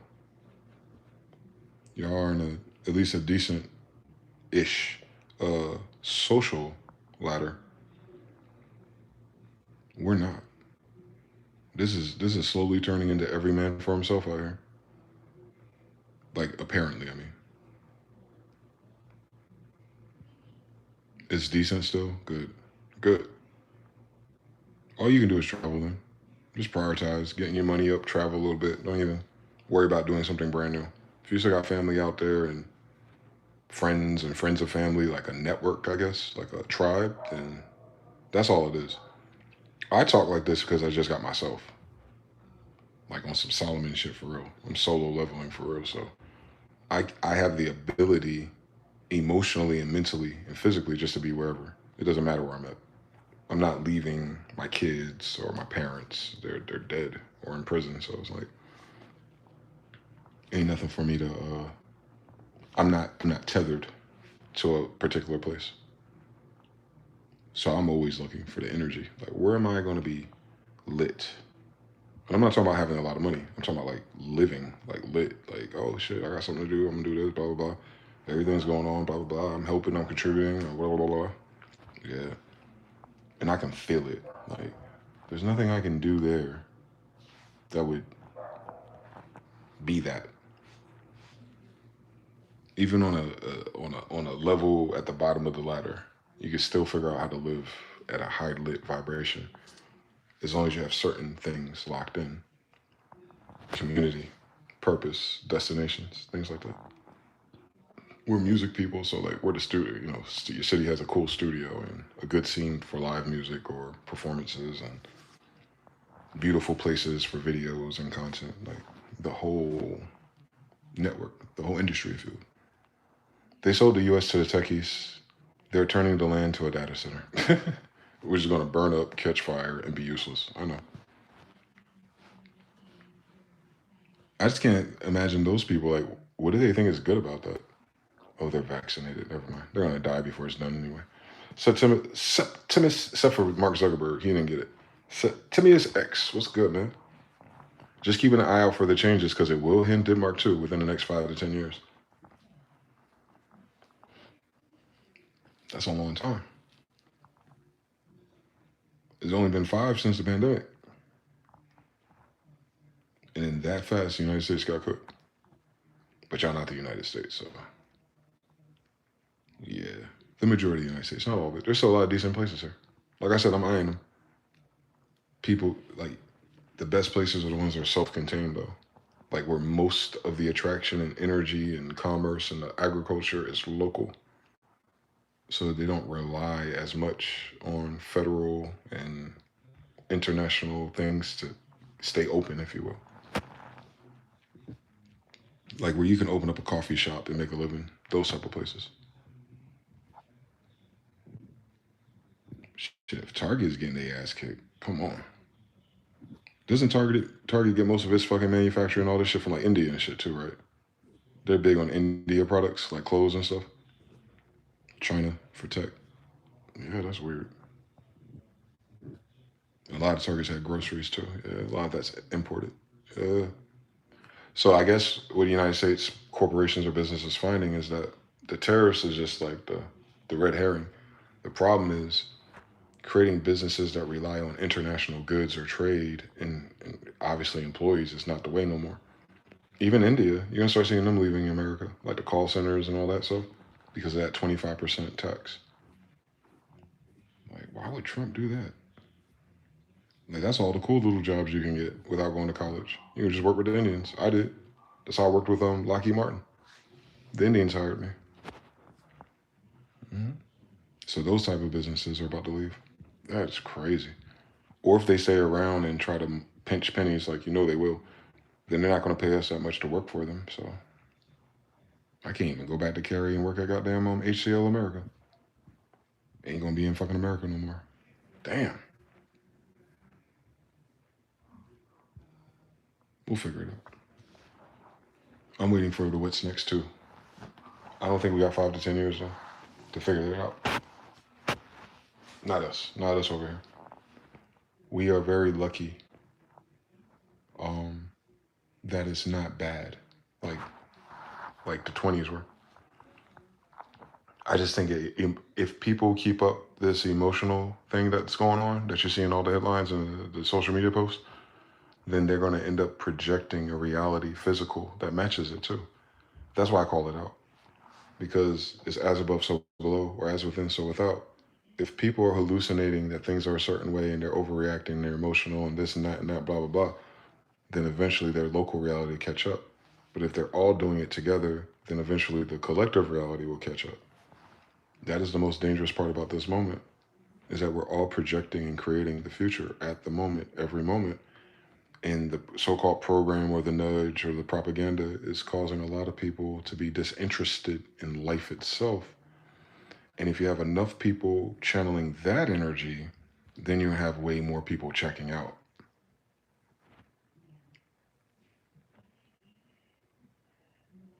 It's not just money. It's how people feel, how people project, how people co-create reality from inside. They never address that because they had it in control. Now they don't. That's what I'm worried about. All that fucking Charlie Kirk Civil War, American Revolution. Like, people are thinking about going to war because of their feelings. Ain't nobody got time for that. I'm not going to war with no fucking body. How they gonna pay my rent tomorrow? Oh, shout out to the likes. We got 27 people in here. Goddamn. Who are the 27 people? I'll go through the list, see if I notice anyone I haven't seen. Somebody, something, Donnie Schumer, Ascending E, Septimus, Tina Cole, how you doing? PT Cruising, Immersive, how you doing? Jesse Lee, 901 Dre, Azamori, shit, I know that name. Smash Rooney, JPX, Eamon Raw, Real Mr. Cool, how you doing? Coings, DJ Georgie Porgy, Quentin, who says very strange things, but he's still here. Yenavin L, I think that's Jonathan, it is. Jun Zam, Mr. Now, TBFB, Turn Art, Shogun L, Jonathan, Composure Slim, Newell, Harut on the track. And that's it. Shit. Well, don't let me hold y'all up. I ain't got no other channels. I have nothing to talk about, man. I don't want to go too far negative into that energy if y'all ain't got no other headlines or things to talk about. Because we can't do nothing about that. We have to be more proactive as a result, like by default. We got to start thinking like, all right, this is the battlefield, and these are the things that are not working. And you can kind of feel your way through it, right? What you have to do in the meantime, I guess, is think about the paths that you want to take. And if you notice, out of all of them, give yourself time to write it down. It'll help you keep track of it. And whatever path inspires you, like when Noel says, well, if they do the global citizen thing, then I'll probably leave. If that really inspired him and he started thinking about, all right, so I want to do this, I want to situate this at home, then I'm probably going to go to this area and I'm going to do this over there. And all of a sudden his brain just keeps giving him ideas. That's your leaf. That's your olive leaf or your olive branch. That's the path that you're going to create around. And that's what you should start looking up on YouTube and Instagram reels of the quality of those places and those paths so that you stay in a good cheer, so that you keep your energy up. Whereas if it's just doom and gloom and you stay there, yeah, that's fun and all, but then you'd be like, oh, I still got to go and eat and I still got to go outside. And then your energy is going to be low because there's no hope or faith to like at the end of this day or at the end of this cycle or season, we'll end up somewhere else.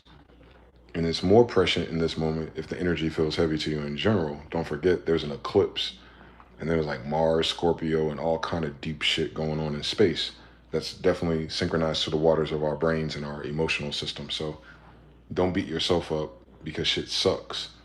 It wouldn't matter because the alignment sucks overall. The alignment is forcing people to come to Jesus, if you will, and the portal or the eclipse yearly in general is death and rebirth or seed time and harvest time.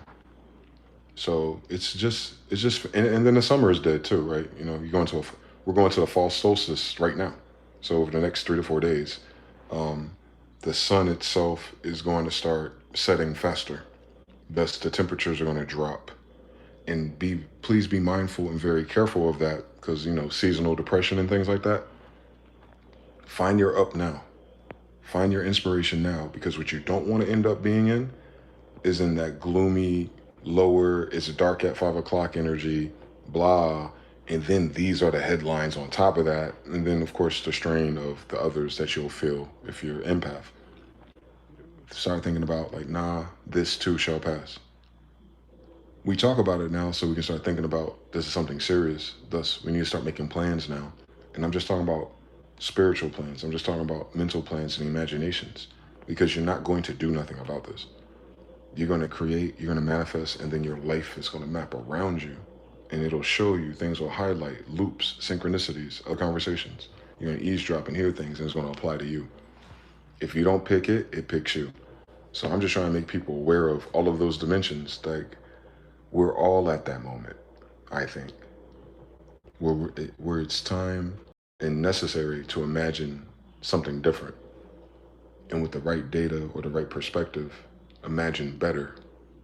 And if you're inspired and you can feel it, and in the moment you're thinking about it, it makes you feel better, pursue that shit. That's where the pursuit is. The pursuit is in the thought or the path that lights you up, even if it's brief. You know how it is. Oh, do I want steak? Do I want chicken? Or do I want some wings? Whatever one does that, that's where it is. And then you go from there to there to there. And eventually, life will map it.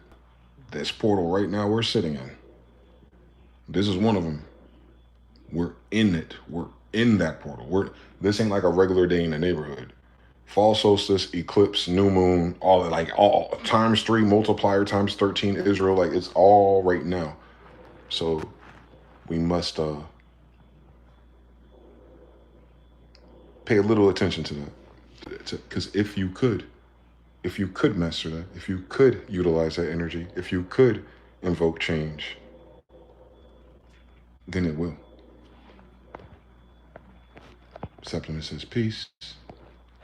Just keep an eye out for the changes. Jonathan says 3. Cliff, hi, aka Mr. Hello Humans, dropped 2 new memos.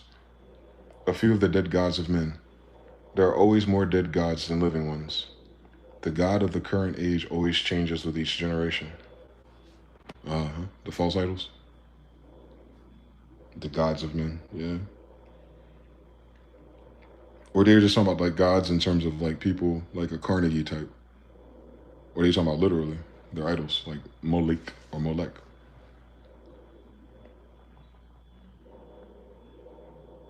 Or they're talking about who they're sacrificing energy and blood to. That would be dead. On some American God type shit. Yeah. Because they didn't raise their kids into that. Not enough of them, I should say. Not enough people. Like, I don't see these kids into this type of energy yet. And that might be our saving grace, actually. Rakim Escobar says, dead rappers get better promotion. Or whatever Jadakiss said. They do, on Tupac and Biggie. Jonathan said he listed them. So were they gods or were they people? Were they concepts or were they living is what I'm saying. When he means, what is his context of gods is what I'm trying to figure out. Talking about sons of God. He's talking about like Greek and Roman gods. He's talking about Orishas. Mesopotamian and Egyptian. He's talking about the ancestors again. Oh, they've been channeling the proper names and energies of the ancestors, and they're dead now. Oh. Like Aleister Crowley and AWAS. I got it. Crowleyism, which is also only 100 years old. Nah, you can't. If you can't drive the UFO with your bloodline, then you definitely can't talk to the God without it either. So they have been using law of attraction and hermeticism as a collective to power those concepts. I get it. And then those concepts are no longer serving them, so they're trying to move on to some new ones. But they went to tech and AI instead. Once you go to tech and AI and you rely on automation, you're no longer needing all the divination and the spiritual degree of anything. I don't understand why they fuck around like that. Let me jump back on the phone to copy and paste.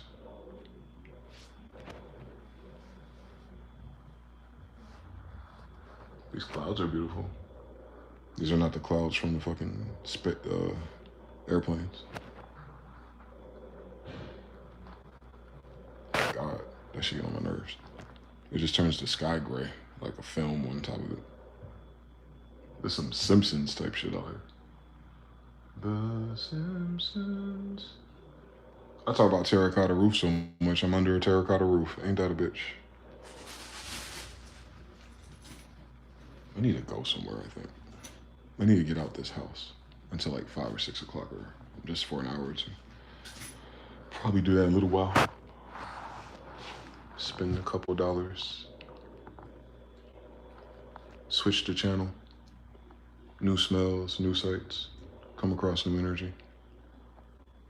And then hit the drawing board again, like mentally. Something's about to change though, Lord willing. I can feel it. We can't keep having days like that without it. You can't, universal law wise. The law of rhythm can't just keep digging down. It's eventually got to pour out. Yeah, he literally goes to all the gods of all the civilizations. I got it. So he's talking about the idols. He's talking about I got it. He's talking about the official gods, not the metaphor of such, or literal. Understood. The powers and the attributes that they give them, they've been channeling that to build what they have. I'm with you. They're placeholders. Just like astrology is, like Sagittarius versus Scorpio. I got it. Yeah, a lot of people don't know that. It's a way for your mind, your subconscious mind deals with symbols, repetition, and all that shit. So it's easier for a culture to transfer a polarity or a template for their people if they just embody Molech, for instance. Like an owl, it's this, it's that. It requires child sacrifice and all this shit. And in exchange for doing that, you get this, and this, and this. It's kind of like putting something into a template or a precept. It's not the thing itself. The thing itself doesn't exist. It's the collective imagination that all knows the rules. And just like the angels that came down here, they all gained agreement to do the thing, and then they agreed to all be punished at the same time, like to not sell each other out. That's why it's a secret society. Oath, same story. They're trying to live like they're the angels that came down here. I get everything. Since they all came here with English and Bibles, they have no other point of reference, usually. So, yeah, fuck them. I'm gonna check it out, though. I'm gonna check them out. I'm gonna check out Cliff. But yeah, I'll let y'all go for now. We'll keep this video short. Pick up some momentum. If I'm inspired when the sun falls, I know a lot of y'all not on West Coast time, so I try not to stream at nighttime. I don't want y'all to miss it at 2 o'clock, 3 o'clock in the morning. How ironic is that shit? But that'll make me a pit stop. And if that picks up my vibration, or if I download some new, I'll stream again. Maybe if it's just an hour. Because I'm not finished. It's blank. It's like, the fuck is going on out here? Nothing. So I'll be back, Lord willing. I'm on West Coast time, so it's only 2 o'clock. My errand is only going to take me an hour and a half, 2 hours tops. Sunfall around what, 7 o'clock? I want to try and make a commitment to go live for at least an hour one more time today after 6 my time. Yeah. I'll channel some new shit. I'm pretty sure of it. You'll see. But I appreciate you. Go for that walk and be safe. Shout out to the brother Shogun L. Glad to see you around. Jonathan, peace to you. Be safe on those roads. Rakim, I'm glad you stopped by. Good to see your name as usual. Shout out to Harut, man, holding down Denmark, holding down the beats. We all about to go back outside for a few seconds. Cool. Smoke, drink, be merry. You know what time it is. It ain't over yet. You hear any fat girls singing?